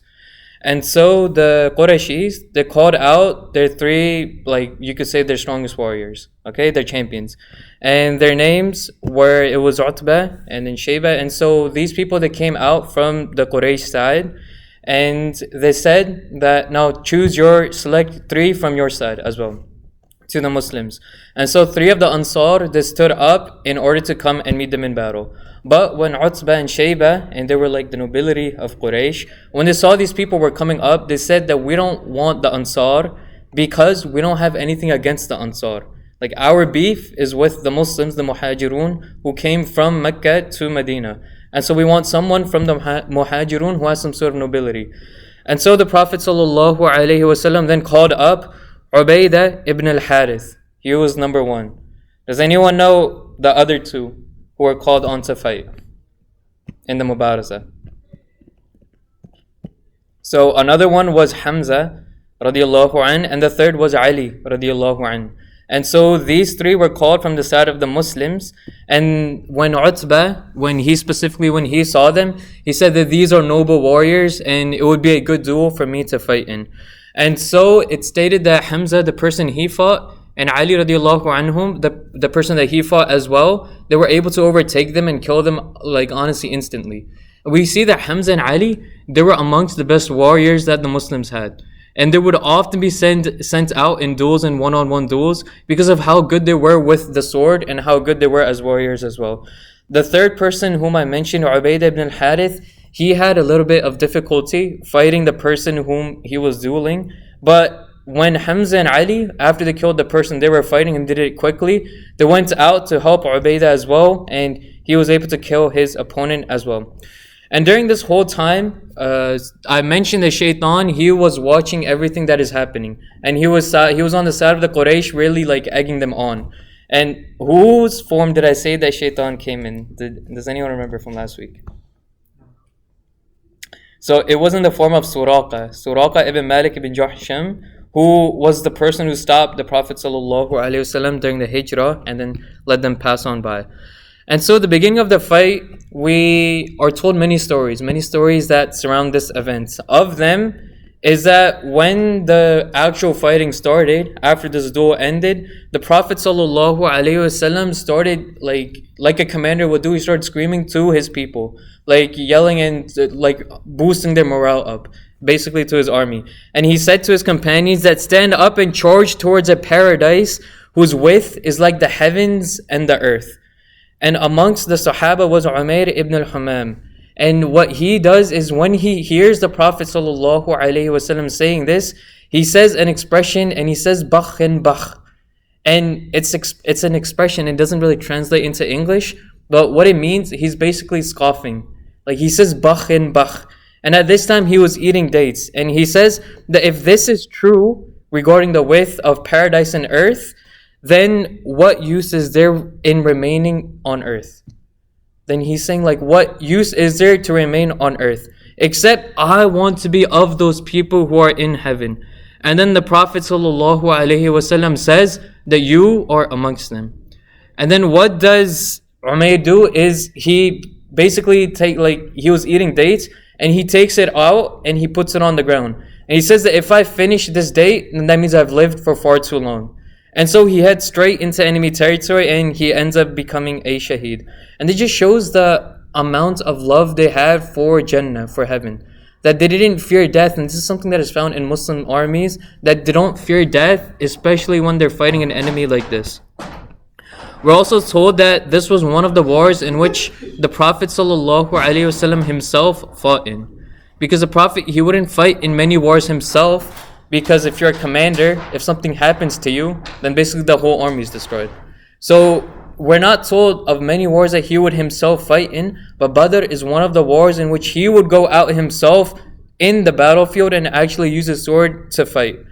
And we're told that a lot of the Sahaba, they would actually surround the Prophet ﷺ, not exactly to protect him, but the companions say that because we would feel protected. Because of how good the Prophet ﷺ was in fighting and in swordplay, that we would feel protected, and we obviously know that Allah subhanahu wa ta'ala would also be protecting the Prophet ﷺ as well. During this time, angels also came down, and we're told that the number was 1,000. 1,000 angels came down, led by Jibreel alayhi salam. And we're also told in a hadith that these were the best amongst the angels, that these 1,000 were the best 1,000 amongst the angels. Because we're told in a hadith that the best of the Sahaba, the best of the people, were those who participated in Badr. So those 313 were the best amongst the Sahaba. And the best amongst the angels were these 1,000 that were sent with Jibreel alayhi salam. And this is when Shaitan saw the angels, and then he turns his back towards the battlefield. Remember, in the form of Suraqa. And when Abu Jahl and all the other Quraysh, they see this, they said that, didn't you say that you were going to help us fight until the very end? Then weren't you trying to boost our morale and really sticking with us? But then Shaitan says that I see what you do not see. And I am scared of Allah. And he actually says that I am terrified of Allah. And so he ends up turning his back and running away from the battlefield. Now we're told of another story, which is one of Abdurrahman ibn Auf. And really quickly, does anyone know what group does Abdurrahman ibn Auf belong to? Radiallahu anhu. So he's one of the Ashara Mubashara, which shows that he's one of the elders and one of the earliest converts to Islam. And something he states is that before this battle started, I was amongst the ranks of the Muslims, and I looked to my right and my left, and all I saw were basically two adolescents. They weren't like children, because the cutoff point was 15 years old, but they were around 15, so they were still in their teens, and they looked young as well. And their names was Mu'adh ibn Amr ibn al-Jamuh and Mu'awwidh ibn al-Afra. And so Abdurrahman ibn Auf, he's saying that I was looking at these two kids and I was feeling a little bit saddened, because in a war, the people around you are the people who are going to be protecting your back. So when he's seeing that it's like two kids and not some like mighty warrior, he's a bit down, he's a bit sad. And then he says that one of the kids, one of the youth, he pokes him with his sword. Like he gently pokes him with his sword, and he says, "Oh uncle, do you know who is Abu Jahl? Like when you see the ranks in front of you, can you pick out who Abu Jahl is?" And notice how he says, "Oh uncle," showing like the difference between their ages and how he's referring to him as an uncle. And Abdurrahman ibn Auf radiallahu anh, he replies that, "Of course I knew who Abu Jahl was."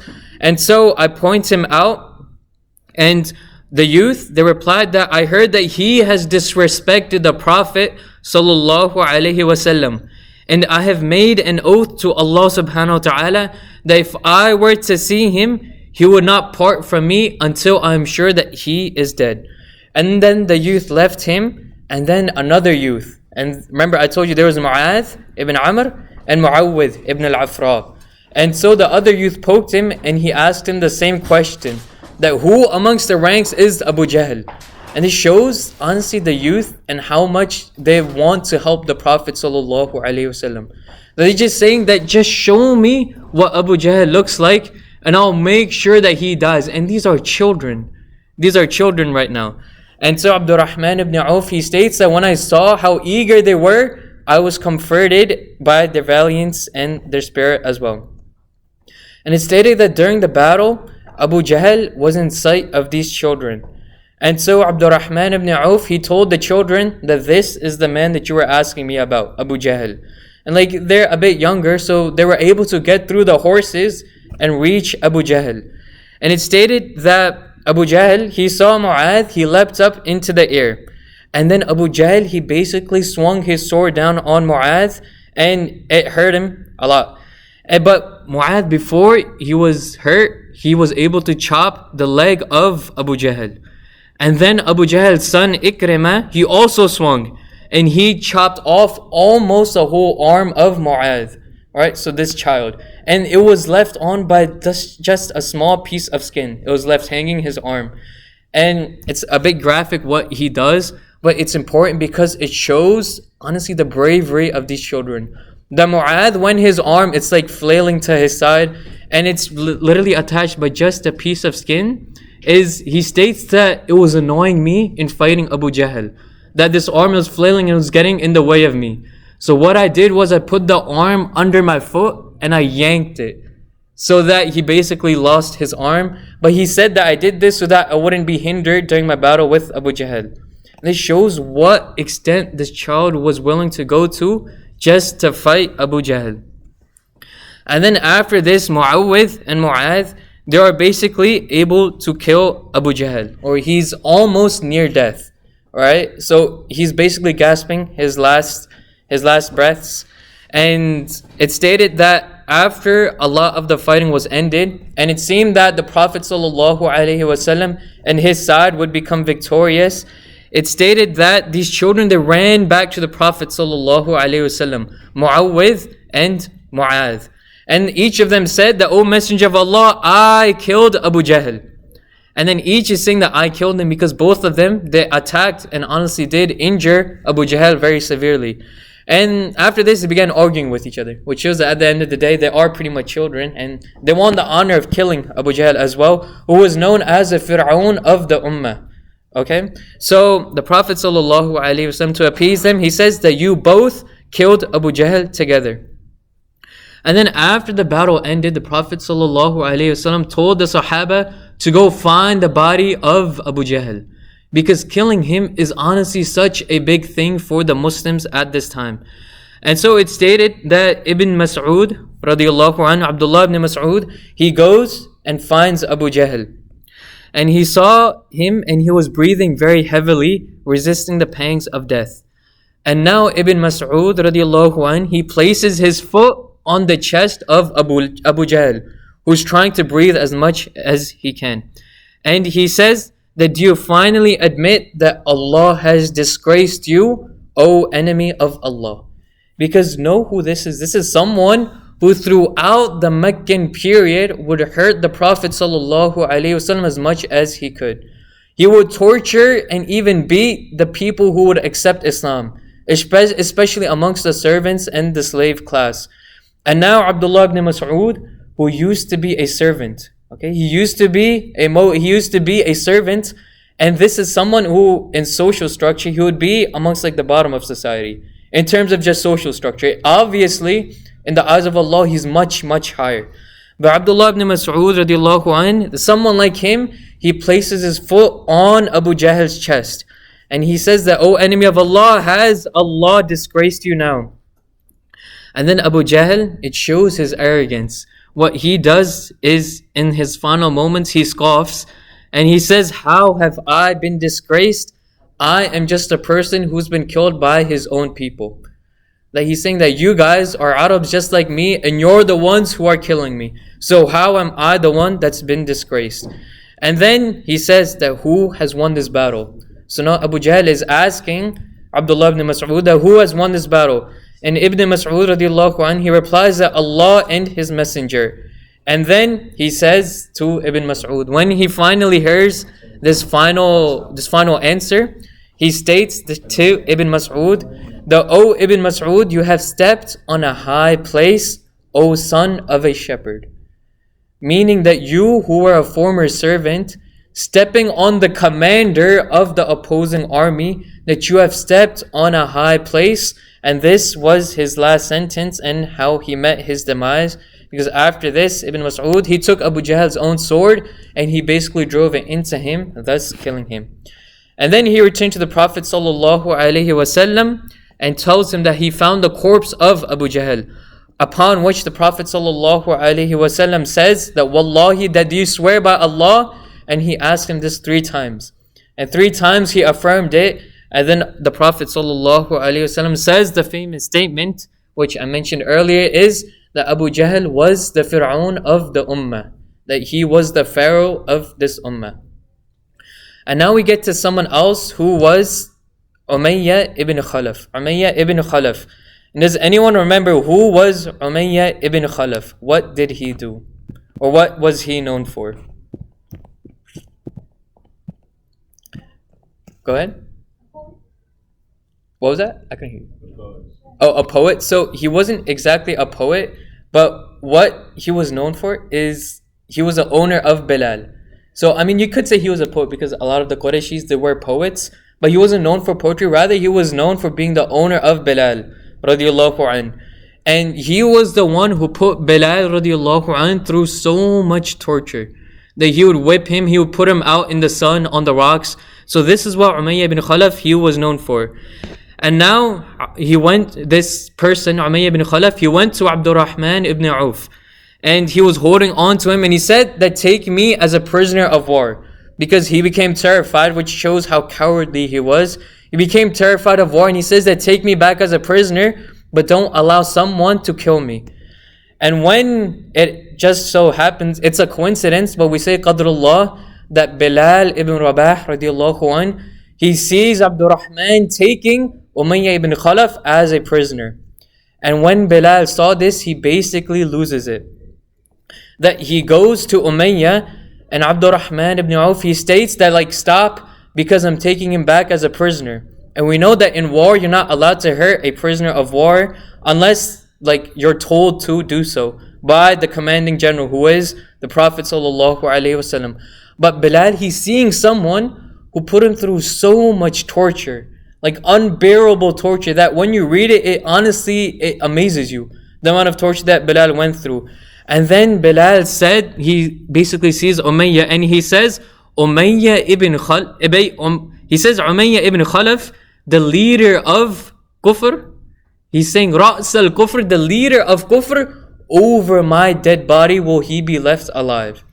And this is Bilal, and he keeps on repeating this statement that Umayyah ibn Khalaf, Ra's al-Kufr, the leader of Kufr, you're gonna let him stay alive?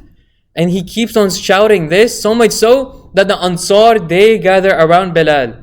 And all of them, they've heard the story of Bilal and the torture he went through. And then they all support Bilal, and they push past Abdurrahman ibn Auf, and they end up killing Umayyah ibn Khalaf. And now, Abdurrahman ibn Auf, it stated that many years after this event, many years when he was an old person, he jokingly states that Umayyah ibn Khalaf, he had told me that he would give me a large amount of ransom for giving him over as a prisoner of war. But when Bilal came, not only did he stop me from my ransom, but I ended up losing my armor too. Basically meaning that the Ansar, they basically pushed him past, that he ended up losing the armor that he had on as well. So he's basically saying this in a joking manner. So we see that two of the leaders of the Quraysh who put the Muslims through a whole ton ended up dying in battle. One of them is Abu Jahl and the other is Umayyah ibn Khalaf. And we're told that the third person, Abu Lahab, he didn't join this battle. He actually sent someone to fight in his stead. But back in Mecca, he died as well of a crippling illness. So now three of the height of the Quraysh, they have passed away in the battle of Badr, which shows the ni'mah, the blessing that Allah subhanahu wa ta'ala had given to the victorious side. And now it was obviously a victory, and it was a decisive victory, so much so that the Muslims were able to take a lot of the Quraysh as prisoners of war. We're told that they were able to take 70 of them as prisoners of war, and they were able to kill 70 as well, which shows that 15% of the Quraysh were either killed or taken as prisoners of the war, of those who came out to fight. And then after this is when Surah Anfal came down about the spoils of war, and only 2 of these 70 captives were actually executed. And one of them was Uqba ibn Abi Mu'ayt. Uqba ibn Abi Mu'ayt, and his name has come up in the Seerah as well previously.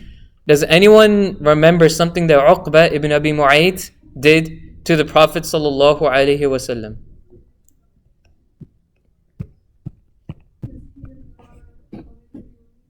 So he's not related to Khalid now. So Uqba ibn Abi Mu'ayt, he was actually the one who put the innards of the camel, a'udhu billah, on the Prophet sallallahu alaihi wasallam whilst he was in prayer. And he's also the one who choked the Prophet sallallahu alaihi wasallam again while he was praying. And then Abu Bakr was the one who came and then he took him off. And then he says the famous verse, أَتَقْتُلُونَ رَجُلًا أَن يَكُونَ رَبِّيَ اللَّهِ, that will you kill a man simply because he says his Lord is Allah. And then so Uqba ibn Abi Mu'ayt, he is killed. And then the second person, An-Nadr ibn Harith ibn Uqba, or An-Nadr ibn Harith, that's actually his full name, he was also killed, and he did a whole lot against the Prophet sallallahu alaihi wasallam as well. And now after this, they held a council, a shura was held to determine the fate of the prisoners of war. And Abu Bakr as-Siddiq radiallahu anh, he was amongst the people who stated that we should let them out and they should just have to pay a ransom. And if they don't have money, then just teach 10 people how to read and write. So this was what Abu Bakr radiallahu anh had come with. And Umar was the one who took the harsher side. And he stated that these people, these prisoners, all of them should be killed. And then the Prophet ﷺ stated that I'm a messenger of mercy, so I will go with the more merciful option. And so he went with what Abu Bakr radiallahu anh had come with.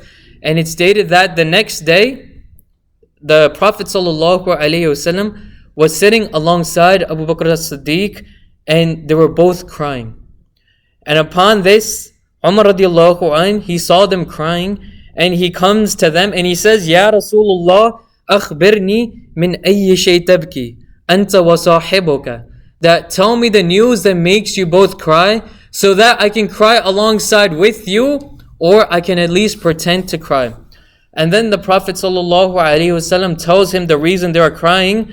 that Allah subhanahu wa ta'ala had sent down an ayah, ما كان لنبي أن يكون له أسرى حتى يثخن في الأرض, that it is not befitting for a prophet to have captives of war until he basically subdues the enemy. Because we know that at this time, the Quraysh, they were strong. And we know that these 70 people, honestly, when they go back to the Quraysh, they're just going to come back and fight again against the Muslims. And so Allah subhanahu wa ta'ala is not reprimanding, but He's telling the Prophet sallallahu alaihi wasallam that what you chose was not the right choice at this moment, because you're still a weak side. The Muslims, you're not a strong enough side yet. And we know that these people, they're going to come back and fight you again. And maybe at that time you won't be able to basically turn them back. And this is what we see happens at the Battle of Uhud as well, which we will come to inshaAllah. But basically we're told that the right option was the option of Umar radiallahu an. And there's a lot of instances throughout the Seerah, and we don't have time to go through all of them, where Umar radiallahu an, his opinion was the opinion that Allah subhanahu wa ta'ala agreed with as well. Now, when the Meccans came back, the remaining Arabs, or when the Muslims came back, basically the remaining Arabs that were in Medina, they basically accepted Islam, as well as Abdullah ibn Ubay ibn Salul. And this person, he was known as Ra'sal Munafiqeen, the leader of the hypocrites. But he is known that he also accepted Islam at this time. Because there were still some Quraysh, or some Medinans, not Quraysh, some Medinans who had not accepted Islam, that they were just Arabs who were still pagans. So after the Battle of Badr, these pagans in Medina, they accepted Islam as well, because Abdullah ibn Ubay ibn Salul, he stated that the matter is now done. That since the Muslims have won, they've basically solidified their position, and we know that they're here to stay. So he basically accepts Islam right after this. Now, after this is when we see the expulsion of one of the Jewish tribes in Medina, which is the expulsion of Banu Qaynuqa. Now, does anyone remember the other two tribes that are living in Medina? The other two Jewish tribes. One is Banu Qaynuqa, and does anyone remember the other two? So the other two is Banu Qurayda, and the third is Banu Nadir. Okay, so these were the three tribes that were living in Medina at this time. And it stated that Banu Qaynuqa, remember the Prophet ﷺ had treaties with these tribes in Medina. And so what Banu Qaynuqa did is they basically broke one of the clauses in the treaty. And they did many actions, of which is they talked down to the Muslims and to the Prophet ﷺ. They would say things that would be displeasing to them. They would even sometimes hurt these Muslims in public, and they would act very arrogantly towards them. And the final straw was that they basically hurt the honor of a woman. That they basically assaulted a hijabi woman who was basically doing trade with them, and they basically hurt her.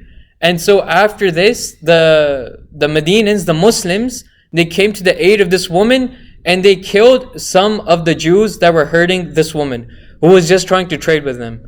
And then after this, the Jews, they ended up killing these Muslims who came to the aid of this woman.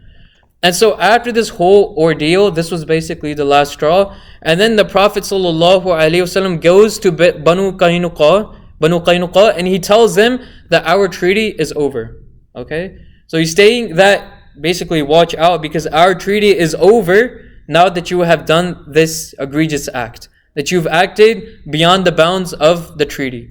And honestly, what they do is they do a lot worse things than this. And honestly, I advise everyone to go and read into detail what it is they do that leads the Prophet ﷺ in a just way to actually tell them that you have broken the treaty. Now, what they do is after this, basically it's war between them. And the Prophet ﷺ, he tells them that you either surrender or you guys will be killed, because I will send an army and you guys will have to fight. And this tribe, it could not basically match to the power that the Muslims had at this time. But Abdullah ibn Ubay ibn Salul, he goes to the Prophet ﷺ the leader of the hypocrites, and it shows his arrogance, is he basically pulls for this Jewish tribe, the Banu Qaynuqa. And he basically tells the Prophet ﷺ that these are my people, they've been living with me, so be kind to them, be just to them. And after a while, it stated that the Prophet ﷺ finally acquiesced, and he stated, fine, I'll give them 3 days. They can pack their belongings and leave within those 3 days. And then this is what they do. That after 3 days, they basically end up leaving. Now we learn of some battles that happened between the Battle of Badr as well as the Battle of Uhud. And one of them is the Battle of Sawaq, or Ghazwat al-Sawiq. Alright, it's actually Sawiq. And it stated that Abu Sufyan, he actually felt really humiliated at the loss at the Battle of Badr. And now Abu Sufyan, he has basically become the leader of the Quraysh in Mecca. Because their leaders, Abu Jahl, he's dead. Abu Lahab, he passed away, he died as well. Umayyah ibn Khalaf, he's dead as well. And now the mantle basically comes to Abu Sufyan. And so he becomes honestly angry at this loss of Badr, and he goes out to get revenge. And so this is basically one of the reasons these skirmishes are happening, because the Quraysh and Abu Sufyan in general, they're looking to get revenge basically on the deceased that they had during the Battle of Badr. Another one is Sariyat al-Qarada, that in the 3rd year of the Hijrah, that the Quraysh, they basically ambushed and killed some of the Muslims as well. So these were just some minor skirmishes that I have to mention happened between the Battle of Badr and the Battle of Uhud. Okay, so fighting didn't completely cease, but the Battle of Uhud, it didn't happen too long after the Badr, because what year after the Hijrah did the Battle of Badr happen? Does anyone remember? That's right, the 2nd year after the Hijrah. And the Battle of Uhud, it's basically close. It happens in the 3rd year after the Hijrah, so right after this. So the Prophet ﷺ, during this interim period is when he marries Hafsa and Zaynab bint Khuzaymah. And does anyone remember whose daughter was Hafsa radiallahu anha? That's right, Umar radiallahu anha. And so he marries her, and then he also marries Zaynab bint Khuzaymah. And they were both widows, which shows again the Prophet ﷺ is marrying them for a reason, to make sure that they have a home to live in as well. And we know that Hafsa, she lived a relatively long life, and Allah subhanahu wa ta'ala gave her this honor and this privilege. But Zaynab bint Khuzaymah, she passed away a few months just after she got married. But something that she is known for is that she was al-Maskeen, that she was the mother of the poor. And it stated that amongst all the wives, that she was the most generous amongst them, because she would always feed the poor no matter what she had. And no matter how much amounts of money she would have, she would always give it to the poor. And this is why she was known as Masakin, the mother of the poor, even though she didn't live to a very long time after she married the Prophet ﷺ. So these small skirmishes that were happening, they basically culminated into the Battle of Uhud, which happens 1 year after Badr, alright? So the 3rd year. And the Battle of Uhud, there's basically four main reasons why this war starts. The number one is basically the religious reason, that the Muslims are on one side and the Quraysh, they're on another side. Another is a social reason, which is revenge, that the Meccans, they want revenge on the deceased that basically were killed during the Battle of Badr. Another is an economic reason, because the Muslims, they were stopping the caravans that were coming down from Syria. Because know that Medina, it's north to Mecca, and Syria is on top of that as well. So the caravans that are coming down, they're being intercepted by Medina before they can reach Mecca. So it's hurting the Meccans economically as well. And then number 4 is a political reason, that the Prophet ﷺ, so you see the Prophet ﷺ, he never stopped making alliances. Even during this interim period, he kept on making alliances with the tribes around Medina. And now the Meccans, they were basically becoming scared that he's getting too much power. And so the Meccans, they became afraid of this as well. He's going to gain too much power and he's going to come attack us. And so these were basically the 4 main reasons that this battle happened. Now the Quraysh, we know that they were planning this fight and this war for over a year as well. And Abu Sufyan, he was able to amass 1,000 camels and 50,000 dinars to provide the equipment for the army. And the surrounding tribes of Mecca, they also pitched in for Abu Sufyan in order to go fight this battle. And it stated that they pitched in 3,000 warriors, including 200 cavalry and 3,000 camels as well. And then 15 women who all marched towards Medina. Alright, so they're 3,000, more than 3,000 strong army that is fighting and marching towards Medina. And their leader is, who did I say was the leader of the Quraysh at this time? That's right, Abu Sufyan. So Abu Sufyan, he's basically leading the army and he's the commanding general. And now what does the Battle of Uhud show? It shows that on the Muslim side, and we'll come to it in a moment, that there were some hypocrites. And the Battle of Uhud, it basically made clear who were the believers and who were the munafiqun. Okay, because at the Battle of Badr, all of them, and this is part of our aqidah as well, that every single Sahaba who fought in Badr was a Sahabi, and they were a righteous Sahabi as well. But those who took part in the Battle of Uhud, we will see that some of the munafiqun, they took part as well. Now when the Quraysh, they basically start ramping up their efforts to go join the Muslims in war, Al-Abbas ibn Abdul Muttalib, who was not yet a Muslim, or at least not formally, he sent a message to the Prophet ﷺ informing him about what the Quraysh were up to. Now what was the relation of Al-Abbas to the Prophet ﷺ? That's right, he was his uncle. And now he's obviously sympathetic to the cause of his nephew, because at the end of the day, this is his brother's son. And so he sends him a message telling him that the Quraysh, they're basically marching towards Medina, so do what you're able to do at this time. Now the Prophet ﷺ, he's alerted of this because this messenger, he's one rider and he's obviously going to reach him before the army does. And so when he hears of this news, he calls a shura once again, which shows again the sunnah and a practice of our religion is to have a shura, istishara, to talk to other people before you finally commit to doing something. Especially when it's a big decision that you're about to take. And this is the reason why the Prophet ﷺ often had a shura, a committee, before he took a major action, even though honestly a lot of the time he didn't need to, because Allah subhanahu wa ta'ala had already given him the better choice amongst the choices that were given to him. But the Prophet ﷺ still had a shura, and he told them the two options, that either we stay and fight in Medina, or we go out and meet the army in battle. Okay, so there's two options: stay and basically fight as a fortress, or go out and meet the army and basically take the battle to them.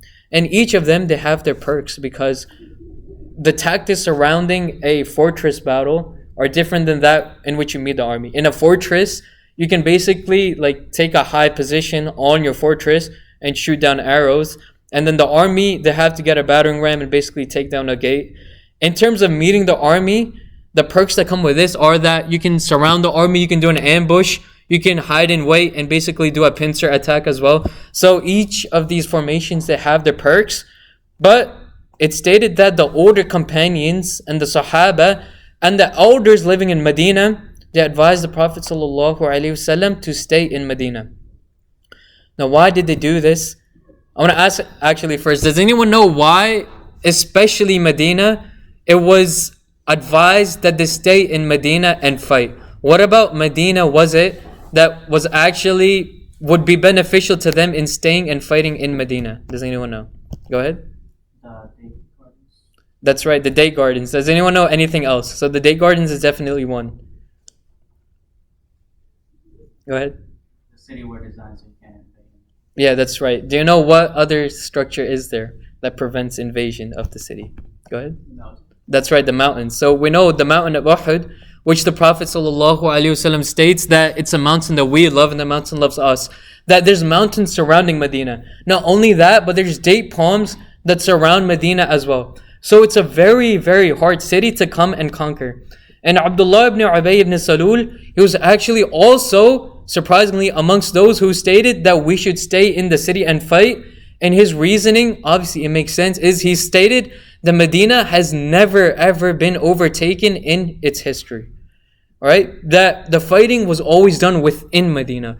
But never has an outsider come and taken over Medina. Okay? So Abdullah ibn Ubay, he also gave this reasoning as well.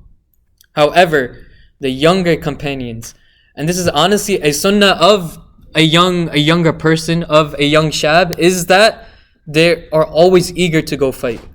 And these young companions, and they're not wrong in their reasoning, but they're wrong in their attitude towards it, is that they advise the Prophet ﷺ to go meet the army in battle because they want to fight, especially those that didn't get to fight in Badr because they were too young.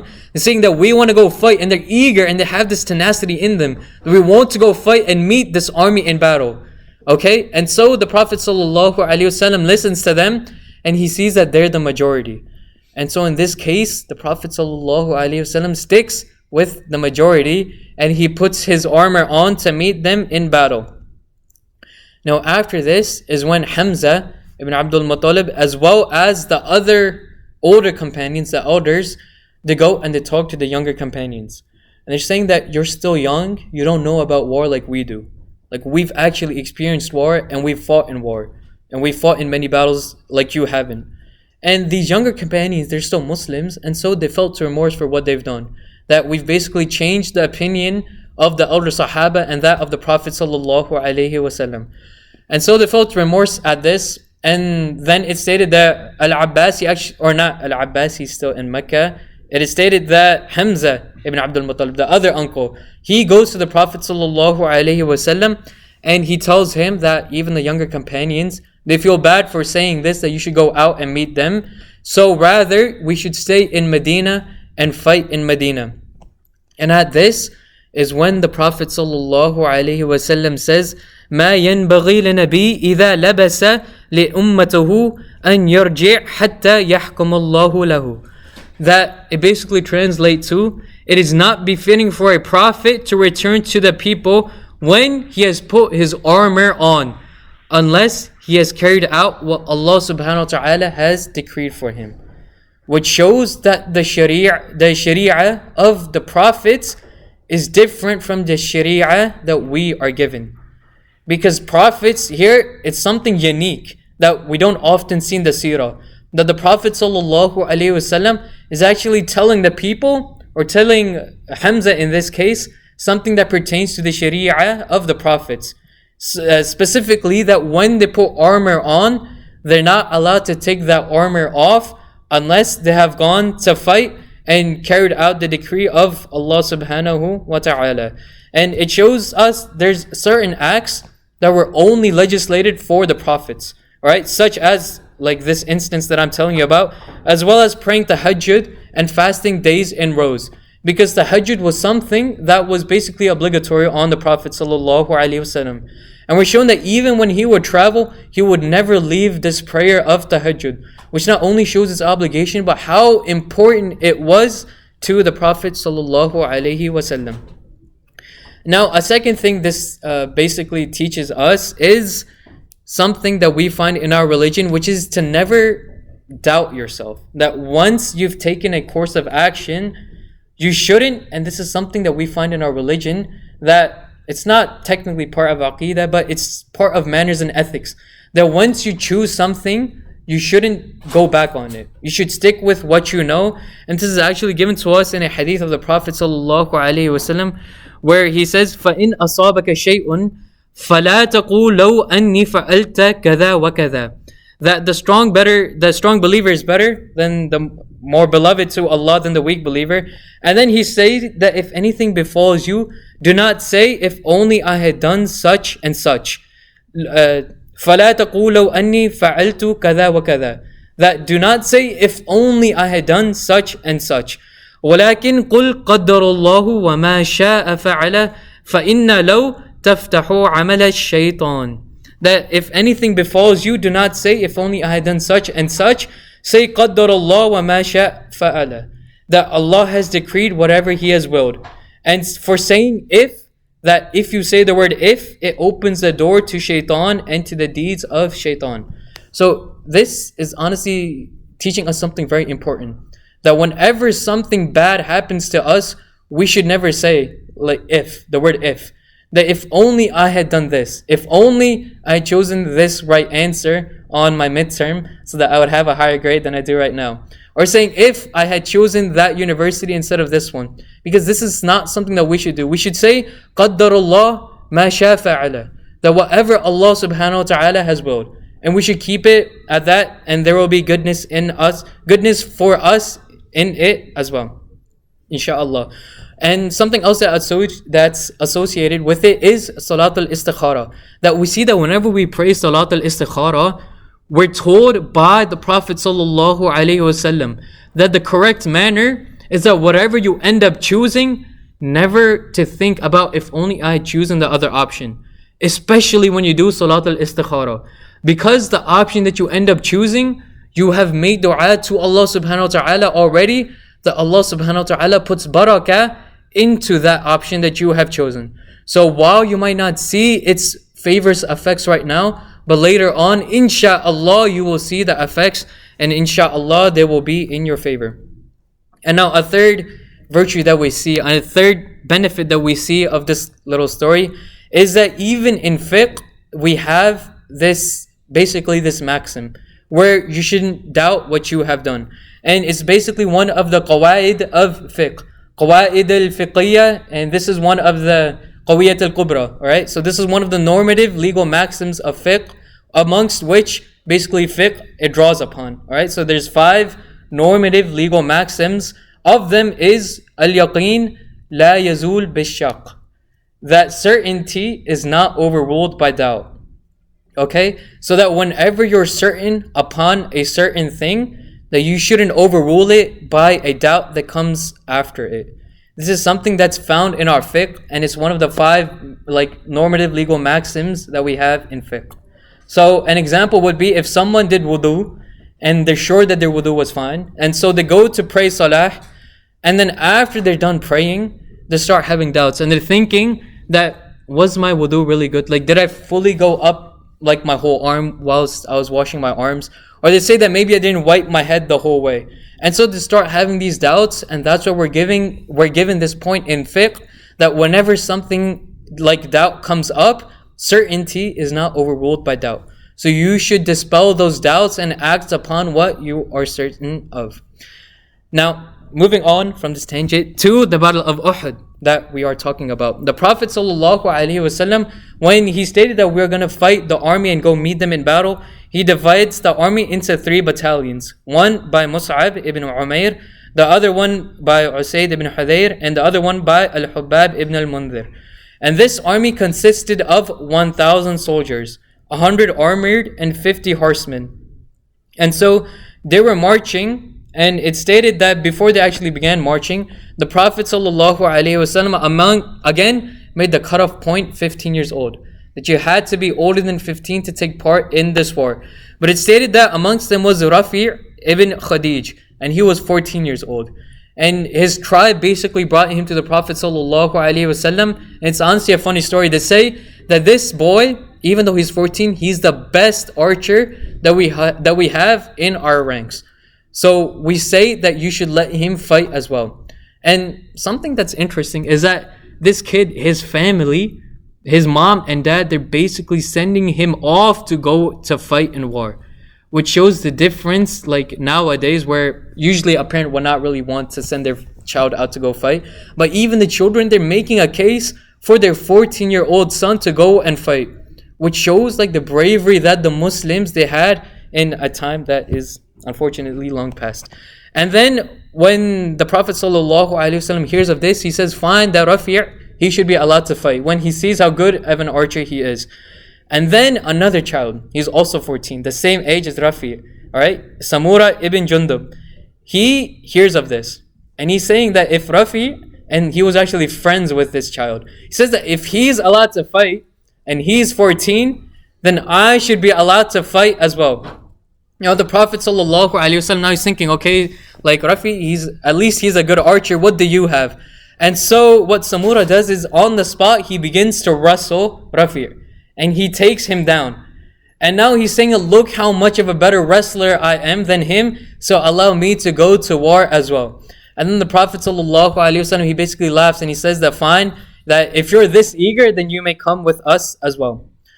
And now the Prophet ﷺ, they're still marching towards Uhud. And it's stated that Abdullah ibn Ubay, who was the leader of the Munafiqun, Ra's al-Munafiqun, the leader of the hypocrites, he basically took 300 of the soldiers who came with him and they go back to Medina.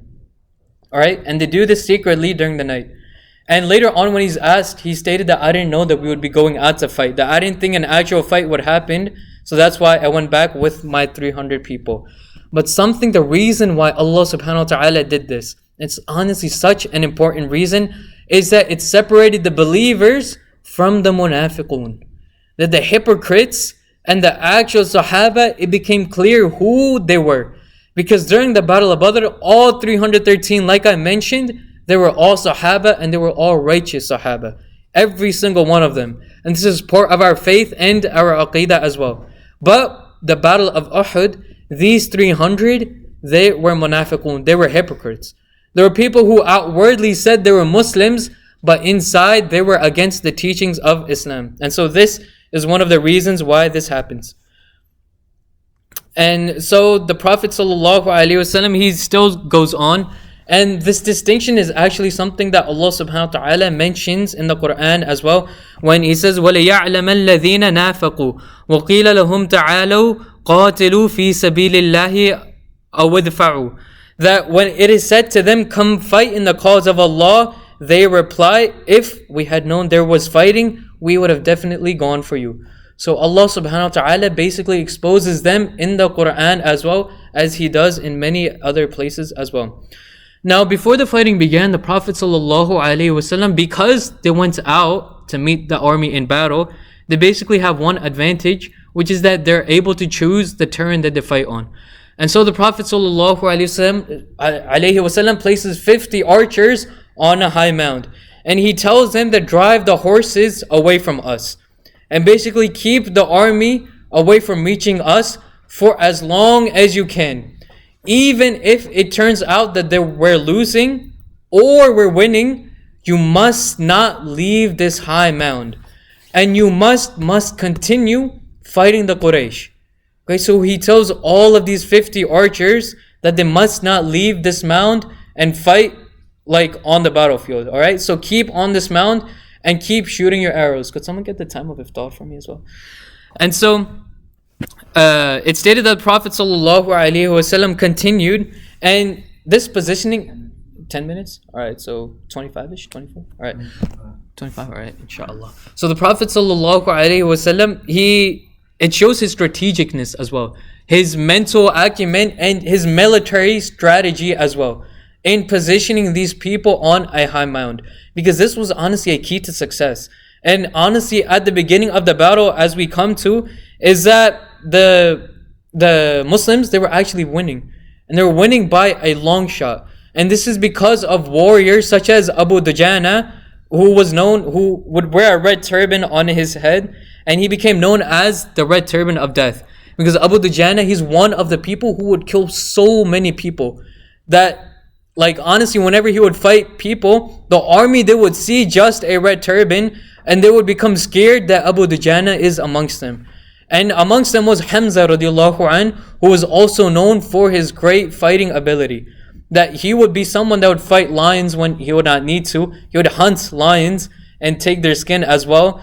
And then a third is Ali radiallahu anh. Even though he was a young child, but Allah subhanahu wa ta'ala had basically blessed him in the art of war and in fighting, that even Ali radiallahu anh, he was one of those who would leave a trail of blood whenever he fought.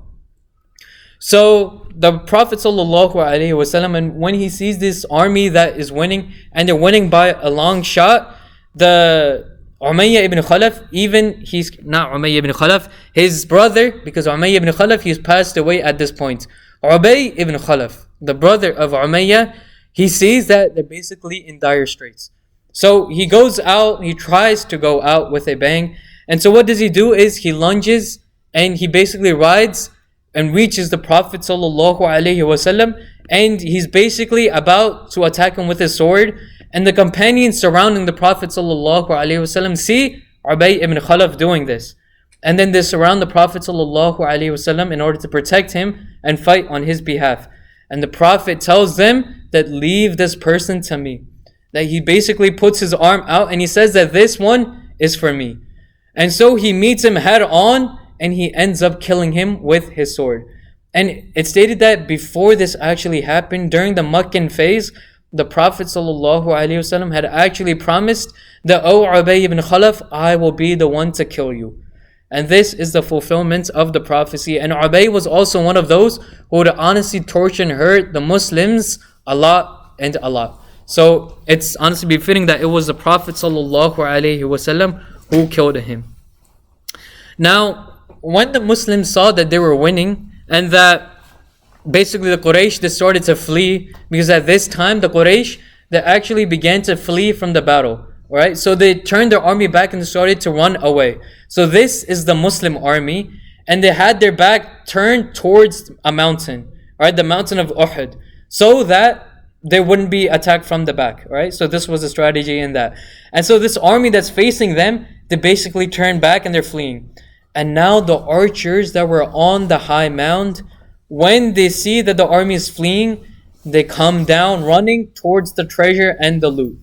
And this is something the Prophet ﷺ had admonished and told them, make sure you don't come down from this high mound, because it'll make us it'll open up us in order to get attacked. However, they came down, and then when all 50 came down except for 10. Okay, so 10 still stood up on the high mound. And these 10 remained there until the very end. So 40 archers, they decided to leave their post, and they're basically coming down to get as much loot as they can. And Abdullah ibn Jubayr, who was on the high mound, he's saying to them, he's screaming like, the Prophet ﷺ, he told us not to come down until he tells us to. And yet you guys are doing this will not end well.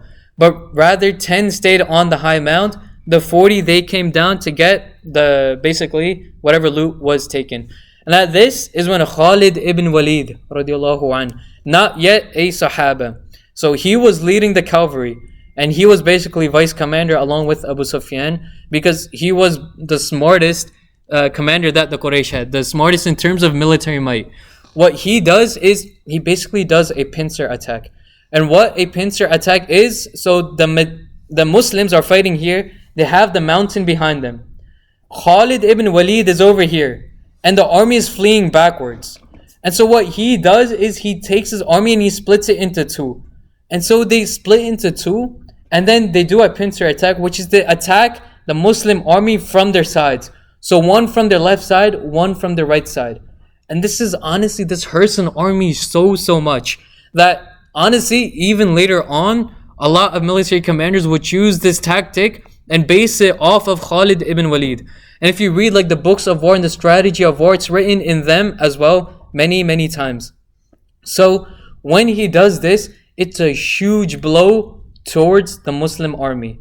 And it's such a huge blow that a lot of the Sahaba end up passing away.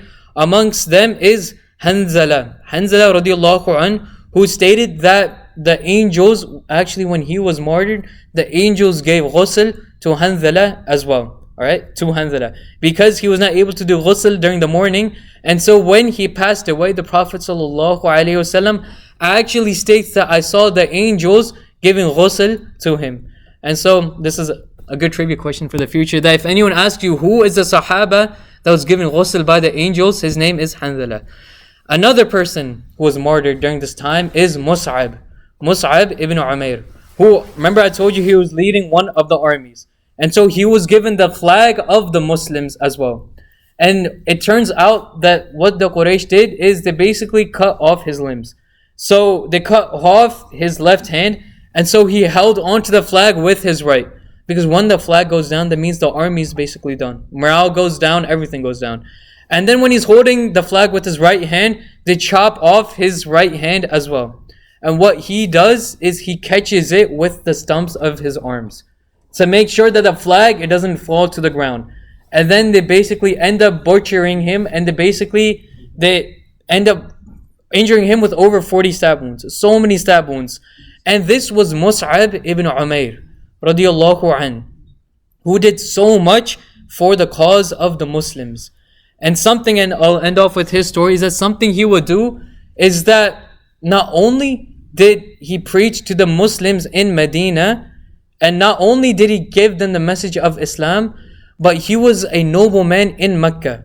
So much so that it stated that his perfume, the perfume that he wore, it could be smelt even when he left the place that he was in. That's how much of a nobility that he was. And everyone knew Mus'ab. And he was so well liked by the Quraysh as well. But at the time of his passing away, he could not even be clothed by a full cloth. Now the cloth he had on, it couldn't even fully cover him, which shows how much he gave to the cause of Islam. And this is where we will end off, and inshallah continue on Thursday, ending the Battle of Uhud, and as well as a lot of the Medinan phase as well. أقول قولي هذا وأستغفر الله لي ولكم ولسائر المسلمين فاستغفروه إنه هو الغفور الرحيم. جزاك الله خير. الحمد لله رب العالمين والصلاة والسلام على رسول الله وعلى آله وصحبه أجمعين. رب اشرح لي صدري ويسر لي أمري واحلل عقدة من لساني يفقهوا قولي. أما بعد. So we left off last time at the Battle of Uhud, and specifically we were at the ending of the Battle of Uhud, and we were going over some of the casualties that came out of this war, because we know that it was a major blow to the Muslims.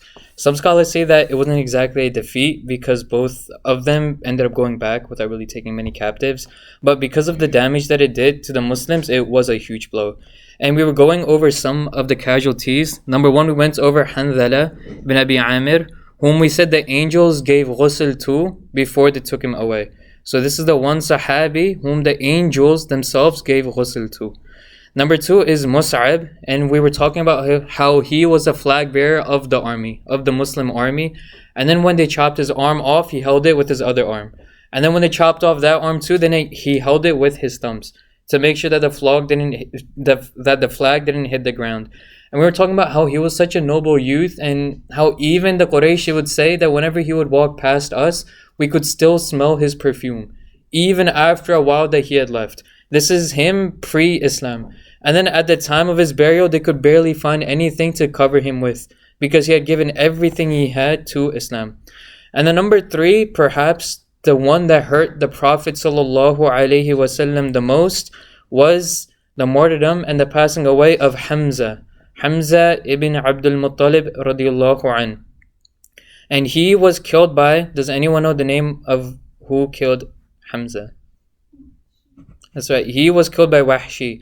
And he was a slave at that time, and he was told that if he assassinated Hamza, that they would give him his freedom. So this was the only reason that he had for killing Hamza. And he later on, he became Muslim, and he narrates this as well, that I had nothing against Hamza, but I just wanted my freedom. And he was actually hired by Hind bint Utbah, who was the wife of Abu Sufyan. And she, after the Battle of Badr and the defeat that she had, and a lot of her family passed away as well in that battle, she hired him because Wahshi, he was known as a good javelin thrower. He could throw really well, so he was perfect for assassination. And so he was the one who killed Hamza ibn Abdul Muttalib radiyallahu anh. And the Prophet sallallahu alaihi wasallam, many years later, he saw Wahshi, and Wahshi came to accept Islam. And then he asks him that, are you the one who killed Hamza? And he affirms that I was the one who did it. And then the Prophet ﷺ became a bit sad. And he said that, I know you've accepted Islam, and obviously Allah subhanahu wa ta'ala forgives everything that came before someone accepts Islam. But he still says that I do not want to see you within my line of sight. And so this is still somewhat, people say it's a punishment for Wahshi, but if you look at it at a different angle, it's not really a punishment. Because after this time, Wahshi, whenever he would pray, he would go at the farthest most saf. So the Prophet ﷺ would lead the prayer, and he would go all the way in the back and pray from there. But why it's not a punishment? It's because it's actually a mercy on Wahshi. Because when the Prophet ﷺ saw Wahshi, he would become sad and he would feel pain. And causing pain to the Messenger ﷺ is a big sin, whether that be physical or emotional. And so when the Prophet ﷺ tells Wahshi to not come in his line of sight, he's actually having mercy on him, because he knows by Wahshi hurting him that he would be incurring sin. And so subhanAllah, this actually shows the mercy of the Prophet ﷺ. During this battle as well, the Prophet ﷺ himself was injured a great deal. And the story goes that he had two people mainly protecting him. Two people mainly, and then the other Sahaba around them. And these two people were Talha, and number two is Sa'd ibn Abi Waqqas. So these two people and some other companions surrounding them were surrounding the Prophet ﷺ and protecting him. Now when the tide of battle shifted and the position of the Muslim army became worse, the Quraysh, they started closing in on the Prophet ﷺ. Now this is what happens when the tide shifts, that one army to start closing around the commander. And so they're within reach, and one Sahaba, one by one, they go and fight off the Quraysh, and each of them dies a shaheed, until only two are left with the Prophet ﷺ. And this is Talha ibn Ubaidillah and Sa'd ibn Abi Waqqas. Talha, he was fighting with a sword. And the Prophet ﷺ had actually given him the sword to fight with, that he would pick up a sword and give it to him to fight with. And Talha, what else he would do is he would shield the Prophet ﷺ with his back, so that any arrows that came, he would put his back in front and say, Ya Rasulullah, my back over your back, so that I'm the one who is hurt. And then after this, Talha, he himself took his sword and began to fight the group of Quraysh. And you could say there was about 10 to 20 of them. And he was holding them off by himself. And who was giving him cover? It was Sa'd ibn Abi Waqqas. And the amount that Talha did, later on in his life, Abu Bakr as-Siddiq radiallahu anh, whenever he heard the mention of the Battle of Uhud, he would actually say that the day of Uhud was the day of Talha, because of how much he protected the Prophet ﷺ. And then next to him, providing him cover, was Sa'd ibn Abi Waqqas. And the Prophet ﷺ would continuously give him arrows to shoot with, because Sa'd, he was the best archer that the Muslims had. And so Sa'd, he would continuously shoot the arrows, and the Prophet ﷺ would pick up the arrows and give them to Sa'd. And then when he sees Sa'd going out of his way and really damaging the enemy, the Prophet ﷺ says an expression in Arabic. He says, Fadaka ammi, Fadaka abi wa ammi, that may my mother and father be ransomed for you. And this is an expression, it's the highest form of praise that the Arabs gave to someone else at this time. And subhanAllah, Sa'd ibn Abi Waqqas, he's said to be the only Sahabi who was given the honor that the Prophet ﷺ said this to him. But even them too, they were not able to fully stop the attacks that were coming at the Prophet ﷺ, and he still got hurt. And some of the ways he got hurt was some soldiers of the Quraysh, they threw stones at him. And the stones actually cut open a part of his face, and a gash opened, and a lot of blood came out. Number two is that an arrow, it actually hit the helmet of the Prophet ﷺ.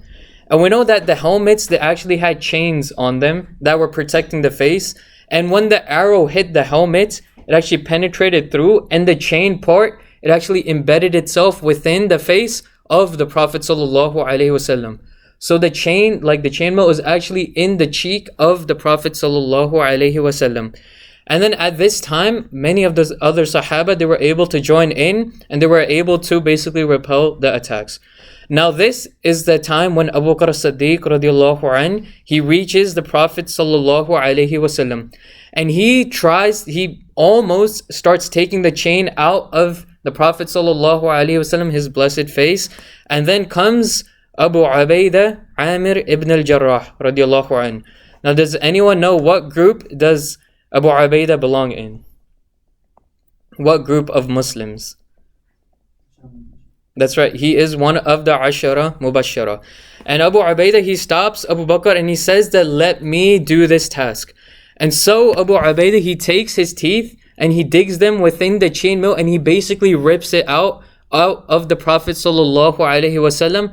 And in doing so, he actually lost both of his front teeth. And Abu Ubaidah later on, he became a famous general as well.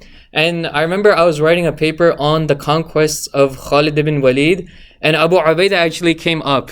And Al-Waqidi, who's actually an early historian, he writes that whenever the Sahaba, they saw Abu Ubaidah, or whenever he smiled, they would state that I actually saw Abu Ubaidah and he was missing his front two teeth. And this is the instance that caused him to lose his front two teeth. And so this was the Battle of Uhud. And when the other Sahaba, they joined up, they were basically able to take the Prophet ﷺ to a place of further safety. And this is when Abu Sufyan, who was leading the opposing army, the army of the Quraysh, he basically calls out. He says, أَفِي الْقَوْمِ Muhammad فَقَالَ لَا تُجِيبُهُ. That he says that amongst the people who are remaining is there Muhammad sallallahu alaihi wasallam, and the Prophet sallallahu alaihi wasallam says to his companions that don't reply. فَقَالَ أَفِي الْقَوْمِ ابْنِ أَبِي قُحَافَةَ. Now who is Ibn Abi Quhafa? Does anyone know? The son of Abu Quhafa. This is Abu Bakr as-Siddiq radiallahu anhu. So Abu Sufyan, he's asking that amongst the people remaining, is there the son of Abu Quhafa, meaning Abu Bakr? And then the Prophet sallallahu alaihi wasallam again says, لا تجيبه, that don't answer him. And then he says, فقال أفي القوم ابن الخطاب فقال إن هؤلاء قتلوا فلو كانوا أحياء لا أجابوا فَلَمْ يَمْلِكْ عُمَرْ. So he then says that amongst the people remaining is there Umar ibn al-Khattab. And then no one answered again. And then Abu Sufyan said that all of these people, these three people, they have died because if any of them were still alive, then one of them would have answered. And at this, Umar, he kind of lost his cool, and then he calls out that كَذَّبْتَ يَا عَدُوَّ اللَّهِ أَبْقَى اللَّهُ عَلَيْكَ مَا يُخْزِيكَ. That you have lied, O enemy of Allah. Allah has kept what will basically make you mad. That these three people, that we are still alive. And subhanAllah, what this hadith shows is that the first person Abu Sufyan he asks for after the Prophet ﷺ is Abu Bakr as-Siddiq.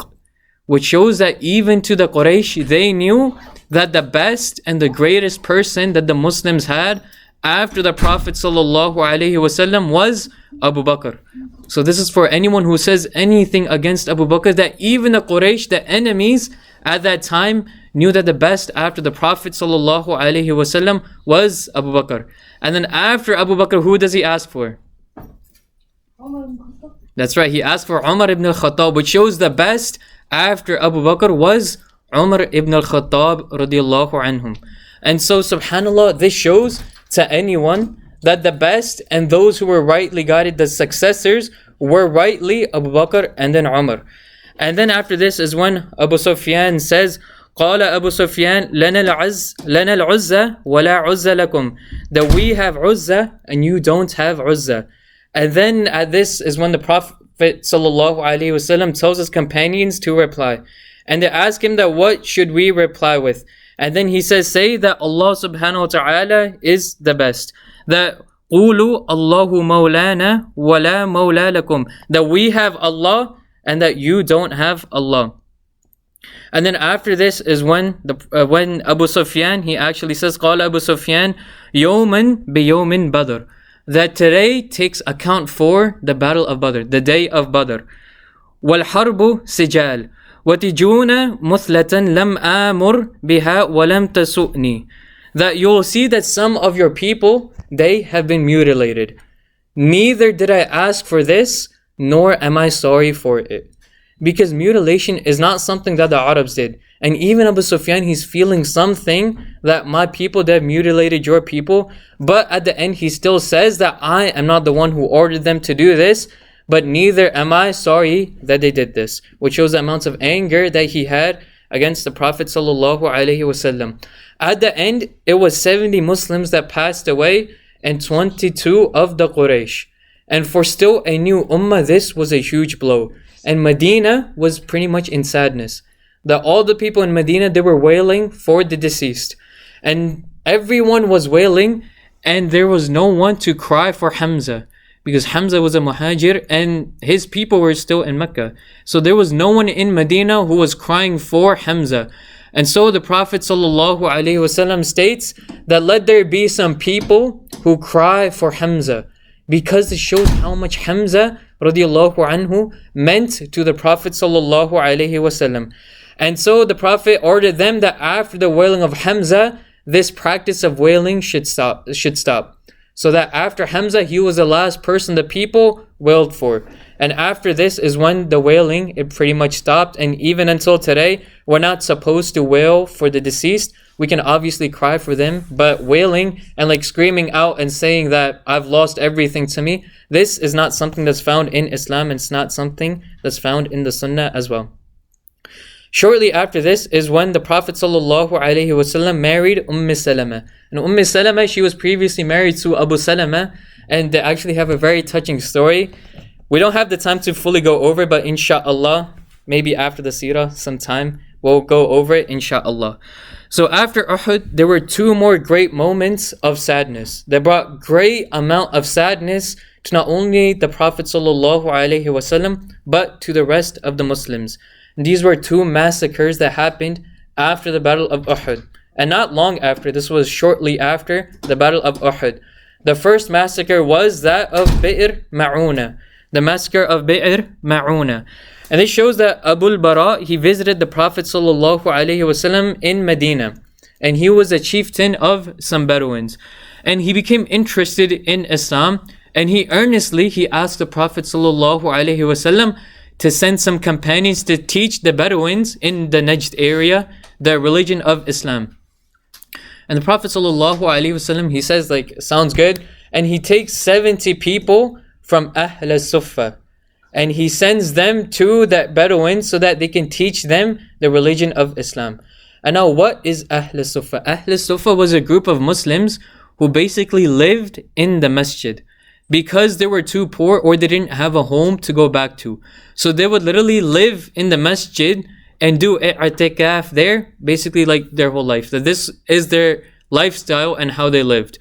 And what this meant for them is the Prophet ﷺ, he would also spend most of his day in the masjid. So these people of the Ahl al-Suffa, they're directly learning from the Prophet ﷺ. That they have this direct transmission of knowledge. And so subhanAllah, the amount of ilm they had was more than a lot of the other Sahaba. And just really quickly, does anyone know who was the most famous of the Ahl al-Suffa? Does anyone know someone? That's right. So Abu Hurairah radiallahu anh, he was actually amongst the Ahl al-Suffa, but he was not amongst the 70 people who were actually sent out to teach the Bedouins the religion of Islam. So when these people of Ahl al-Suffa, they reached an area, these 70, they met up with a chieftain whose name was Amir ibn Tufail.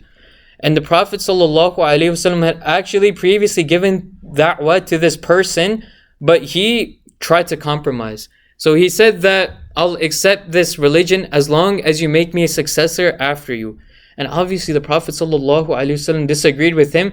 And so this really angered Amir ibn Tufail, because he's the chieftain of a Bedouin and he didn't really know any better. And so what he does is he calls upon the different tribes. First, what he does is the messenger that came to him from the Ahl al-Suffa, he kills him. And you know that even back then, up until now, messengers are someone that are always protected. That you never kill someone who's a messenger, or in this day and age, what we would call someone who, an emissary basically. So you don't kill emissaries, alright? This is something that even back then, even now, international law, you're not allowed to kill them. But Amr ibn Tufail, he did this. Not only that, but he called upon the other tribes to kill the remaining 69 people. So all of the 70 people of Ahl al-Suffa, they were actually all murdered by the tribes of the Bedouins. And this, the same day that this news reached the Prophet ﷺ, another news reached him. And I forgot to mention, but amongst the 70, 3 of them actually were able to survive and find their way back to Mecca. So in the end, it was 67 of the Sahaba who were martyred. So the same day, the Prophet ﷺ received the news of another massacre. And this was the massacre of Ar-Raji'. And this story goes that the tribe of Hudayl that actually orchestrated a plot to kill a number of Muslims. And they basically hired 2 tribes to go to the Prophet ﷺ and give him the same story that we want to accept Islam. So send some people who can teach us this religion. And so the Prophet ﷺ, he sends out 10 of the Sahaba in order to go teach them the religion. And these are also a tribe of the Bedouins. And now when they reached the well of Ar-Raji', 100 people, they ambushed these 10 people. These 10 people, they were ambushed. And a lot of these tribes, they had people who were fighting in the battle of Badr. And this is where the animosity it basically stems. Because they had family who were killed in the battle of Badr. And this is why they're basically trying to get back revenge or as much as they can. And so 100 people ambushed the 10 companions. And since they were far outnumbered, they were obviously killed. And some of them were taken prisoners of war. And we don't have time to go over all of them, but one of the people who were taken as prisoners, his name was Khubayb ibn Adi, radiyallahu an. And Khubayb was someone who, before he passed away, they actually tortured and abused him as much as they could. And then they told him that this day will be the day of your execution. And so the day of his execution came. And what he does is he asks the people who are torturing him, he asks that I want a razor. Basically something that I can shave the hair off so that I am pure and clean before I meet up with Allah subhanahu wa ta'ala. And so they gave him this, they gave him something that he can clean himself with and basically remove the hair that is needed to be removed. And then while this is happening, a baby crawls up to him. A baby from the tribe of the Bedouins. And now the mother of this baby, she becomes really worried. Because she's seeing Khubayb who's been tortured by her tribe, who's been abused by his tribe, who now has nothing to lose. And this baby's crawling up to him. And he has basically a razor in his hand. So this mother, she's thinking that Khubayb will kill her little baby because he has nothing to lose. And someone who's put in this position, either he'll kill the baby or take it as hostage at least. But what he does is he looks at the mother and he sees that the mother is being worried. And then he says to the mother that, do you really think that I will kill this baby? And he basically takes this baby up and he brings it back to his mother. And his mother, she later on accepted Islam, and she says that Wallahi ma ra'aytu asiran qad khayran min Khubayb. The Wallahi, I've never seen a prisoner better than Khubayb. Khubayb radiallahu an. And now, before he is executed, Khubayb actually makes such a beautiful dua to Allah subhanahu wa ta'ala. And we don't have time to go over the whole dua, but at the end of which he says, Allahumma laysa ha huna ahad balagha rasulak minni as-salam. That, oh Allah, there's not a single person here to convey my salam to Rasulullah sallallahu alayhi wasallam, because it's only his enemy in front of him. Then he says, oh Allah, send my salam to the Prophet sallallahu alayhi wasallam. And this is basically what he used his last dua to say, which shows the amount of love he had for the Prophet sallallahu alayhi wasallam, that in his final moments, all he's thinking about is giving salam to the Prophet sallallahu alayhi wasallam. And when Jibreel alayhi salam, he is the one who actually brings the news of both of these massacres to the Prophet sallallahu alaihi wasallam. At the same time, when Jibreel alayhi salam, he reaches the Prophet sallallahu alaihi wasallam and he tells him, the Sahaba mentioned that his face, it became one of sadness and became gloomy because of the news. And then after hearing the news of Khubayb, the Prophet sallallahu alaihi wasallam, he became saddened again, and he replies only with wa alaykum as-salam ya Khubayb, because at this time Khubayb had already passed away. And so these were two huge events that really hurt the Muslims at large. Another person who was tortured, because there were a few of them, who were taken and tortured was Zayd. And he was basically paraded around Mecca, and then he was tortured and abused, and at the end he was killed as well. But before he was killed, Abu Sufyan, who was the leader of the Quraysh, because this person, Zayd, he was actually given to the Quraysh tribe themselves as revenge basically. Abu Sufyan, he actually asks him that, what is happening to you? Do you regret and do you wish that the Prophet, that the Messenger of Allah sallallahu alaihi wasallam, obviously he didn't say that because he's not yet Muslim. He says that, do you wish that Muhammad was in your place instead? And then Zayd says, I wish that not even a prick reached the Prophet sallallahu alaihi wasallam. And then he says that I would rather die 1,000 times than even the prick of a thorn reach the Prophet sallallahu alaihi wasallam. And then Abu Sufyan, after hearing this, he says that I've never seen a people love and revere their leader more than I saw the Sahaba love the Prophet sallallahu alaihi wasallam. And now after the death of these 70 people is when the Prophet sallallahu alaihi wasallam led Qunut al-Nazila, which is the dua that you might have seen that a lot of the masajid, they've also done for the people of Palestine, which is a dua that is done in times of calamity during the prayer. And he did this for 30 days, for a whole month. He prayed Qunut al-Nazila and made this dua for the people that passed away during this time. After this is also the expulsion of the Banu Nadir. The Prophet ﷺ was asked to pay blood money, and so he went to this tribe of the Banu Nadir.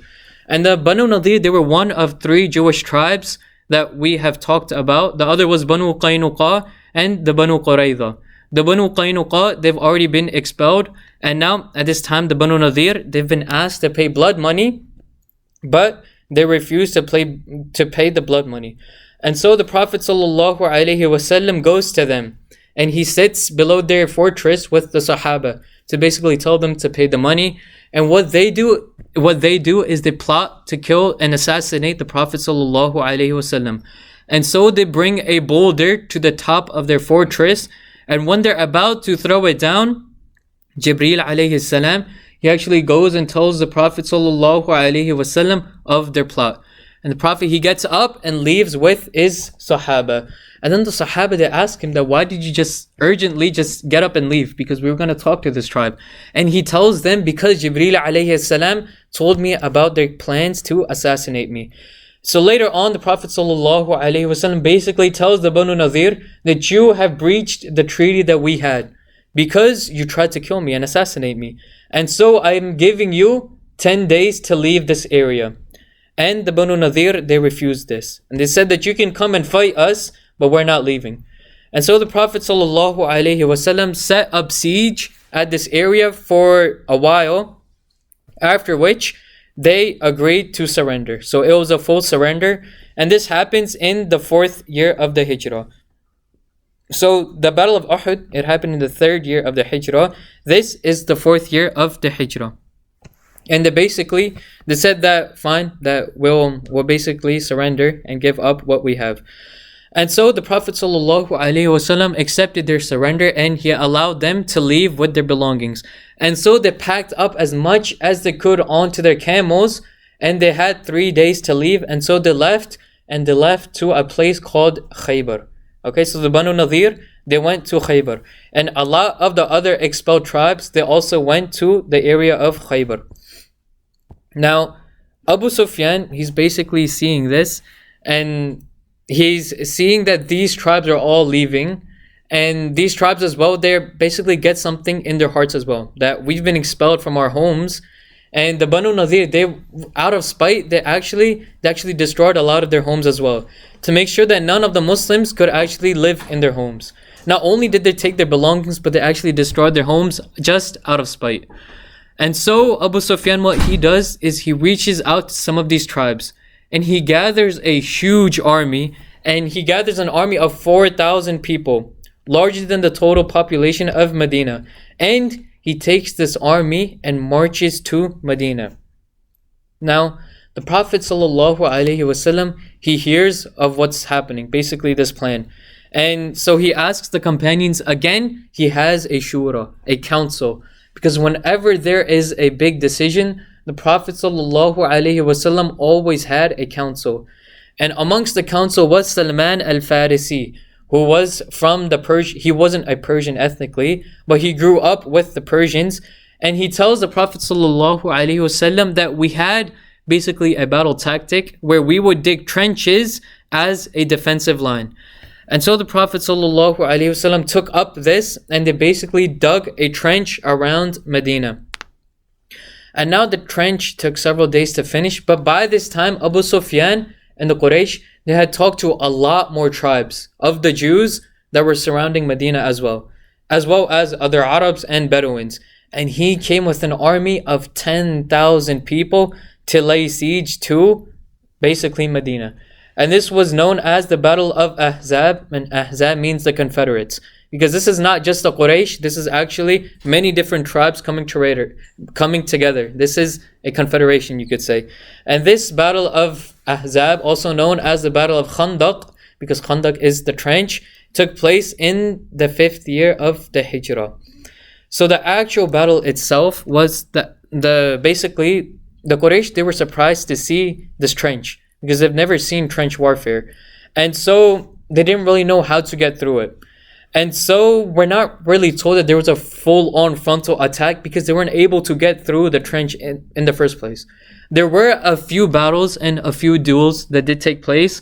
Khalid ibn Walid, because his military intelligence was far above the other Sahaba, a lot of the other Sahaba, not all of them, but because of this, he was actually able to breach some of basically the fortress that they had built. But even he wasn't able to get to the center of basically the Khandaq or Medina itself. Another fight that we're told of is that of Ali radiallahu an, and his fight was against one of, if not the strongest Quraysh in terms of might. So in terms of the Quraysh, we're told that Khalid ibn Walid, like one-on-one in a duel, he would basically never lose either. Number 2, this person, and his name is Amr ibn Abdul Wud. Alright, so this person, he was known as one of the strongest warriors of the Quraysh. So much so that they used to boast that he had the strength of 1,000 soldiers. So they're kind of gassing him up, but it shows just how much strength this person had. And his name is Amr ibn Abdul Wud. And he would keep on calling the Muslims towards having a duel.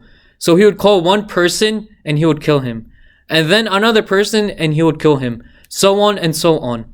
Until Ali radiallahu an, he's called for. Or he actually takes the opportunity upon himself. He says that, "Oh Amr ibn Abdul Wud, I will come and meet you in a one-on-one duel."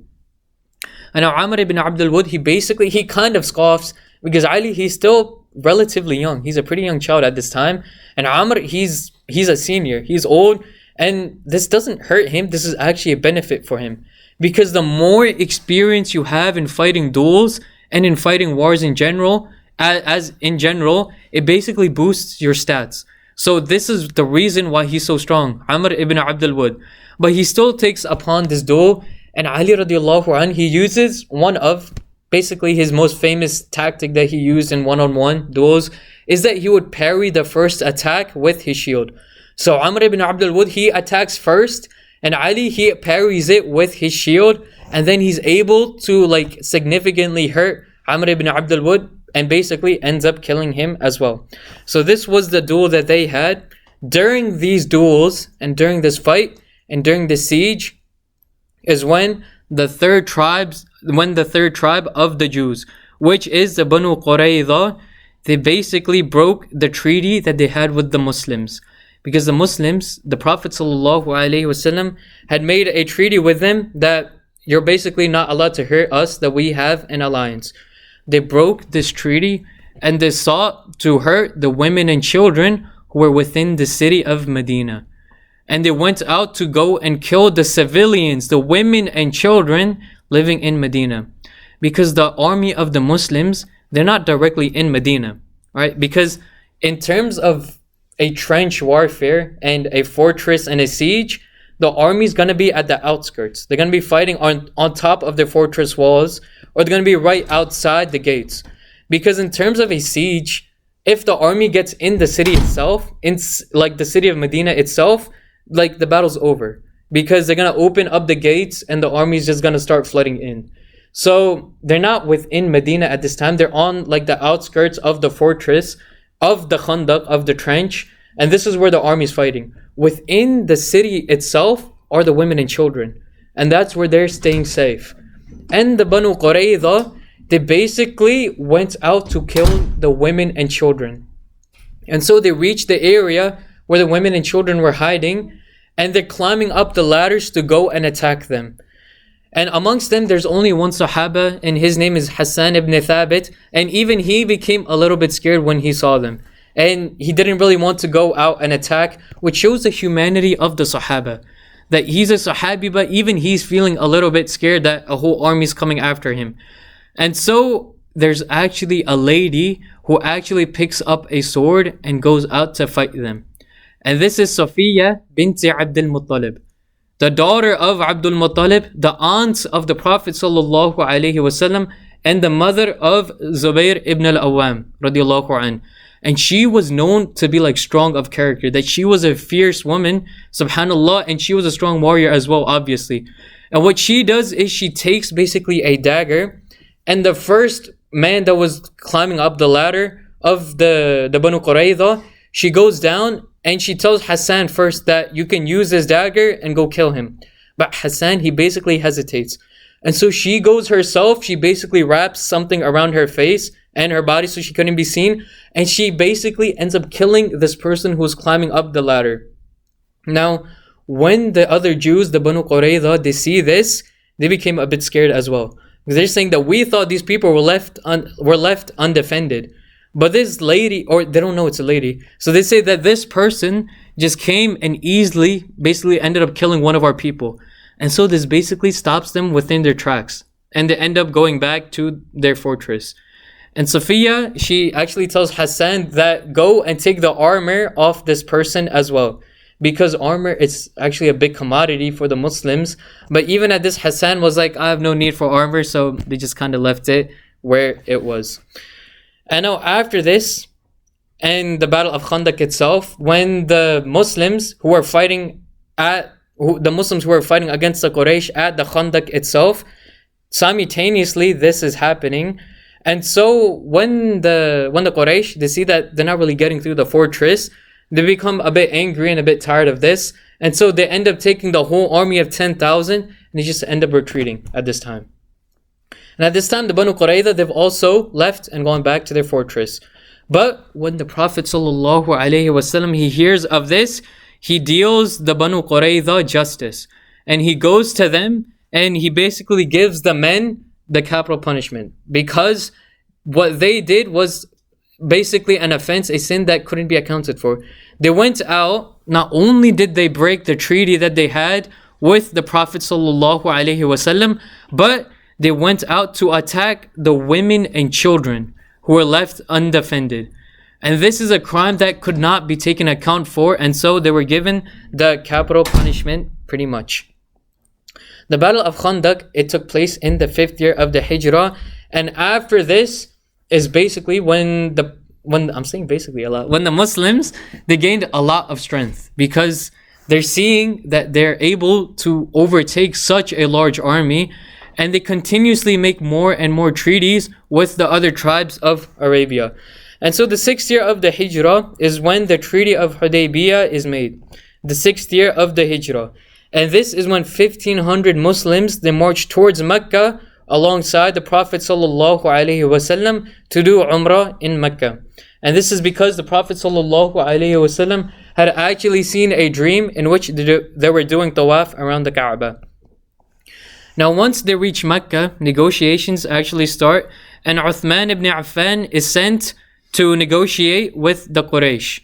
And this is because, does anyone know one of the reasons why the Prophet ﷺ sent Uthman to negotiate with the Quraysh? Go ahead. Yeah, the most wealth. That's right, he had a lot of wealth.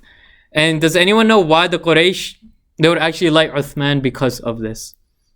What does this show about Uthman? it shows that he was a nobleman pretty much. That even like pre-Islam, that he was a nobleman amongst the Quraysh because of the wealth he had, because of the status he had, and not only this, because of the lineage he had.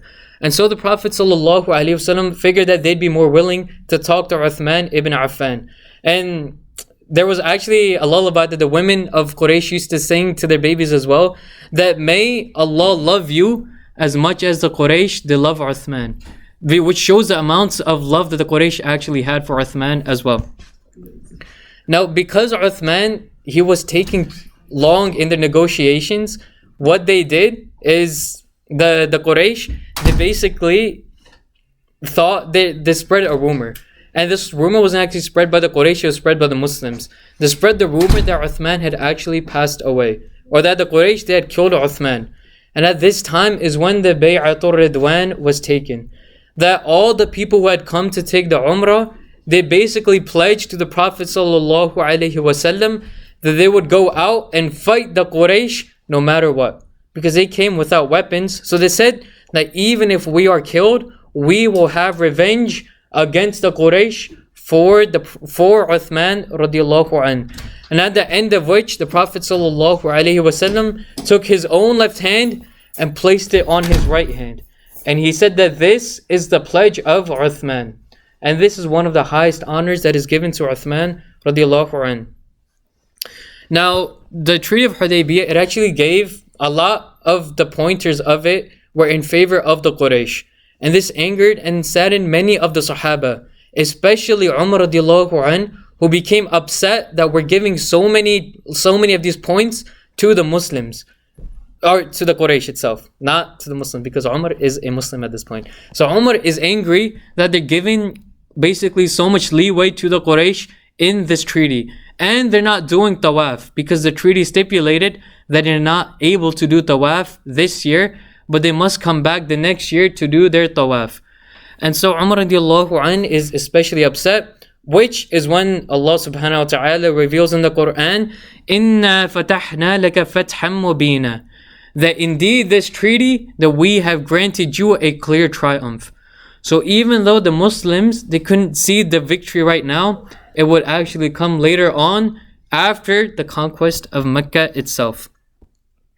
Now, after returning from Hudaybiyah, around 7 years after the Hijrah, the Prophet ﷺ continued his da'wah and sending letters to the leaders of the biggest army, including the Negus of Abyssinia, Muqawqis, a leader in Egypt, Khusro, who was the leader of the Persians, and Heraclius, not Hercules, who was the leader of the Byzantines. And after this is happening in the 7th year of the Hijrah, is also when the Battle of Khaybar basically takes place. And this is, I recall that the Jews of the Banu Nadir, as well as the other tribes, when they were expelled, I mentioned that they went to Khaybar. So a lot of them were based in Khaybar. Not only this, but they were actually supplying the other Jews and the Quraysh themselves in fighting against the Prophet ﷺ and during the Battle of the Trench. So the Battle of Khandaq. And so the Jews wanted to basically continue cultivating this land. And the Prophet ﷺ, he learned that the Jews, that the Banu Nadir, even though he had given them the chance to escape, they were still fighting against the Prophet ﷺ and the Muslims. And so the Prophet, he goes and fights in the Battle of Khaybar, which was fought against the Jews. And the Jews, they were known for their fortresses. So there were many layers of fortresses, but each of them were brought down by the Prophet ﷺ and the Muslims. And at the end of which, the Jews, they basically surrendered once again. And they said that we'll divide this land of Khaybar into 2 parts, or into 2. And not only that, but we will give you half of the produce that we produce in Khaybar over to the Muslims. And all the labor would be provided by the Jews themselves. So this is a huge victory for the Muslims in terms of monetary wealth. Because they're receiving all of this wealth and they don't even have to send any of their people to work and cultivate the lands themselves. This is also the time when the Prophet ﷺ married Safiya bint Huyay. He actually married her a while ago. because she is the daughter of one of the chieftains, and those in Abyssinia after the Battle of Khaybar also came back. Because remember, a group of the Muslims that had actually gone to Abyssinia and found refuge there, and this was during the time of Mecca. So these Muslims, when they see that the Muslims, they have so much more power now, and they've been getting victory after victory, and not only this, is that during this time they've been making a lot of alliances with the surrounding tribes as well, with the surrounding Arab tribes. And we don't have time to go over all of them, but just know that during this time, not only are the Muslims getting stronger military wise, but they're also making alliances and getting larger army wise as well. I know that each time they fight a war, they're gaining in strength as well, that the army is getting stronger, because the more experience you have in fighting wars, the more strategy you learn, and the stronger you get, pretty much. That the best way to get stronger in war is to actually fight in wars themselves. This is something that's always been known in the art of war. And so those in Abyssinia came back, as well as his wife Habib Ramla bint Abu Sufyan. So after he married Safiya bint Huyay, who was the daughter of a chieftain, which basically furthers the alliance he had with this tribe, comes his wife Habib, who was the daughter of Abu Sufyan, Ramla bint Abu Sufyan, who was living in Abyssinia at this time. Someone else who comes back from Abyssinia after this victory of Khaybar is Ja'far ibn Abi Talib. And who is Ja'far the brother of? Of who? That's right, yeah, it's in the name of Ali radiallahu anh. And upon seeing Ja'far, the Prophet sallallahu alaihi wasallam became so happy that he said that I don't know what's making me more happier, you coming back and meeting me, or this victory at Khaybar, which shows how much he missed Ja'far ibn Abi Talib. And obviously they were probably close in age as well. Now after this is the 7th year of the Hijrah, is when the Umratul Qada basically happened, which is the Umrah al-Qada. You're doing what you weren't able to do. So Qada Salah is you're making up a Salah that you weren't able to do. So they're making up the Umrah that they weren't able to do during the time of Hudaybiyah. So Umratul Qada, the Prophet sallallahu alaihi wasallam, he takes his whole army and they go to Mecca. And just think about the Quraysh when they're seeing this. This is the time when the Quraysh, they lost all their strength, because they're seeing the Muslims in their great number strutting, going through and making tawaf around the Kaaba. They're seeing their strength. They said that at this point we have nothing left to give, to fight against them, because at this time they've had too many in number. They've fought too many battles, so they're too strong now to fight against, and they have too much in number as well. So they're too large of an army to fight against in terms of number as well.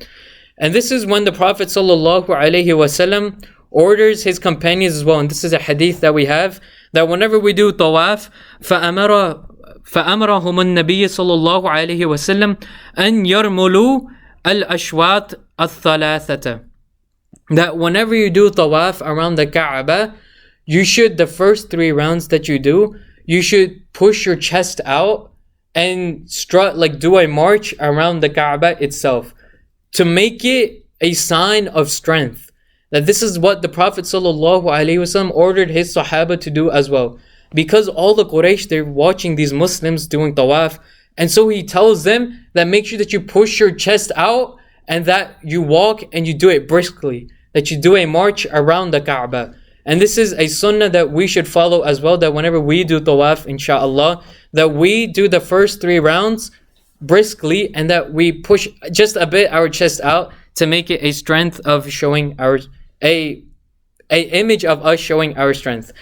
During this time is also whilst he was in Mecca, and people differ over how long he stayed in Mecca. Some say a couple weeks, but as long as he stayed in Mecca, something happened, which is that he married his final wife, which was Maymuna bint al-Harith.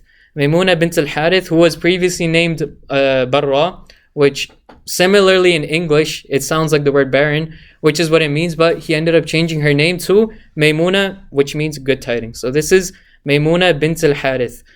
And so this was the last wife he married upon ijma'. And so let's go over the wives really quickly. The first wife was Khadija radiallahu anha, after which was Sauda, that's right. And he married her after the passing of Khadija, still during the time of Makkah. Who does he marry after Sauda? Sophia? Not Safiya, not yet. This is during the Makkah time to pre-Hijrah. It is not Hafsa yet.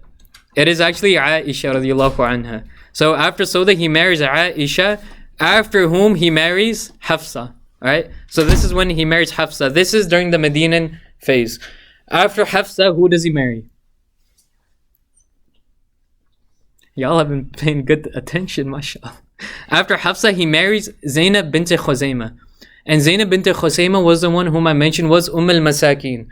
But the Prophet ﷺ only married her for a few months because she ended up passing away at a relatively young age. After this is when he marries, does anyone know this one, this name? I actually started off today's session speaking about her. Go ahead. That's right. So this is when he marries Salama. MashaAllah, you saved everyone. This is Salama when he marries Salama. After this is when he marries his cousin, and this is the only cousin he marries, who is Zaynab bint Jahsh. After this is when he marries Juwayriya bint Harith, who was the 8th wife, after whom was Ramla bint Abi Sufyan, who was the one who came back from Abyssinia after the Battle of Khaybar. And then after Ramla was Safiya bint Huyay, the Jewish woman who converted to Islam, who was the daughter of the chieftain. And after this is the last wife whom I just mentioned. So does anyone remember her name? That's crazy. It is Maymuna bint al-Harith. Maymuna bint al-Harith radiallahu anha, and her name means good tidings. So the final converts before the actual conquest of Mecca. So there were a few converts that are counted as those who did the Hijrah. Because after the conquest, there was no more Hijrah. The concept of the Hijrah, it basically stopped. And number one was Khalid ibn Walid. So Khalid ibn Walid, he was actually sent a letter from his brother. Does anyone know the name of his brother actually? Walid ibn Walid. That's right. It is Al-Walid ibn Walid. This is his older brother. And Al-Walid ibn Walid, he sends a letter to Khalid. And he tells Khalid that, oh Khalid, the Prophet ﷺ was inquiring about you. And he was saying that how long will someone with the intelligence of Khalid continue in not accepting Islam? That someone with his intelligence should accept Islam and be a Muslim. And so Al-Walid ibn Walid, he writes at the end of his letter that, so my dear brother, make up what you have already lost, because many opportunities have already passed you by. As-salam. And then he sends this letter, which shows that you've already missed so many opportunities. You missed the battle of Badr. You missed the battle of Uhud. You missed the battle of Ahzab. And not only this, but you were fighting against the Muslims during these battles. So don't miss any more opportunities and become Muslim. And Khalid ibn Walid, after thinking about this, is when he goes and makes the Hijrah and accepts Islam. Number two is Amr ibn al-As. Amr ibn al-As, whose father al-As ibn Wa'il came up early in the Seerah, but I won't ask you guys about that. I don't want y'all to break my heart. But so Amr ibn al-As, he accepts Islam as well. But before he accepted Islam, he actually asked the Prophet ﷺ that before I accept Islam, I have a condition.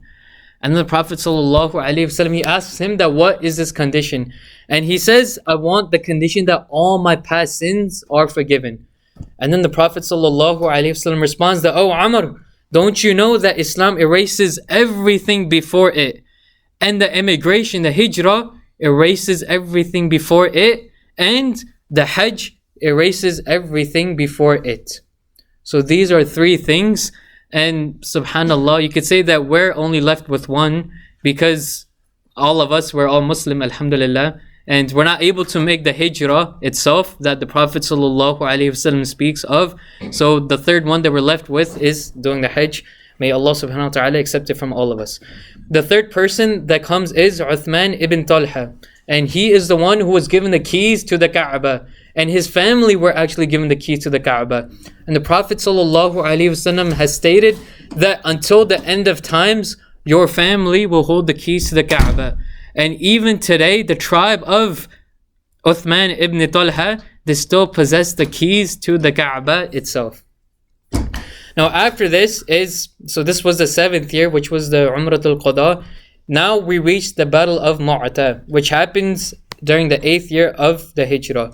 And Mu'tah, it's a village on the borders of Syria. Mu'tah with a hamza, not a ayn. So this is actually the 8th year of the Hijrah, right?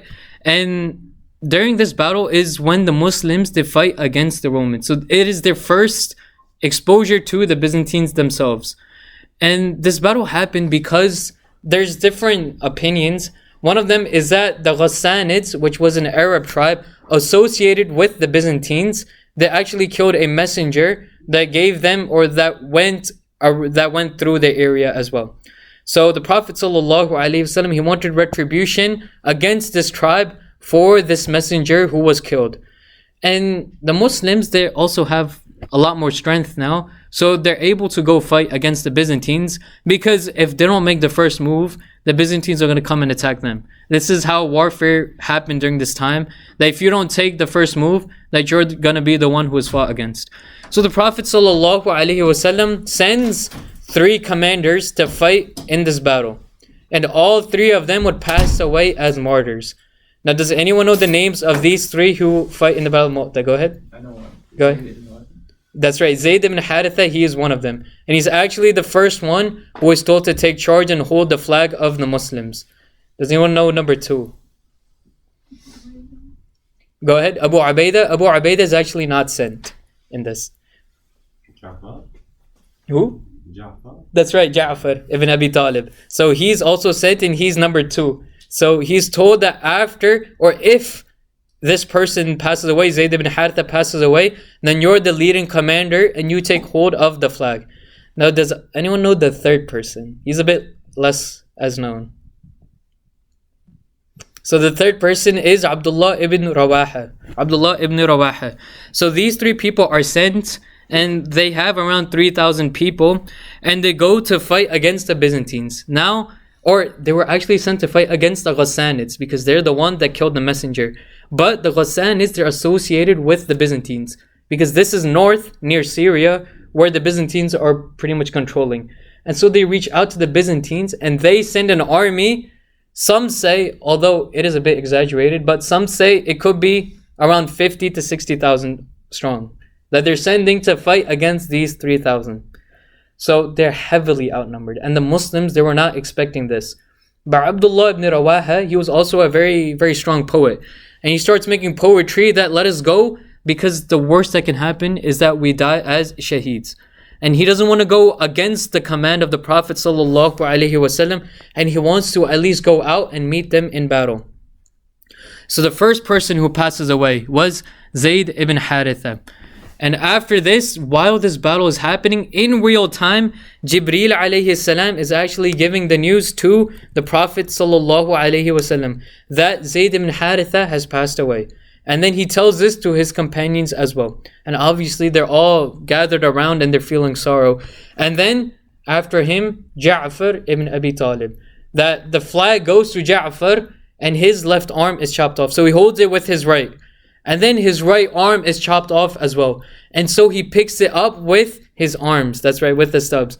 And then those are chopped off as well. So he uses his mouth to hold on to the flag as much as he could until the very end. And this is after the Prophet ﷺ learned of this. He's stating that I saw Ja'far flying in Jannah, and he had wings instead of arms.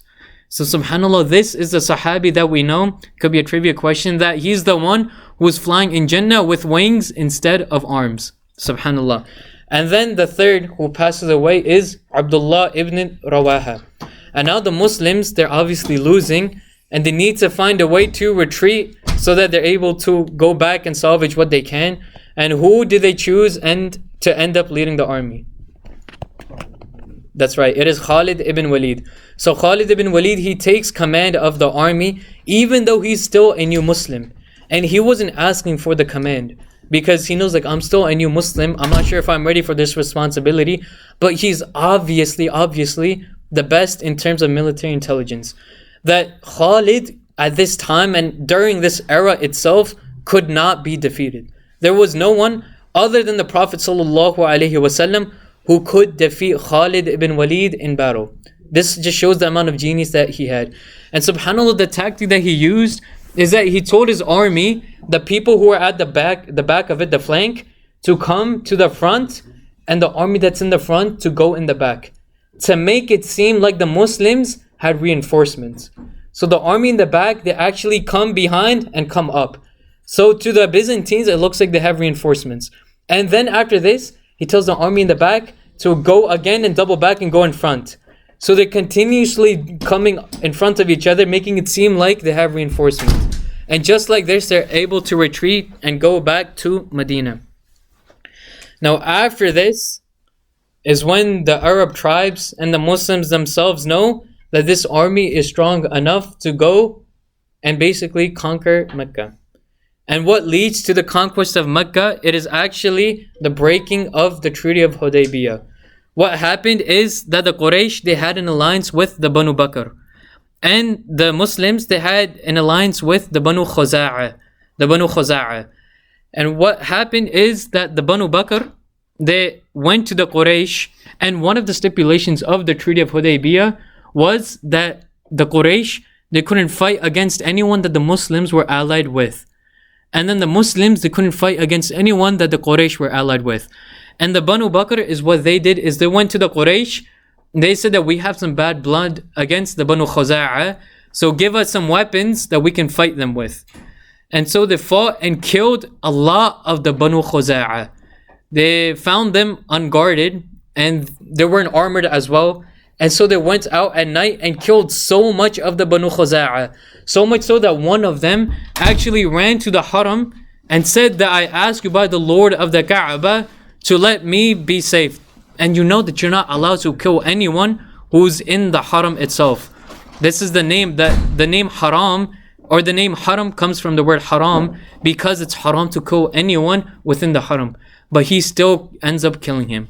So the Banu Bakr, they breached the treaty, which shows that the Quraysh, they've also broken the treaty itself. Now, the leader of the Banu Khuza'ah, who were allied with the Muslims, his name was Amir ibn Salim. He goes to the Prophet ﷺ and he asks him to be merciful. And he asks him to help them to fight against the Banu Bakr and the Quraysh. And he cites so many reasons. He's saying that we're from the same ethnic background, so can't you come and help us? And the Prophet ﷺ agrees to this, and he goes to his Sahaba and he tells them to come up and stand up and to begin marching. And he doesn't tell them where they're marching towards because this is utmost secrecy. They don't want the people, the Quraysh, to start building up armory and what they can and start the war. So the Prophet ﷺ, he tells his army to get up and just start marching. And it's to an undisclosed location. He doesn't even tell his wives or Abu Bakr as-Siddiq the location where they're going to. One of the Sahabi, he ends up making a mistake. And he sends a letter to his family who's living in Mecca. And he has an intuition that this army is actually going towards Mecca. And so in the letter, he tells his family that the army of Muslims is coming from Medina towards Mecca in order to conquest it. So make sure that you are able to stay safe. Okay? And you can tell the Meccans. Now, does anyone know the name of the Sahabi who made this mistake?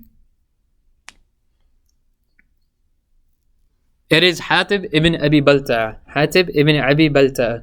And when the Prophet ﷺ, he is actually told by Jibreel alayhi salam of this, of Hatib sending this letter to his family in Mecca.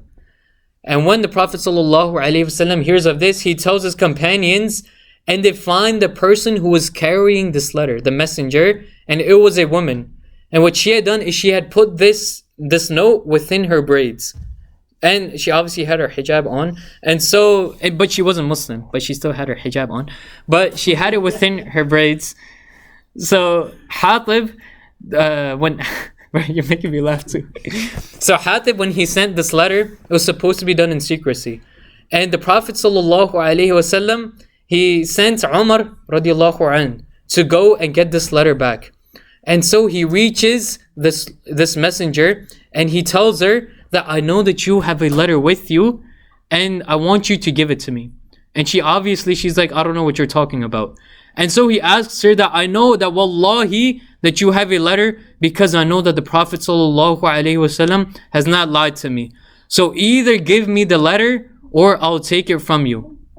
And so what she does is she says that fine, I'll give it to you, but look away, so that she's able to take her hijab off and take the letter out. And so they do. And when the Prophet sallallahu alaihi wasallam is given this letter, he's saying that Hatib, that why have you done this?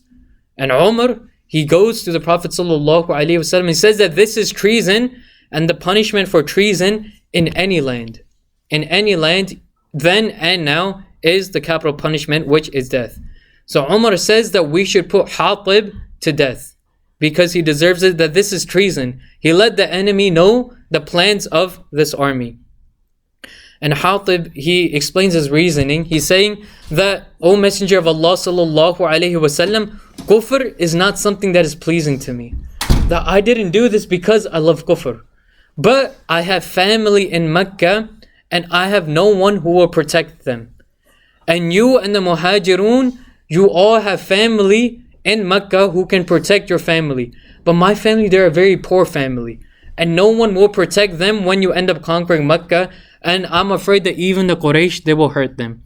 And then the Prophet ﷺ is saying that that you have said the truth, pretty much. That you have said the truth, O Hatib. But even after this, Umar radiallahu anhu is saying that even if this is the case, we should still kill him because this is treason and he did something that he was not supposed to do. After which is when we hear the famous hadith. فَقَالَ, what the Prophet ﷺ said, إِنَّهُ قَدْ شَهِدَ Badr, that he has witnessed the battle of Badr. وَمَا يُدْرِيكَ لَعَلَى اللَّهَ أَطَّلَعَ عَلَيْ مَنْ شَهِدَ Badr. قَالَ أَعْمَلُوا مَا شِئْتُمْ فَقَدْ غَفَرْتُ لَكُمْ. The Prophet ﷺ saying that he, Hatib, has witnessed the battle of Badr. And what would you know, O Umar? Perhaps Allah looks at those who witnessed Badr and said, O the people of Badr, do what you like, for I have forgiven you. And subhanAllah, this is why Hatib, he was left to live. And now the Muslim army, they enter into Mecca, which leads to the conquest of Mecca. Abu Sufyan, he met the army before they entered and accepted Islam, and he pled for mercy. The Muslims, they have mercy on them even after everything they had done. And the Prophet ﷺ, they're on the outskirts of Mecca, and he tells Abu Sufyan that I have given what you have asked for.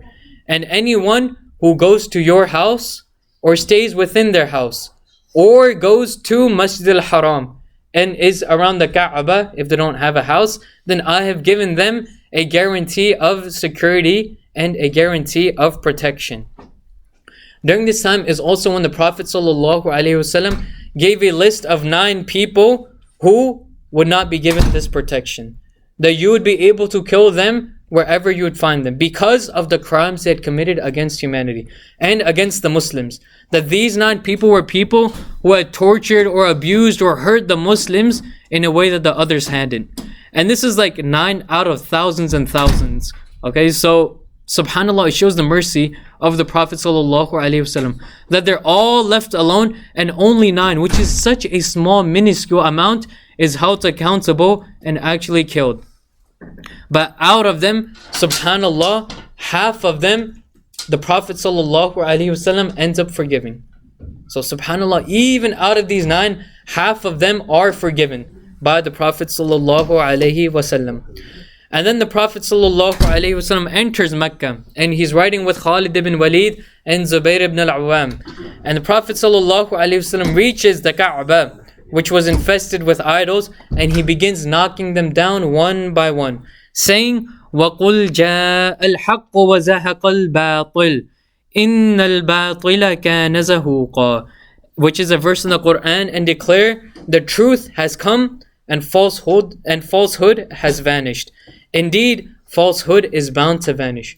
So he's reciting this ayat as like right when he's hitting the idols and basically destroying them one by one by one. After this is he gives an address to the people who are gathered there, basically telling them to fear Allah subhanahu wa ta'ala, to be pious and worship only Him. And at this time is also when he calls the people to give their bay'ah, their pledge to the Prophet sallallahu alaihi wasallam, first to the men and then to the women. And obviously the men, they put their hand on top of the hand of the Prophet sallallahu alaihi wasallam to give the pledge. The women, they don't do this because obviously the Prophet, he never touched someone who was a non-mahram to him. So the women, they just give their bay'ah, their pledge orally. And the Prophet ﷺ continued giving them a khutbah, an address, and he was telling them the concepts of tawheed, of worshipping only Allah subhanahu wa ta'ala, as well as the principle of having taqwa and Allah subhanahu wa ta'ala. So these three things is what he was telling them. And then he adds at the end, he says, Ya ma'ashar al-Quraysh, ma tarona anni fa'ilun bikum. The O you people of Quraysh, what do you think of the treatment that I am going to give to you? What do you think that I am going to you? And they replied that you are akhun kareem wabnu akhi kareem. That you are the son, that you are generous and you are the son of the generous. So you will be merciful with us. Like subhanAllah, look at their gal, that after everything they've done, they're still saying this to make sure that they are able to stay safe. Upon this is when the Prophet ﷺ says the famous statement, فَإِنِّي أَقُولُ لَكُمْ كَمَا قَالَ يُوسُفْ لِأَخْوَتِهِ لَا تَثْرِيبَ عَلَيْكُمْ الْيَوْمِ اذْهَبُوا فَأَنْتُمْ الطُّلَقَاءُ. I speak to you in the same words as Yusuf alayhi salam spoke unto his brothers. He said that no reproach on you this day. Go your way because you are all free. And so subhanallah, this is what the Prophet ﷺ says to all of the Quraysh, basically saying that all of you are free of your crimes and I have given to you a guarantee of security. So this is the conquest of Mecca, and this is where we will pause for today, inshallah, and continue and finish this part off next Monday, which will inshallah, sadly, will be our last session as well. سبحانك اللهم وبحمدك أشهد أن لا إله إلا أنت أستغفرك وأتوب إليك جزاك الله خير. أعوذ بالله من الشيطان الرجيم بسم الله الرحمن الرحيم الحمد لله رب العالمين والصلاة والسلام على رسول الله وعلى آله وصحبه أجمعين رب اشرح لي صدري ويسر لي أمري واحلل عقدة من لساني يفقه قولي أما بعد. Assalamu alaikum wa rahmatullahi wa barakatuh. So inshallah, last time we stopped on the conquest of Mecca, and the conquest of Mecca itself is perhaps you could say the climax of the Seerah itself, because this is when the Meccans who actually, and the Quraysh who kicked out the Prophet sallallahu alaihi wasallam, this is when they were able to come back. The Prophet sallallahu alaihi wasallam was able to come back and basically take over and conquer Mecca, which had previously kicked him out. And this is also where he came back to his home. This was his home. It's where he grew up. Mecca was his home. And so finally he was able to come back. Just give me 1 sec. And so continuing on, we didn't fully finish the conquest. And so I want to finish off the conquest as soon as we can. I was talking about when the Quraysh, they saw the Prophet sallallahu alaihi wasallam, and this is where we stopped. They asked him sallallahu alaihi wasallam that what will you do? Or actually the Prophet sallallahu alaihi wasallam, he asks the Qurayshis that what do you think I will do with you? And then the Qurayshis, they said that we hope that you will treat us with mercy because you're the son of a noble person and you're a noble person yourself. Akhi Kareem wa ibnu Akhi Kareem. That you're a noble brother, you're the son of a noble person as well. And subhanAllah, it shows like the gal to say this after everything they did, assaulting, torturing the Muslims, but they still rely on the mercy that they had known the Prophet ﷺ to have. And after this is when the Prophet says to them, فَإِنِّي أَقُولُ لَكُمْ كَمَا قَالَ يُوسُفْ لِإِخْوَتِهِ لَا تَثْرِيبَ عَلَيْكُمُ الْيَوْمِ. That I speak to you in the same words as Yusuf alayhi salam, that he said to his brothers, that there is no reproach for you on your day. اذهبوا فأنتم الطلقاء. That go your way, for you are freed ones. And now the Prophet ﷺ, he gave the keys to the door to Uthman ibn Talha. This is when the Prophet ﷺ, after he gave his sermons, he gave the keys to Uthman ibn Talha, because his family were always the gatekeepers of the Kaaba, and they always possessed the keys to the Kaaba. And he said to him that these keys will remain with your family until the end of times. And even today in Saudi, it's still the family of Uthman that possesses the keys, that it's his descendants that possess the keys to the Kaaba. This is also when Bilal ibn Rabah radiallahu anh, he ascended the Kaaba and gave the adhan. And because a lot of the Meccans, when they accepted Islam, they were still new Muslims. So there's some stories that we have where some of the Sahaba, or not Sahaba, they were Sahaba, but internally they hadn't fully accepted Islam. There were still some grievances that they had. And when they saw Bilal ibn Rabah, who was previously a slave, who was tortured very heavily, when they saw him giving the adhan, and he was the mu'adhin and calling people to prayer, it struck something within them because of their tribal tendencies, because of the jahili tendencies, that they thought that such a person is calling the call to prayer. And one of them even remarked that how noble is my father, or what great virtue is there in my father that he has already passed away and that he didn't have to see this sight. So subhanAllah, it shows that there were still some jahili tendencies. And this specific person, he was actually the brother of Abu Jahl. And the Prophet ﷺ, he actually came to him and he says that this is incorrect, that what you said, and he basically reprimanded him. Because Islam, it stopped all of these tribal tendencies and it stopped racism. And the Prophet ﷺ, we mentioned last week that he said to them that all of us are from Adam, and Adam was from dust. And this abolished the tribal system that they had, that everyone would stick with their tribe and they would vouch for their tribe. This united the Muslims of Quraysh.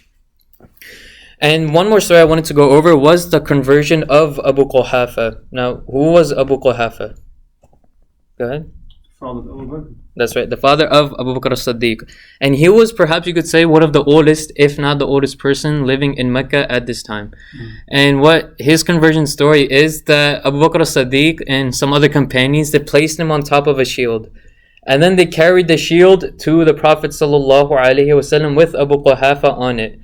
And then the Prophet ﷺ, upon seeing him, he says that, why did you bring this sheikh, like this old person, to me? Rather, I should have gone to him.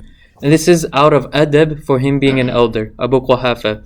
And then Abu Bakr as-Siddiq, his son, he says that, no, rather, it's befitting that he come to you because you are the Prophet ﷺ.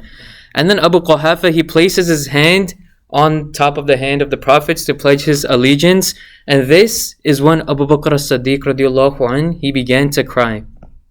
And then he says, the O Messenger of Allah, how I wish that this hand was the hand of your uncle Abu Talib rather than the hand of my own father.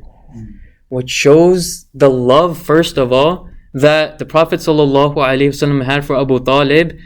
And second, the love that Abu Bakr had for the Prophet ﷺ. So much so that he'd rather have Abu Talib accept Islam because he was more beloved to the Prophet than even his own father. And this is, you could say, the pinnacle of love that you could have for a brother of yours. That he would want the Prophet ﷺ to feel the same happiness that he was feeling in the moment. And that the Prophet ﷺ feeling that happiness was more beloved to him feeling that happiness. And this is the true brotherhood that they shared. After the conquest of Mecca was the Battle of Hunayn. And this started because the Prophet ﷺ heard news that a large army was gathering in Ta'if to fight the Muslims. And you could basically get in the mind of the people in Ta'if. They're thinking that a new army has come into Mecca and they've taken over Mecca, so right now the Qurayshis, they must be weak. And we know that Ta'if and Mecca, they used to have a little bit of rivalry. So to them, this is the perfect opportunity to attack and take over the city itself. So the Banu Thaqif, they were in Ta'if, and they started gathering all the pagans that remained.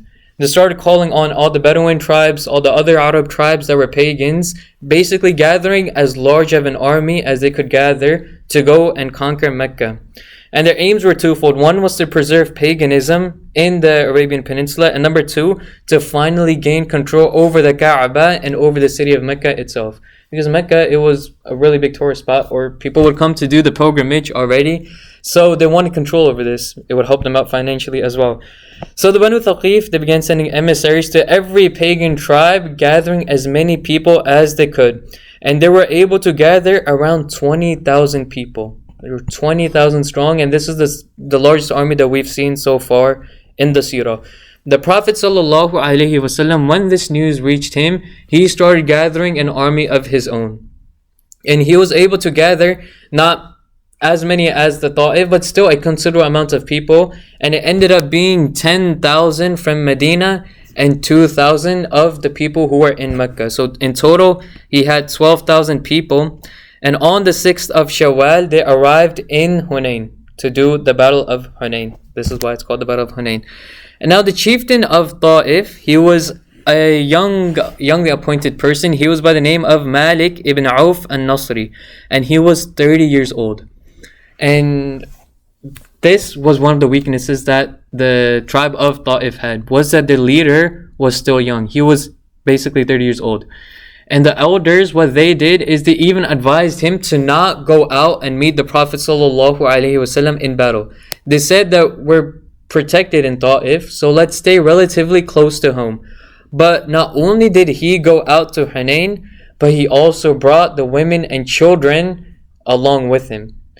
Now, what do you think? What is one of the reasons that a commander would order the men of his army to bring his women and children along with him?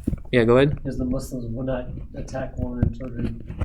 Okay, but there is a chance that they could be taken prisoners of war still. I just listened to the Seerah, so it's all fresh. Go ahead. Do you want to give it a shot? Yeah, the reason why, and this was popular in ancient times, they would give more of a reason for the men to fight. There's nothing back home. All of my family is here with me, and we risk it all, for the sake of victory. Because if we lose, then a lot is at stake here. And then plus, they have more comfortability there, and other families with them. So it makes them fight harder, and they're more like they're not far away. They don't miss their family. They're right there with them. And so, subhanAllah, he got the whole answer. So that is one of the reasons that it pushes the soldiers to a new level, because they see their families in front of them while they're fighting. So they know exactly what they're protecting. So it'll push them to another level to make sure that they win the battle. But one of the elders, he actually came to Malik, and he says to him that leave the eggs of Ta'if where they're to be found. So leave the women and children in the city. Because if it is that you guys are defeated, the men are defeated, then at least they will be safe back home. Because they're fighting in Hunain. The Prophet ﷺ, he did not have the idea right now to go to Ta'if. He was just going to defend his own people at Hunain. So there was no idea to go to Ta'if. That's why the elders were telling Malik to leave the women and children, but just to bring the men. But Malik, being the young person that he was, he's like, no, I want victory. I want it now, and I want to show how great of a person I am, how great of a hero I can be. And so he still marched on to Hunain. Now Hunain, there were a couple tribes from Ta'if that we mentioned. One was the Banu Thaqif. Another one was the Hawazin. And the Hawazin, they stationed several archers. And these archers were at Hunain because they reached Hunain before the Prophet ﷺ. And they were strategically placed between the crevices, so they couldn't be seen. And there was a lot of them that were positioned on top of the cliff. Now, when the Muslims arrived at Hunain, these archers, they started shooting down all their arrows. And they're on top of a cliff. And so you could imagine a cliff like this. The Muslims are coming here. And the archers, they're raining down arrows onto them. So now this was a pretty major hit. And the Muslims, they found themselves in disarray. and the archers were hitting them, arrows were hitting them from every single spot, and thousands of fighters, they begin to flee in all the directions. Now, a few factors were at play here. Number one was that the Muslims were taken aback because this attack was sort of a surprise attack. They didn't know the enemy had already reached there. You could say it was somewhat of an ambush. Second, the new Muslims of the army from Mecca, they didn't have the same amounts of battle prowess that the Ansar and the Muhajirun had, because they've been fighting like Badr, Uhud, Khandaq, Khaybar, all these battles. So these new Muslims, they don't have the same experience, this sort of strategy that the Muslims had. Another thing is the unity, that these new Muslims, they didn't completely get along with the Ansar and the Muhajirun because they're still relatively new Muslims. It's not always that you'll see, like a lot of the reverts that we'll see, when they accept Islam, they accept it fully. And subhanAllah, this is one of the blessings they have. Other people, it takes them some time to adapt themselves to Islam. So some of the people, they still had some of the old mindset, and which I mentioned when Bilal ibn Rabah, when he gave the adhan, they still had some of their old Jahili tendencies in them. So this kind of broke apart the unity they have. Now fourth, because of the number of Muslims that were arriving here, a lot of the Muslims, they didn't have the armor and the helmets and the shields that a lot of the Sahaba and the Muhajirun and the Ansar had. Because the people in Mecca, they weren't prepared for battle, really, you could say. This attack from the Banu Ta'if, this was kind of uncalled for. Now the Prophet ﷺ, when he's seeing everyone fleeing from these arrows, he starts to call out. He starts calling out one tribe and then another tribe and then another tribe. So he starts calling out all the tribes. And he says, "O people, come to me. I am the messenger of Allah. I am Muhammad ibn Abdullah." And then the tribes are told, and the Prophet ﷺ, he was next to Abbas, and Abbas was known to have a loud and projecting voice. And so he told Al-Abbas to start calling the tribes one by their names. And when each of the tribes, they heard this, they started coming back. And one of the reasons is that the Prophet ﷺ says that I am the messenger of Allah, I am Muhammad ibn Abdullah. So now, you might know. Do you know why? What's one of the reasons why saying Muhammad ibn Abdullah, why did he do this? Anyone have a guess? Well, they care about his lineage. Right? Yeah, so that's right. Because they're still new Muslims and they still might have some of those tendencies, because the Prophet ﷺ is mentioning his lineage. That I'm Muhammad, I'm the son of Abdullah. Who's the son of Abdul Muttalib? Who's the most famous Arab person at this time? That because he's doing these newer Muslims who still had that tribal tendency, they'll come and support him. Sallallahu alayhi wasallam. So this was one of the reasons that he wanted to do this. Go ahead. Yeah, I think, and then Nabiullah Kadhib and Abdul Naam. Yeah, that's the Arabi for it. And so these people, they kept on coming back, and when the pagans, they saw this, the pagans, they basically fled. So they left the battlefield, and Hunayn, it gave a lot of riches to the Prophet ﷺ and to the Muslims. After this event at Hunayn, a lot of the Sahaba, and some of them were younger Sahaba, they told the Prophet ﷺ, and he himself said that we should set out for Ta'if itself. Because remember, before, Ta'if did not accept Islam. So the Prophet ﷺ, they marched straight to Ta'if. And when the pagans fled, the Banu Thaqif, they also fled to their fortress in Ta'if. But Ta'if was a very strong fortress.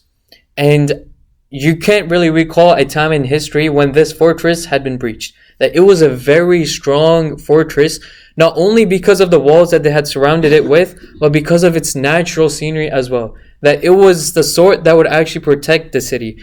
And so it was extremely difficult to penetrate, and Ta'if was also abundant in natural resources. So they had so many resources that they could outlast a siege. So subhanAllah, it took them a while, and the Muslims, they started taking damage a lot. That many soldiers ended up passing away because of this, and they used a lot of tactics to try and breach. One of them was catapults. And catapults was not something that was known to the Arabs or even to the Jews living at that time in that area. This was something that the Prophet ﷺ had actually sent some Sahaba to go and learn about by the Romans. So they were sent to an Arab tribe that was a vassal state of the Romans to learn how to build catapults. Was Go. it Hassan? I don't remember the exact names They of were, them. they were, it was, yeah. I thought they captured catapults at Khaybar.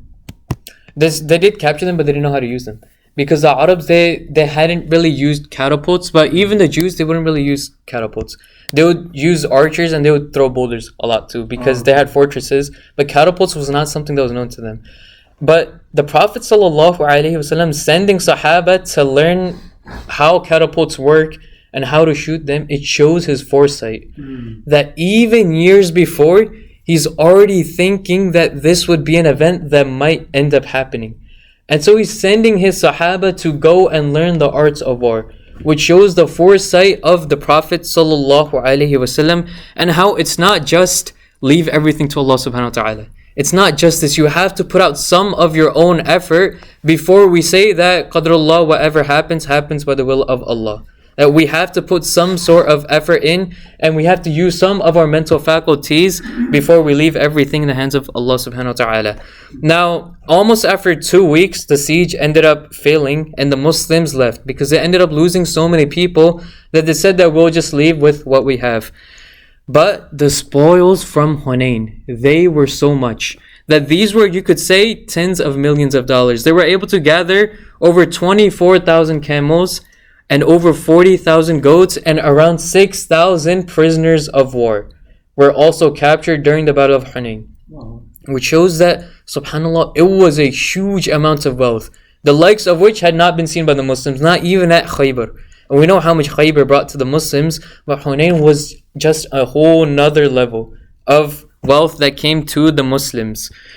Now, during this time as well, when the people were getting their spoils and the prisoners of war were basically being imprisoned, the story of his milk sister, and her name was Shayma. So this was the daughter of Halima bint Sa'diyah. Okay, and what she says is that some soldiers, they were taking her away as a prisoner. And she says that, what do you think you're doing with me? Don't you know that I am the sister of your companion? And now the Prophet ﷺ, he's thinking to himself, he's like, I don't have like a blood sister, so to say. So he tells his companions that bring me this woman. And so the companions, they take her back, and she says to him that I am Shayma, the daughter of Halima. And now the Prophet ﷺ, he hasn't seen her in a long, long while. And he's thinking to himself that, how can I verify this? And so he asks her that, how do I know that you're the same Shayma that I knew in my childhood? That you could be someone impersonating to get out of being sold as a prisoner of war. And so she says that, I can prove to you that I'm the same Shayma because I still have the bite marks on my shoulder from when we were children and you bit me. So subhanAllah, the Prophet ﷺ, after hearing this, he laughs and then he frees her and he gives her two options. Either you can go to your people or you can stay with us and we'll treat you favorably. But it's not sure which of the two she chose. It's most likely she went back to her own people. But subhanAllah, it shows an interesting story. And I found another narration that states that with Shayma, coming to pick her up was Halima bint Sa'diyah and her husband, the foster mother of the Prophet ﷺ, that at this time they actually re-met. But this narration I wasn't able to find in other books. So now at this time the Ansar, they begin to worry. Number one, because the money that was being distributed, a lot of it was being given to the Quraysh and especially to the new Muslims. And at this time, and in general, zakat, it can be given to new Muslims in order to strengthen their faith of Islam. And this is what the Prophet ﷺ was intending, that by giving these new Muslims some wealth, some money, it will draw them closer in accepting Islam. Because we already know that Islam is the correct religion. And it's the true religion itself. So what if we give them some more money? That it draws their hearts closer to Islam. And so this idea is found in the books of fiqh as well. And the Prophet ﷺ, he started distributing more of the wealth, like a larger portion of the wealth, to these newer Muslims to draw their hearts closer to Islam. Now, another worry that the Ansar was seeing was that we're getting less of the money, but because the Prophet ﷺ is already home, then maybe he'll just stay here. Then maybe he'll leave us and remain in Mecca. Because they knew how much he loved Mecca.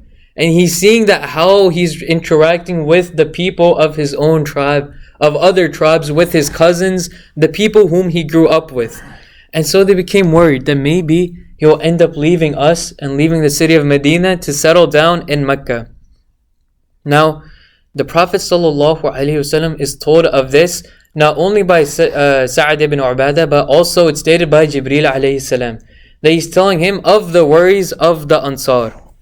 And now the Prophet ﷺ, he had a private meeting with the Ansar, and just the Ansar, and such a meeting that no one else was allowed to attend. And he says to them that, O Ansar, Ya Ansar, did I not leave my people for you? And did I not choose you above all people? And then he continued to praise them, and he said that were it not for the Hijrah, I would have been an Ansari. And if the Ansar went in one direction and all of mankind went in another direction, I would follow the direction of the Ansar. And then he made dua for them that, oh Allah, forgive the Ansar and the sons of the Ansar. And then he continued to praise them. And then he says one of the most beautiful things. He asks them one of the most beautiful things. And after saying this question to them, they basically became appeased. Do you know it? I think he reminded them of Aqaba. That's right. He reminded them of Aqaba as well. But the specific question that he asked them was that, Ya Ansar, O Ansar, are you not happy that these people, these Muhajirun, not the Muhajirun, but these Quraysh, these new Muslims, that these people go back with sheep and money, and you go back with the Prophet. So he's keeping to his promise of going back to Medina. And after hearing this, the Ansar, they began to weep until their beards were soaked with tears. And they said that we are pleased with Allah as our Lord, and with Islam as our religion, and with Muhammad sallallahu alaihi wasallam as our Prophet. After this was, so the Battle of Hunain, it happened around the 8th year of the Hijrah. The next year, the 9th year after the Hijrah, is the Battle of Tabuk. And the Prophet ﷺ, there's a narration that he asked his companions for funds in this war. The Battle of Tabuk, it wasn't fought against the Arabs. It was fought against a vassal state of the Romans. So this was one of the earliest battles, direct battles against the Romans themselves. The Prophet ﷺ, he asks the companions for funds for the war, because the Romans, they're much north. They're even farther than Syria, you could say, or they're around Syria. So this amount of travel, the Arabs, they hadn't done for war. This would be like, you could say, 1,000 miles away. This area is basically 1,000 miles. So they need a lot of resources, a lot of wealth, a lot of camels, a lot of food that could supply the army for a month's journey. Because this is how long the journey ended up taking. The Prophet ﷺ asked the companions for war, and this is when Uthman radiallahu anh, he brought hundreds, some say even 1,000 camels, and he gave them fi sabilillah, for the cause of Allah subhanahu wa ta'ala. And these camels, they were fully loaded with goods, with supplies, with food, with everything you could want. And so after this made Umar radiallahu anh also want to give. And it stated that Umar radiallahu anh, he stated that if I am to outdo Abu Bakr as-Siddiq, that today will be the day that I outdo him. And so he comes to the Prophet ﷺ with half of my wealth. And this is Umar narrating this hadith in the first person. And so he says, I brought half of my wealth, and the Messenger ﷺ asks him, Ya Umar, what have you left for your family? And he says that I have left the like of it, meaning I have left the other half for my family. Then came Abu Bakr, بِكُلِّ مَا عِنْدَهُ, with everything that he had. And the Prophet ﷺ asks him, Ya Aba Bakr, مَا أَبْقَيْتَ لِأَهْلِكَ, that Ya Abu Bakr, what have you left for your family? And then Abu Bakr as-Siddiq, he responds, قَالَ أَبْقَيْتُ لَهُمُ اللَّهُ وَرَسُولَهُ. He says that I have left for them Allah and His Messenger. And then after this is when Umar radiallahu anhu says that I knew after this that I will never outdo him in anything. Now the causes of the Battle of Tabuk, they're a bit conflicted, that some scholars have their own opinions. One opinion is that the Romans at this time, they had heard of this religion of Islam growing and Mecca gaining in power, especially after Hunayn, when they've had so much money and wealth brought into it and an army of 12,000, the Romans, they started becoming a little bit wary of them. And they were always had the idea of going to the Arabian Peninsula and conquering it, because this is how nations, they worked back in the day, that if there was another nation, they wanted to conquer it. This is how they defended themselves as well. If they were not to go there and conquer it, then they would be the ones conquered. This is how it was back in the day, that you would strike first before you are struck. So the Romans, they started feeling threatened a little bit. And so some sources state that they started gathering an army to go fight against the Muslims. But in any way, the Muslims, they started gathering an army of their own at Tabuk and marching towards the battle against the Romans. Now there's a time that when the Prophet ﷺ began marching with the army to Tabuk, the hypocrites, they had built a masjid at this time. And they asked the Prophet ﷺ to pray at this masjid. This was Masjid al-Dirar, the masjid of the hypocrites. But the Prophet ﷺ, he was a bit conflicted, because at the end of the day, it is a masjid. But he says to them that, I'll think about it. On my way back, perhaps I'll pray here. And so the march continues. And the army continues marching. And just know that at the Battle of Tabuk, no real fighting happened. And they ended up marching for 30 days, but the Romans never met them in battle. And one of the reasons the scholars state that perhaps one of the purposes of this march was for Allah subhanahu wa ta'ala to test the conviction and actually to strengthen the conviction of the companions and of the Sahaba. So to make them go through this grueling journey and strengthen their faith through it. Now, the Prophet ﷺ, whilst he came to Tabuk, it stated that he remained there for around 20 days.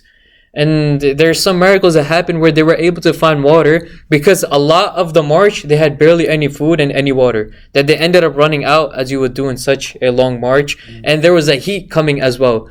So much so that the Prophet ﷺ and the companions, they state that we would share one date amongst multiple companions for just one day. That one day of the march, we would actually just share one date.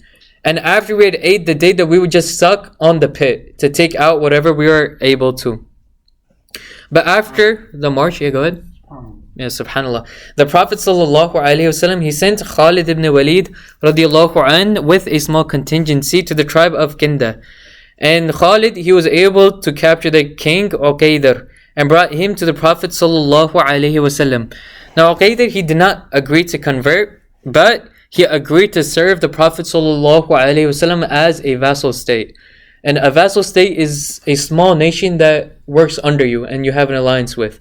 And so he agrees to defect from the Roman army and work for the Prophet ﷺ. So it shows that there was some sort of benefit from going on such a large march. And this person, Uqaydar, he actually gifted the Prophet ﷺ many gifts. And one of them was a gold threaded garment. And the companions, they hadn't seen this sort of garment. That such material and such gold, they hadn't seen this. And so they're awed at it. And they're saying, subhanallah, what a garment this is. And after this is when the Prophet ﷺ remarks, that are you impressed by this? Wallahi, the handkerchief of Sa'd ibn Mu'adh in paradise is more luxurious than this. Now, does anyone remember what battle, after what event did Sa'd ibn Mu'adh pass away? Anyone remember? Take a guess. It was after Khandaq. That's right. Yeah, so Because he got injured at Khandaq. that's right. He got injured at Khandaq, so it wasn't directly in Khandaq. Mustala. Yeah, it was around that time. Yeah. But in Mustalik, that was actually a time before that. No. Was it? It wasn't. It wasn't Khaybar, it was Khandaq. But it was around the time of Banu Mustalik. That's right. The tribe that deflected. Yeah, that's right. So this was Banu Qurayza. This was Banu Qurayza. yeah. Nah. So Banu Qurayza, this is actually when Sa'ad ibn Mu'adh passed away, and he was the one who gave the judgments on this tribe. And this is after the event where we know the famous hadith that the throne of Allah subhanahu wa ta'ala, it shook. It shook at the passing away of Sa'ad ibn Mu'adh. Now on the way back to Medina, the Prophet sallallahu alaihi wasallam walked past Masjid al-Dirar, the masjid of the hypocrites. And as he was about to go and pray, Allah subhanahu wa ta'ala sends down the ayah in the Quran, لا تقم فيه أبدا لمسجد أسس على التقوى من أول يوم أحق أن تقوم فيه. That do not, O Prophet, ever pray in it. Certainly a mosque founded on righteousness from the first day is more worthy of your prayers. Now, this mosque of righteousness could either be Masjid al-Quba or Masjid al-Nabawi. So there's both opinions. This happens in the 9th year of the Hijrah, the Battle of Tabuk. And once they come back is also the passing away of Ibrahim, who was one of the sons of the Prophet sallallahu alaihi wasallam. There's a question on the Romans not coming to Tabuk. Is it a implementation of the hadith? Prophet said, I've been given 5 things and all the prophets have been given to me. And he mentioned that from them is that I have been given, Allah puts the fear in my enemies, just at the awe of my coming. That is true. Yeah. And especially at the Battle of Badr, that the hypocrites, they actually turned away, and even Shaitan, he turned away. But around this time, the Romans, they had the numbers to do it, because the Roman army, they were around 200,000. Right. Some of the reasons that are given is that they were going through some of the problems within their own state. Other ones was that there is an opinion that they never intended for that to be the time that they marched to Mecca. That perhaps they had the intuition to go and march and take over Mecca, but they hadn't thought of that right now. That right now perhaps isn't the time to do that. But the Prophet ﷺ still took the initiative, because at that time the rule of the land was you strike first, or else you will be the one who is struck. So that could also be one of the reasons. Now Ibrahim, at his passing away, the Prophet ﷺ was extremely sad, because this was his son. And he was still relatively young. He was a few years old. And so he's grown up a little bit with the Prophet ﷺ. And it's stated that even at his birth, the Prophet was beaming with a smile. And he said that last night, a baby boy was born to me, and I shall call him the name of my father, the Prophet Ibrahim alayhi salam. And the Prophet, he was so happy at the birth of Ibrahim, and all the Sahaba, they narrate this. Less than a year and a half into his short life, Ibrahim, he fell sick and he passed away. And as he was on his deathbed, the Prophet ﷺ, he kept on kissing him, smelling him, and hugging him. And he began to cry. Now the Sahaba, they saw that he was crying so much for a baby. And something comes into their heads that they're thinking that everything is qadrullah, and we leave everything in the hands of Allah subhanahu wa ta'ala. And we say, Inna lillahi wa inna ilayhi raji'un. And so they're thinking that why then is the Prophet ﷺ crying, if everything is by the qadr of Allah? And then the Prophet ﷺ hears of this, and then one of the Sahaba, they actually go, Abdurrahman ibn Auf, who was one of the Muhajir, and he goes to the Prophet ﷺ. He asks him that, why are you crying this much? That you're just weeping and weeping at the passing away of Ibrahim. And then he replied that, "Oh Ibn Auf, this is actually a mercy." And he says after this, "Indeed the eye shed tears and the heart grieves, but we will not say except but what pleases our Lord. And were it not for the decree of Allah, and that the latter amongst us shall meet the former, we would have been much more grieved at your departure, O Ibrahim. We are indeed grieved by your separation." So subhanAllah, this shows just how much love the Prophet ﷺ had for Ibrahim. And it shows how even us, that when someone passes away, there are some moments that we're allowed to cry. And this is out of mercy that Allah subhanahu wa ta'ala causes us to cry for the deceased. And after his death is also why I wanted to mention this story, is when the eclipse happened, and the Sahaba and other companions, still relatively new Muslims, they're saying that this darkness, this eclipse that's coming, is coming at the passing away of Ibrahim. After which the Prophet ﷺ tells them, as I'm sure we've all heard from everything that's been going around from the eclipse, that these are from the signs of Allah. And that this opinion that you have, that it's from the death of Ibrahim, this is not the correct opinion. That rather, the eclipse, the sun and the moon are two signs of Allah. And that they do not eclipse for anyone's birth or death. And then after this is when the sunnah of doing the two raka'at of prayer that we did, alhamdulillah, is implemented. Now the Hajj of Abu Bakr as-Siddiq, it also happens in this year. So this is the 9th year after the Hijrah. And the Prophet ﷺ, who remember he came back to Medina with the Ansar, he tells Abu Bakr to lead the Hajj and to do it because there were still some pagans living and doing the Hajj. Because the pagans, they would do the pilgrimage even if they weren't living in Mecca. Wherever they were, the tribes, they would go to Mecca to do the pilgrimage. And oftentimes they would have weird ways where they would where they had some weird rites that they would do. Amongst them was that they would do the tawaf and they would do it naked. Because it say that this is how Adam alayhi salam was sent and Hawa, and so this is how we do it, and this is closer to our fitrah. And obviously their logic is a bit messed up. And so the Prophet sallallahu alaihi wasallam, he was someone too noble to even be close to this practice. And so this is why he sends Abu Bakr as-Siddiq and he tells him to make sure that he abolishes all of these paganistic rituals. And Abu Bakr as-Siddiq, he goes to the Kaaba and he does the Hajj, and he makes sure that all of these paganistic rituals, they are abandoned. Just a question. Mm-hmm. So the Hajj, as we know it, that was made on Hajjatul Wada, the Prophet made Hajj. Mm-hmm. So how would Abu Bakr have known to make Hajj on a prophetic model? Mm-hmm. Because they didn't grow up seeing Hajj the way it's supposed to be. That's right. done. So the Prophet ﷺ would have taught him the fiqh. And one of the reasons that Abu Bakr as-Siddiq was the one who was chosen is because of his knowledge. Not only this, because he was the closest to the Prophet ﷺ amongst the ashab, amongst the companions. And so he would have been given the instructions of how to do the pilgrimage. Because remember, the Friday prayer, the Jum'ah, was also not done first by the Prophet ﷺ. It was done by Mus'ab ibn Umair in Medina, because they didn't have enough people in Mecca. And so just like Mus'ab, the Prophet ﷺ would instruct them on how to do the specific acts of ibadah. And this is why Abu Bakr as-Siddiq was chosen, which also shows his elevation over the other Sahaba, that he is the one appointed to lead this.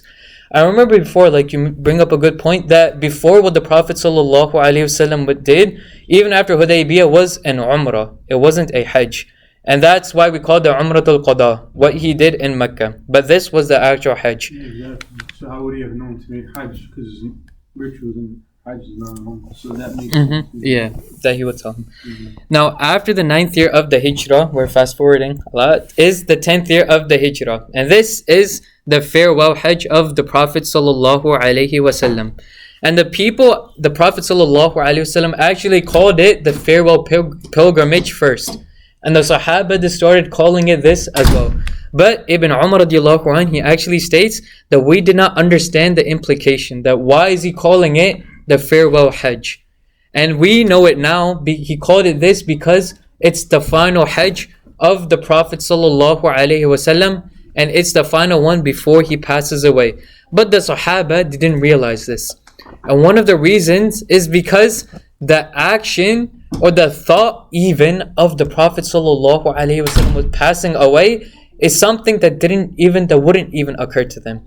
That it's something so outrageous, even though they're told in the Quran that the Prophet ﷺ, he's just a man amongst you, and he will die as well, so will you recount on your faith.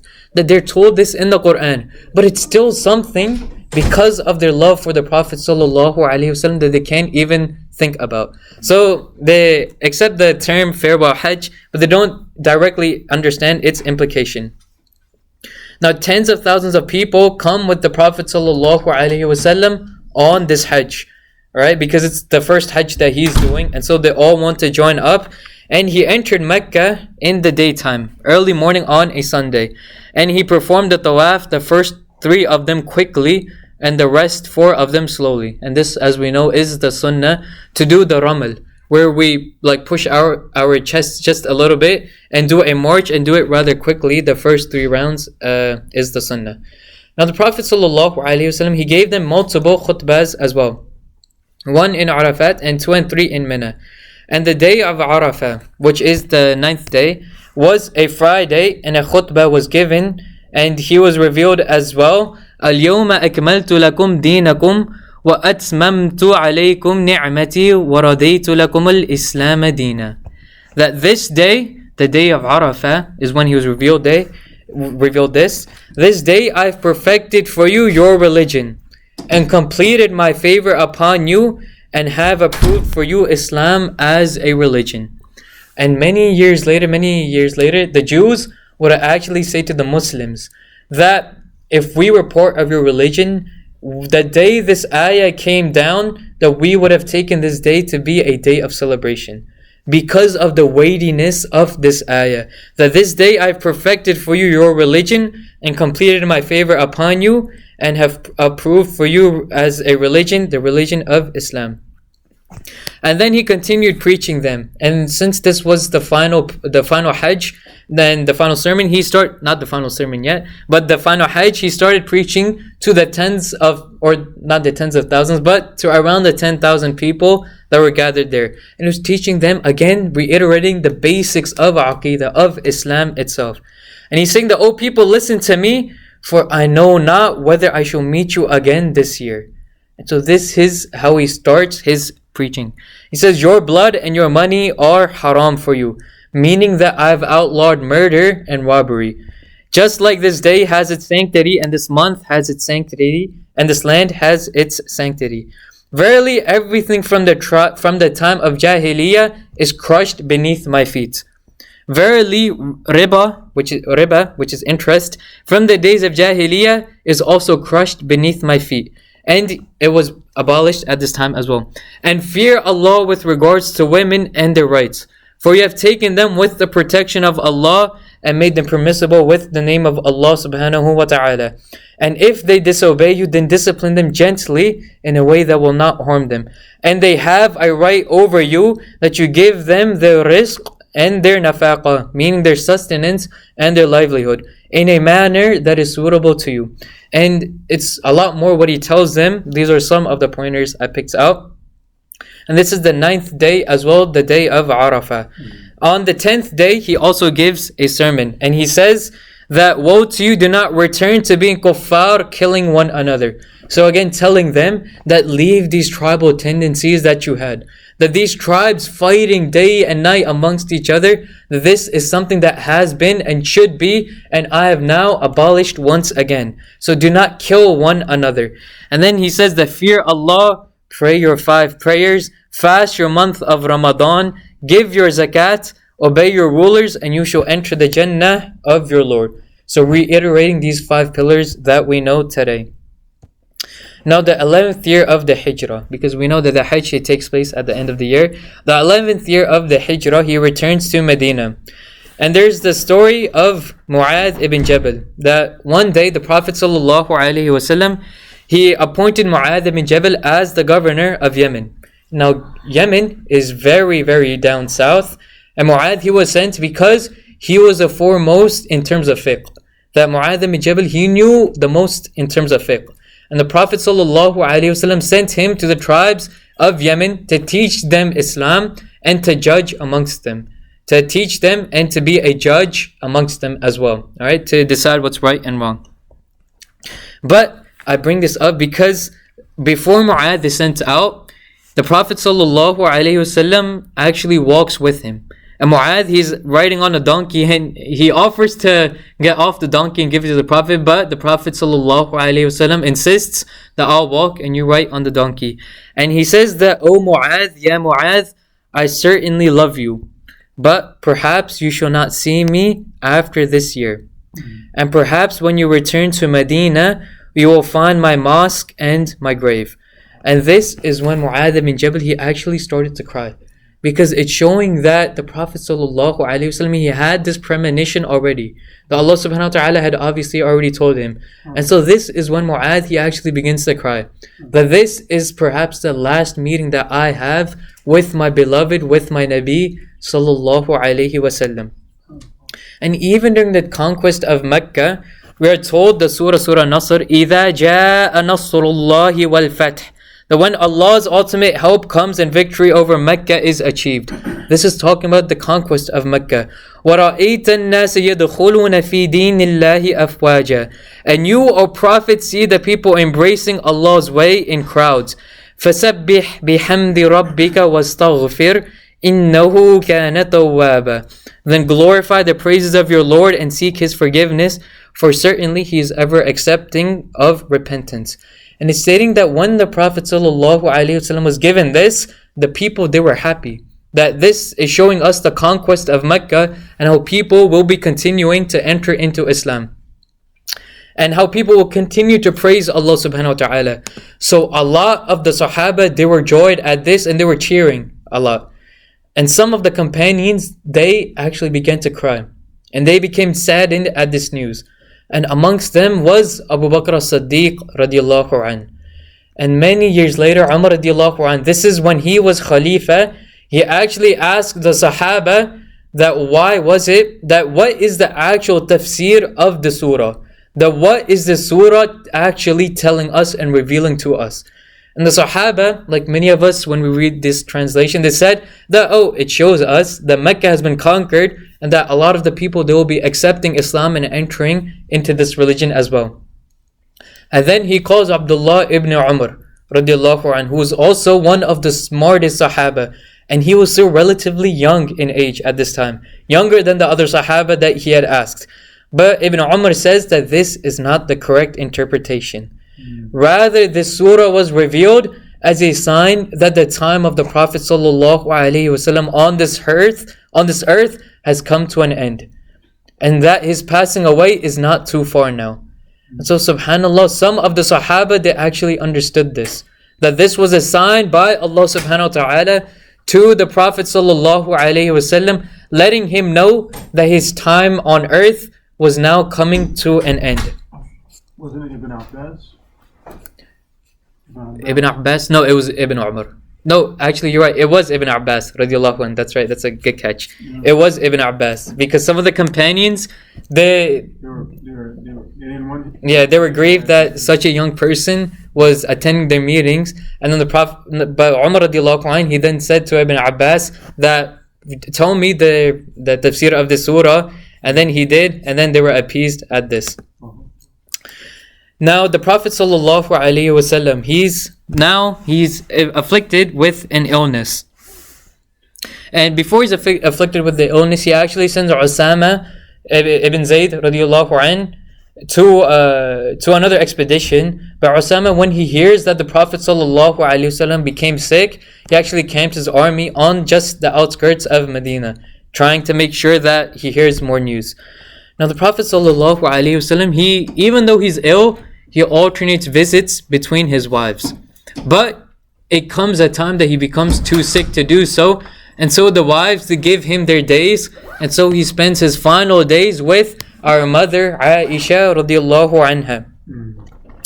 And while he's with her in her house, his health continues to deteriorate and he falls deathly ill. And the Prophet ﷺ had a severe fever. And it's stated that this fever was like the fever that 10 of us would have combined. That this is how bad the fever had. You just had a fever too, right? Yeah. So just imagine 10 of those. This is what the Prophet ﷺ is going through. And now Aisha radiallahu anha, a funny story actually comes up, that she's taking care of the Prophet ﷺ, and she states that I was obviously taking care of him, and she would obviously feel a bit weakened as well, because you're taking care of a sick person. And she felt a severe headache one day. And so she's crying out that, oh my head, oh my head. And the Prophet ﷺ smiles, and he says that, no, Aisha, rather my head, because my head is the one that's hurting from this fever. And then he says, Ya Aisha, oh Aisha, what would you lose if you were to die right now, and I wash your body, place you in your shroud, and pray over you? Saying that it would be a blessing for you if I were to pray your janazah. So why are you like moaning and whining and all doing all of this? And after this is when Aisha radiallahu anha, she replies that I'm sure that you're waiting for my death, O Messenger of Allah, for there would be no one else to stop you from visiting your other wives. So subhanAllah, this is a small joke that she made, and the Prophet ﷺ, he smiled at this as well. Now one day, the Prophet ﷺ, this was a few days before his passing away, and the companions, their concerns, they began to grow. And the senior companions, they actually camped and stayed within the mosque of the Prophet ﷺ on standby.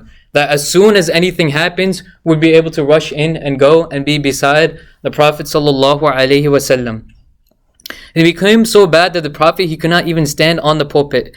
And so he sat down and he preached to them. And even in his final moments, he was preaching to the companions and telling them about the religion of Islam. And whilst he was preaching them, one of the days was actually Yawm al-Jum'ah as well. And so in his final sermon, he also gives them advices as well. And amongst them there was an instance in which the Prophet ﷺ addressed the people.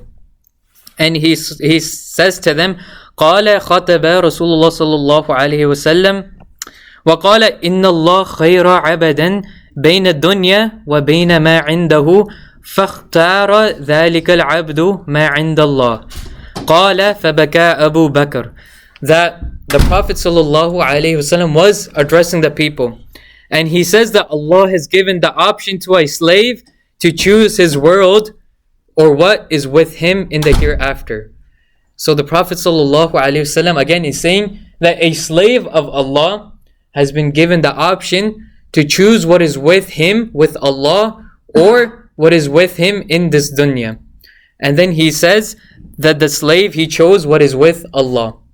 And after this, the Sahaba, there's like many of the Sahaba, all of them, they're saying subhanallah, like what a great virtue this is, that this slave whom the Prophet ﷺ is talking about, he's chosen Allah. And Abu Bakr as-Siddiq, فَبَكَى أَبَا بَكْرٍ, that after hearing this, Abu Bakr began to cry, because he was the one Sahaba who realized that this servant whom the Prophet ﷺ is talking about is actually himself. That the Prophet ﷺ has been given the option to either stay on earth or meet Allah subhanahu wa ta'ala and be with him, and he has chosen to go and meet Allah subhanahu wa ta'ala. And so Abu Bakr, he realized this, and this is why he began to cry. Subhanahu wa ta'ala.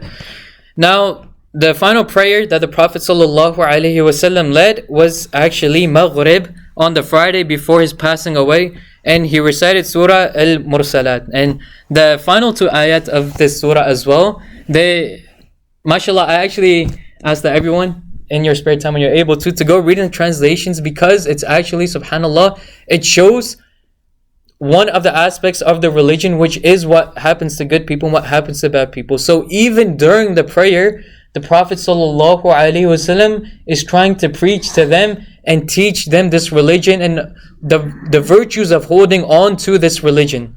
Inshallah, if we have time, maybe in Maghrib, I can recite it as well, the last two. Now, the Prophet ﷺ, when the illness got worse, he tried to stand up in prayer, and this is the next day. He tried to stand up in prayer, but he fell ill and he fell back down, so he wasn't able to start the prayer. And then he got back up to go and lead the people in prayer, and then he fell back down because he fainted, because the fever was this bad. And this is when he commands that Abu Bakr as-Siddiq radiallahu anh be the one to pray, or be the one to lead the prayer, to be the imam. And this is what we would say is one of the foremost reasons why we believe as Ahl Sunnah that Abu Bakr as-Siddiq was the one most capable and the one who was already appointed by the Prophet ﷺ to take over leadership of the Muslims as Amir al-Mu'mineen. And Aisha radiallahu anha, there's also narration that she would state that certain times Abu Bakr, he wouldn't be close by. And she would say to the Prophet ﷺ that perhaps Umar radiallahu anhu can lead the prayer, because he's also one of those who is closest to him. But the Prophet ﷺ forbade this. He said that I will not allow anyone to lead a prayer while Abu Bakr as-Siddiq is amongst them. showing the high maqam that Abu Bakr as-Siddiq has. That the Prophet ﷺ forbade anyone else from leading the prayer when Abu Bakr was amongst them.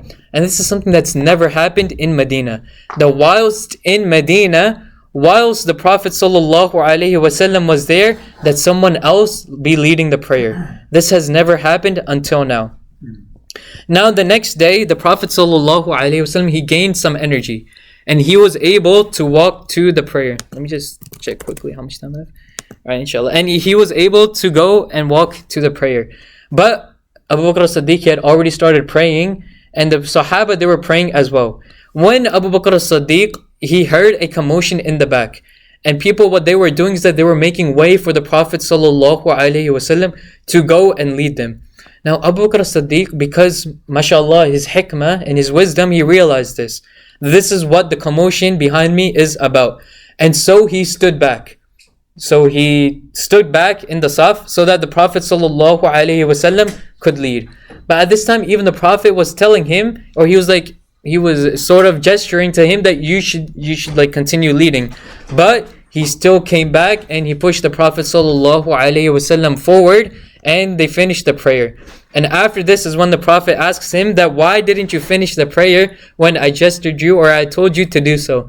And he replies that it is not befitting that the son of Abu Quhafa lead the Messenger of Allah ﷺ in prayer. And notice how he says the son of Abu Quhafa, not using even his own name, showing the humility and the humbleness of Abu Bakr as-Siddiq radiyallahu anhu. Now, this happened around, you could say, two days before his passing away. The day before he passed away, the 2 days before he passed away is also after the salah, when he gave his final sermon, and he told them that none of you should die except with good thoughts of Allah subhanahu wa ta'ala. And then the last thing he says publicly, and this is something that we should internalize as well, is he says, guard the prayer, and fear Allah with those under your authority. So those who are weaker in society, those servants, those people who don't have as much status in society, make sure you take care of them, because perhaps it could be that we are asked about them on Yawm al-Qiyamah. Now the day before his passing away sallallahu alayhi wasallam, he asks Aisha radhiyallahu anha how much money he has. And she says that it was 7 dinars, that 7 coins, not even gold coins. There were 7 silver coins, which is a meager amount. Or some scholars say it's around $20 that you could say here. This is what the Prophet ﷺ, the leader of one of the largest armies, perhaps one of the most powerful armies, and the army that would become the most powerful during the time of Umar radiallahu anhu, sallallahu alayhi wasallam, this is what he's passing away with. And he says to Aisha that, "Oh Aisha, what will I say to Allah if I meet Allah with these coins?" And then he commands Aisha radiallahu anha to give these coins away in charity. And so he faints again and he goes to sleep. And then he wakes up and he says, Aisha, that did you give away these coins? And she's been by his side making sure that nothing happens. So she says that I have not done it yet, but I'll do it later. And then he faints again. And then he wakes up again and he asks her the same question, that have you given away these coins of mine? And again she says that I have not. And this continued until she realizes that it will be on the mind of the Prophet sallallahu alaihi wasallam until I give them away. And so she gave them away in charity, such that when the Prophet sallallahu alaihi wasallam returned to Allah subhanahu wa ta'ala, we can say that he had nothing left to him.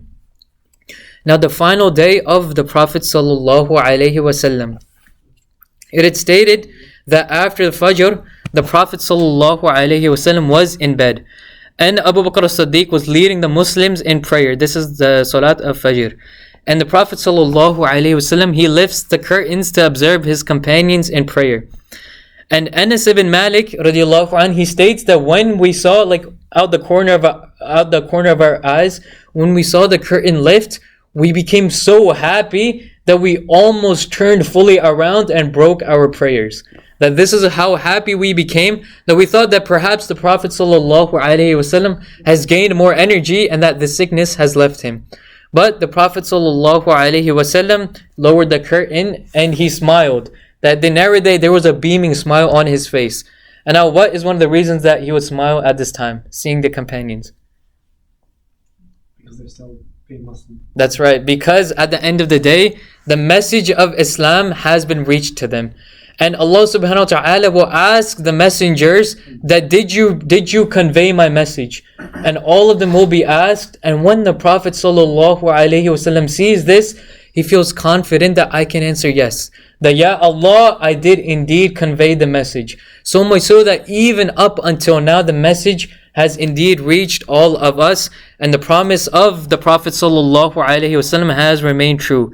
Now, after this is still the morning time, is when Fatima radiallahu anha, the Prophet sallallahu alaihi wasallam calls her. And he tells her that he whispers in her ear. He says that, Ya Fatima, perhaps this is my last day. That I feel that this is the day that I will be leaving you, O Fatima. And this is when she becomes saddened and she begins to cry. And she stands up and she starts walking away. And then the Prophet sallallahu alaihi wasallam calls her back. And he calls back Fatima. Upon hearing a new statement, she begins to smile. And what is this statement? He's saying that you will be the first amongst my family to come and meet me. And so upon hearing this is when Fatima radiallahu anha, she ends up smiling. Because she feels happy that she will be the first to go meet her father who was so beloved to her, Fatima radiallahu anha. After this is also when we're given narrations, and some of them are weak narrations, but I'll go over them just in case, which is that the angel of death visited the Prophet sallallahu alaihi wasallam. The visiting is actually something that is sahih. It's found in Sahih al-Bukhari. But one of the events that is mentioned is that the angel of death, Malik al-Maut, he actually came to the Prophet sallallahu alaihi wasallam and he asked him permission to take away his soul. And Jibreel alayhi salam, he is with him. And so the Prophet sallallahu alayhi wasallam looks over to Jibreel alayhi salam. And he asks him, that what do you think? What do you think about this? And then Jibreel alayhi salam says that, Ya Rasulullah, Allah subhanahu wa ta'ala wishes to meet with you. And so subhanallah, this is when the Prophet sallallahu alayhi wasallam then says that if this is the case, then fine, for I long to meet with him as well. Now the account of Aisha radiallahu anha found in Sahih al-Bukhari is she says that no soul of a prophet is captured till he is shown his place in paradise and he is given the option to either leave this earth or to stay on this earth. And she states that when death approached him, his head was on my thigh. And then he sees Abdurrahman ibn Abi Bakr, or it was Abdullah ibn Abi Bakr with the miswak. And so he gestures to Aisha that this is something I want as well. So she takes a miswak and she chews on it to soften it, and she gives it to the Prophet sallallahu alaihi wasallam, and he vigorously starts brushing his teeth. And she's saying that he does it with so much force that it would seem as though he's not even ill. And so subhanallah, even in his final moments, he's thinking about his meeting with Allah subhanahu wa ta'ala. And then in his final moments, he has his head on the blessed thigh of Aisha radiallahu anha.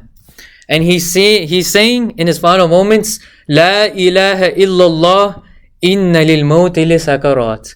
That La ilaha illallah, there is no God but Allah. Indeed, death has its pangs. Because the pangs of death are something that perhaps all of us will face. That there is some sort of pain that comes with the passing away of human beings.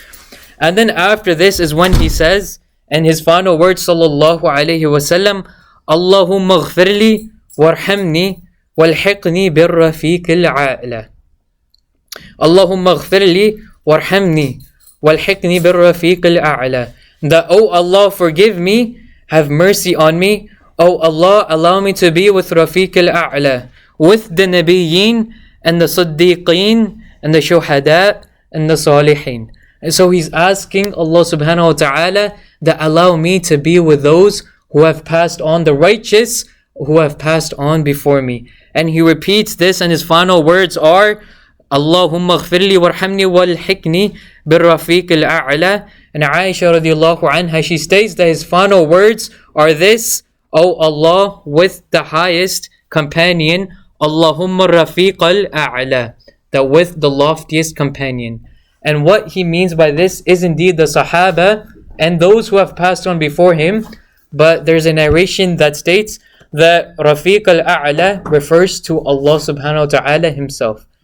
That the loftiest company is indeed Allah subhanahu wa ta'ala. And this is why sallallahu alayhi wasallam, his final words are Allahumma ar-Rafiq al-A'la, O Allah with the loftiest company. And so this is where we end off with the seerah. And I think it's about time to open as well. أقول قولي هذا وأستغفر الله لي ولكم ولسائر المسلمين فاستغفروه إنه هو الغفور الرحيم. جزاك الله خير.